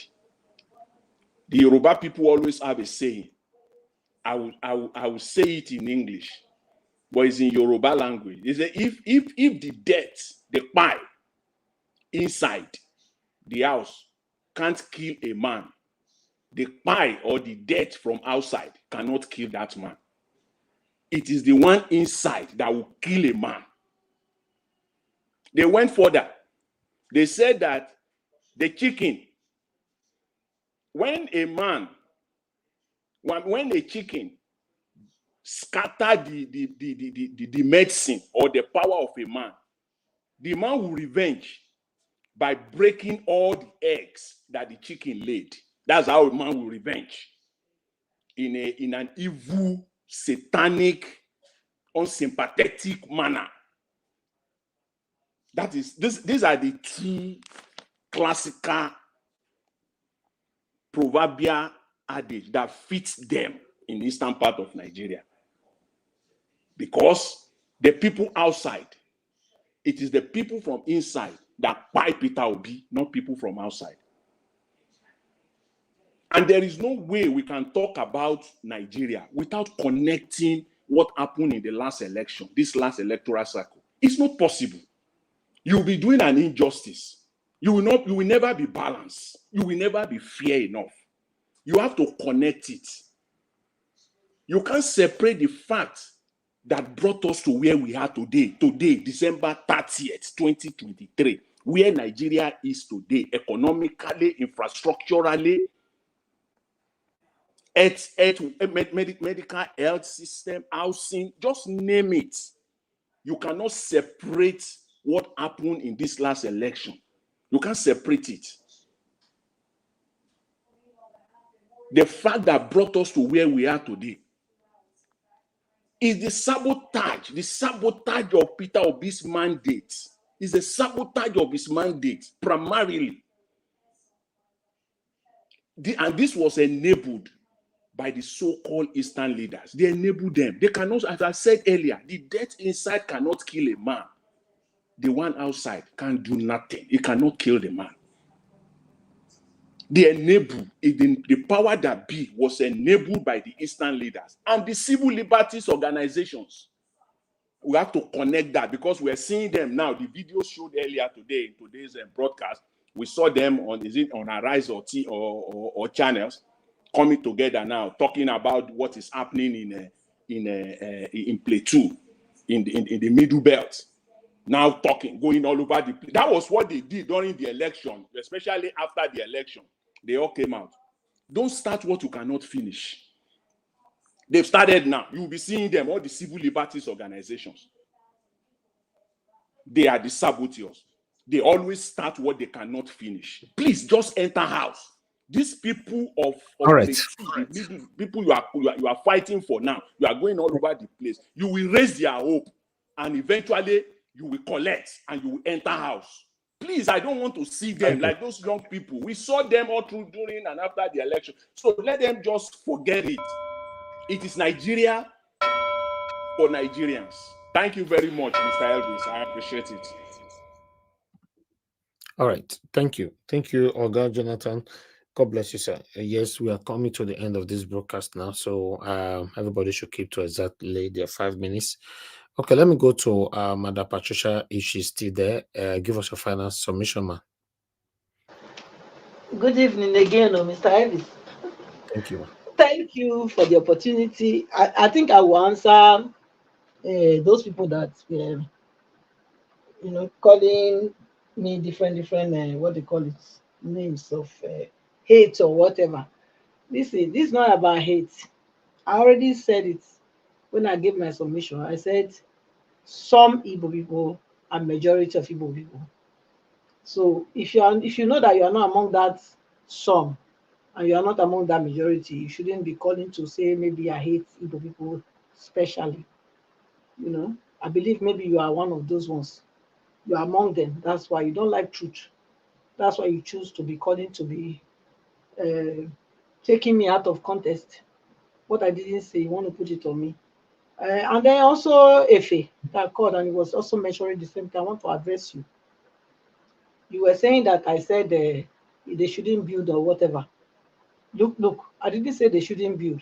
You have to follow the discussion to know why I concluded or use or happened to say what I said. I didn't just say plainly that they when they go about building, but there was a reason why I said they go about building, because of the disunity and the mistrust of themselves together, one another. They don't trust one another. So please, when you want to give a submission to, listen to what people have said, you know, before you call in to give your own submission. Don't just pick something from what somebody said and then use it as your submission. Make sure that connect what the person said and try to reason as to why the person also said what they said. So I didn't say they don't have a right to build or buy anywhere they want to buy or build. But the reason why they are going about doing that, that's where what I addressed first. And as a result of that, that's why they seem to be going about talking that Igbo people are the most, or yeah, they say that this one is their word. They say Igbo people are the most people that want to go and they are most people that are most international. They go everywhere and they feel home. They want to develop other people's place. So please, let's you know, listen well and listen good. I want to read something that I think will be helpful. Why the agenda of this Wazobia will always fail, and it has been failing and it continue to fail. Because we are not one. I've given my submission here before. I said, like oil and water cannot be mixed. Clay and iron cannot be mixed. Now, so Nigeria matter be. Whether I like them or not, it no matter who they clamor for one Nigeria, it not gonna ever happen. You know, the only time we will stop this oppression is when we come to look our face to face and say, really, we are not one. That's when it will stop. You are not one by culture. You are not one by religion. You are not one by tradition. So tell me, a house divided, can it stand? All right. So if you want, I can just read this, please, before I go. Acts chapter 17, 26 to 27 says, the Passion, I'm reading from the Passion translation. He said, from one man, Adam, he made every man and woman, that's God, and every race of humanity. And he spread us over all the earth. He sets the boundaries of people and nations, determining their appointed times and history. So this is God's word. It cannot change. Me and you will not be one. Even we can trade, we can do all the things together. But when it comes to, say, you know, becoming one, like everything has to become one, it's not possible. So thank you. Bye. Thank you, Madam Patricia. God bless you. I appreciate you. All right. Let me move on to Black Panther, which I think is the last person. Yeah, it is. Black Panther, your final submissions are 5 minutes. Thank you, Mr. Najawash. I'm going to rush through over it before I land on Mr. Tony. The last caller that spoke emphatically, and he was so elaborate. I praise him and I thank him for speaking for his people, and he was speaking straight to the point. And everybody, Mr. Najawash gave him a lot of time so that he can really land his point, and he landed it. Everybody was comfortable. I want to say something right here. If you want to talk on a particular people that is not your people, that is not from your tribe, You have to have your facts to table in front of them, so that they will know the direction which you are going, and they will know that you brought in facts, because facts cannot be disputed by them, because it is right there, point black and white. That is one thing he was saying. If you don't know a people or a place, you should be very logical and be very careful the way you put your word, because your word, by your word, they will know the context inside of you. Thank you on that side. And I want to say something. I want to read one word, one definition. And Naija Watch, you should be very careful for people not to be using this word every time here, but they try to paint it and turn it around. I want to use this word called dominate. It's a very strong word, and that word divides the heart of a man towards his own brother. If you say your brother dominates, one, I want to state the definition of domination. When you dominate, domination means the rule over and control and govern by superiority, authority, and power over somebody else. It can also mean to exert a supreme guide influence on and over a people. It can also mean to tower above and overlook from a superior elevation or command because of superior height and position. Therefore, I speak. Nobody should come here to say the Igbo man is dominating, because you can as well say he's trying to put himself over you. Igbo man from history has not dominated any part of Nigeria. I'm not an Igbo man, but I've read the history. And the history that I've read is the same thing you have read. Two, the Igbo man goes round, anywhere he stays is his home. And that is how it's supposed to be as human. Mommy was speaking from the Bible. He was speaking he was speaking on the creation by God of we human. He was speaking on creation. And we should be very, very careful. An Igbo man goes to anywhere, he have an input, and is so happy to be and to have input in that environment. He pays everything. Likewise, every other tribe. I'm a Benin boy, and I thank God I come from that race, because my father was opportune to build house, not one, two, in Lagos, and build in his own place. That does not, is the way you put it. When you put your point, and when you emphasize on a particular thing, then people will read meaning. That is why you have to be very logical, and you have to put forth your fact so that people will not read meaning to you. Igbo man do not dominate. And Igbo man, it is good for every one of us to go everywhere around Nigeria to exercise his right and do with all diligence everything. And Mr. Tony, just 1 minute, sorry sir, 1 minute, I'll round it up. Mr. Tony, if you listen to yourself, you have been a person that have said, divide Nigeria, divide Nigeria. If you listen to me, Mr. Peter Obi said, we lack critical thinkers in Nigeria. And I've been so objective. I said my fact. If you don't want this, this is what you want. A man cannot fight a war and win. He needs subject and people behind him. When you are coming to a forum here, you must put on your critical cap. You must not come here and denigrate and put down a person that have spoken to you and told you that Agbado is wrong, and you said Agbado was right. What are we seeing today? Please, if you want to do things, you look at the personality, you look at how he has spoken, and critically analyze it before you come and throw it into the trash can. I'm not somebody that you can throw into the trash can, because I've been I've participated in everything in the Nigerian politics, in the student politics. I have come, and if I put my record, even your deputy governor was my associate when we were running politics. He was my associate. So don't put me aside. If you listen to me, I give you a point. I give you point A and point B. If you don't like this, you fall into this. I am not a man that dabble round. I said from the beginning that Constitution, even beginning of the old rally election, Constitution is our problem. People throw me aside, and now everybody is talking about the Constitution. I said you're on a thin rope, and if that thin rope is broken, Nigeria will be broken, because prophecy has come before us. Mr. Tony, get your act together and get your critical thinking cap in fact before you can come here and speak to me. Thank you. All right. Thank you. Thank you very much, everybody. I appreciate you all. Yes, we've come to the end of this broadcast. Before I pass my final, I can see Mr. Anthony, you were calling in. Let me quickly call you back. You know, you called so many times.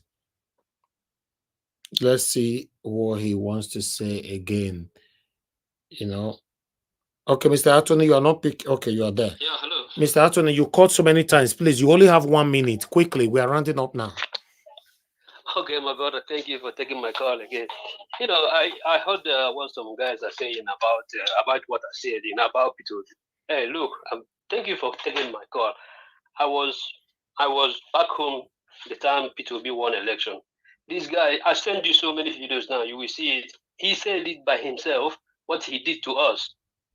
Because of this man, I ran away from Southeast P2B. So I sent you all the video. You will see it. It's not that there. But were I'm you not part lying. of? Were you a kidnapper at that time?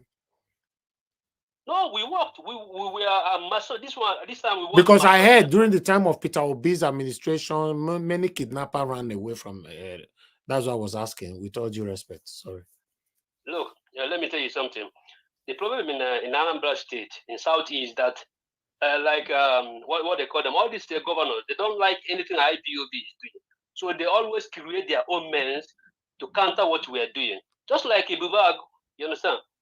You just see what was happening. They killed one girl who just came from Europe. They killed her. These Fulani people, you understand? And then they kind of saw this and got crazy. And he created the Eastern Security Network. Okay, sir. And why did this guy did the guy and create Ibubag? Thank you, sir. Tomorrow we'll continue from this topic. Join us 6 p.m. Nigeria time, okay? Okay, please watch that. I'll send you the videos where P2B and was looking, and then they say the same thing in the same video. Okay, I'll check it. I'll check it. Thank you. Yes, sir. Okay, let me put this on, my people. Thank you very much. I want to let people to understand that on this platform, you guys should understand that anything to do with tribal sentiment, I don't like it. I'm not for it, and I will never be part of it. Like I've always said, I will say this over and over again. I'm here for a better Nigeria. I want Nigeria to be better in my time. I don't have strength to be clamoring for a new country right now, where a new country will not start building. Before I go build and finish, I don't grow finish. No, I'm already in a better place. But I want a better Nigeria. That's what I'm fighting for. So just leave me alone. Why you that want separation, I also leave you alone. You know, see? Vice versa.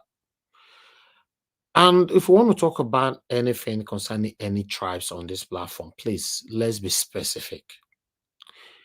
The terms generalization is what I'm against on this platform all the time. You know, the word Igbo people, and we're putting it on like that, then it means that we're talking to all of them. If we are talking about some of the Igbo people, that's fine. I was specific talking about the Igbos, elders, and talking about the IPOB. I was very, very specific. I understand that when people now came in, call in, and blah, blah, blah, everything now turn around, but that's fine. Sometimes emotions can drag us out of the lane. But I wanted to reiterate and put this through quickly here before we round up. Please, my people, I want you guys to know that we're fighting to have a better life in our own country. And the only way we can have it is by unison. If we don't have unity among us, there's every probability that we are going nowhere. You might not agree with me now, but remember, you will get old, I will get old. We will still not achieve it. Our time will pass. We must unite and stop fighting ourselves. And notice that we have so much strength in fighting ourselves, while we have less strength in fighting the government.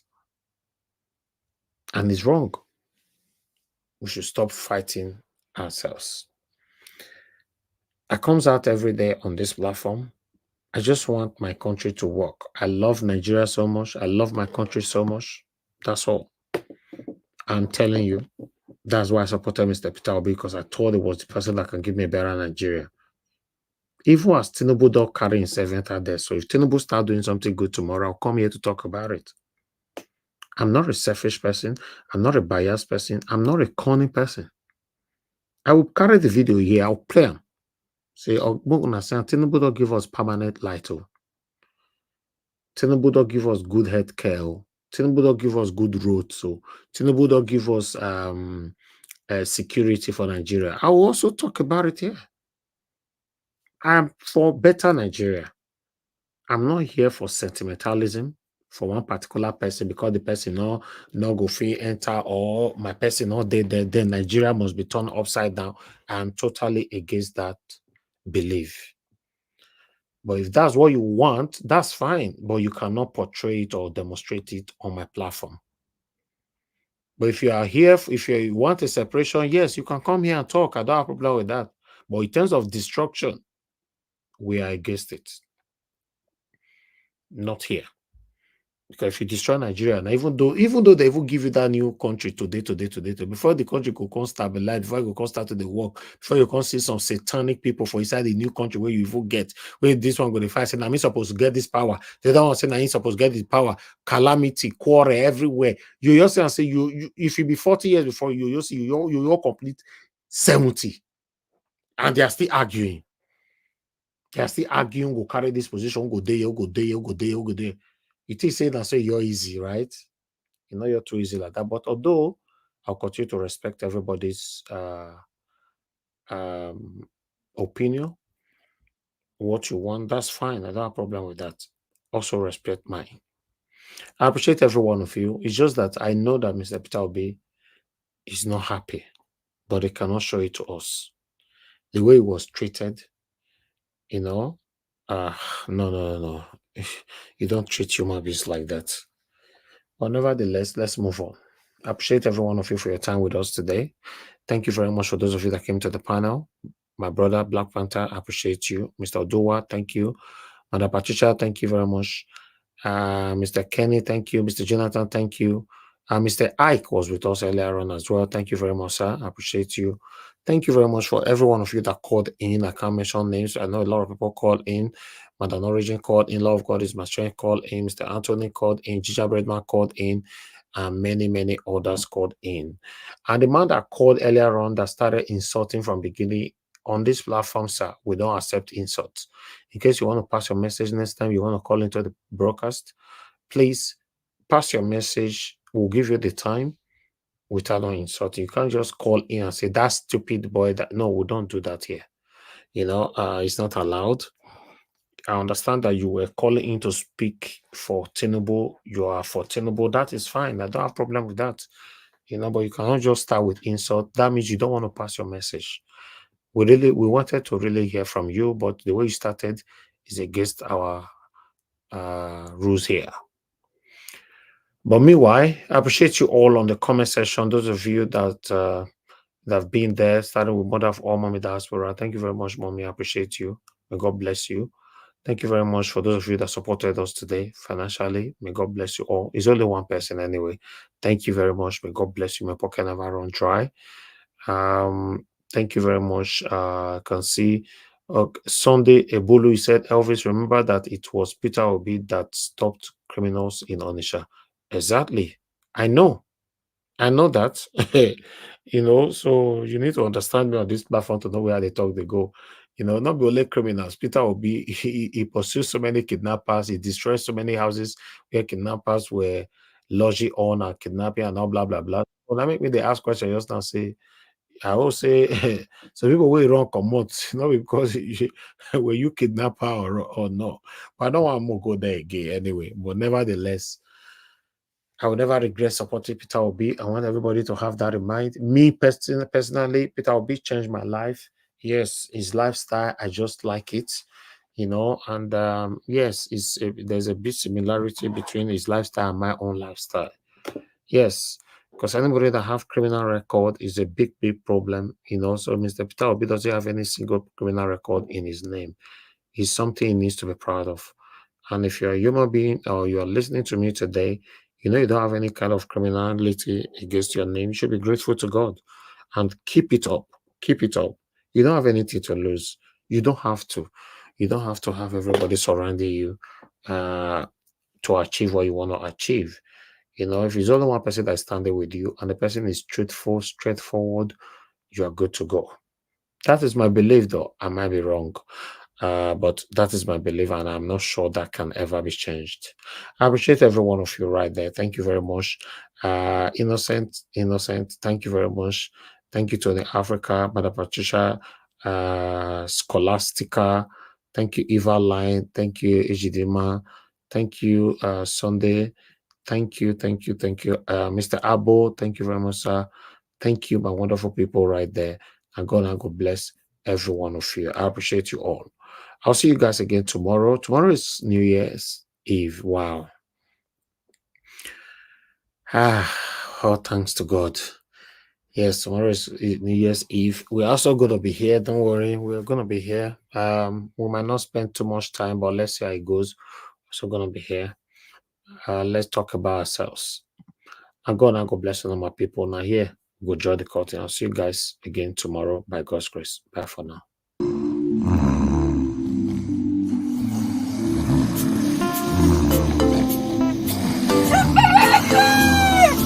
Wake up, Nigerians! Your nation is being destroyed by politicians. Many politicians. Them there's lie. Many politicians. Them they thief. Many politicians. Them they cheat. Many politicians. Now so they thief.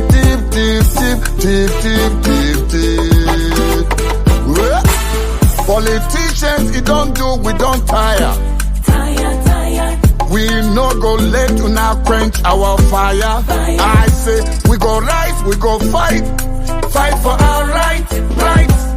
Enough is enough, we are taking a stand.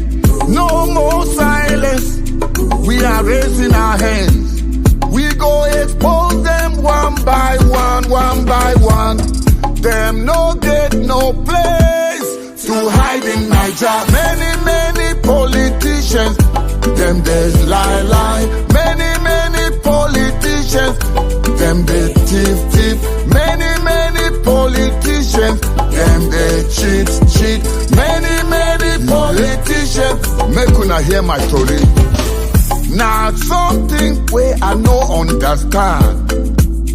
When Danfo driver become politician, Okada rider, when he join politics, he start to steal. They promise change, but not lie them they talk. They promise prosperity, not lie them they talk. Them they steal our money, them they build mansions. We they sleep for the street with no food to eat. Yeah. Nigerians, are you watching what is going on right now? These heartless and clueless politicians will run our nation down while we are watching. If we don't do something now, they will destroy Nigeria. They buy expensive cars, jets, and yachts at the expense of the suffering of Nigerians. They use millions in celebrating birthdays. So we must rise now and end this regime of force.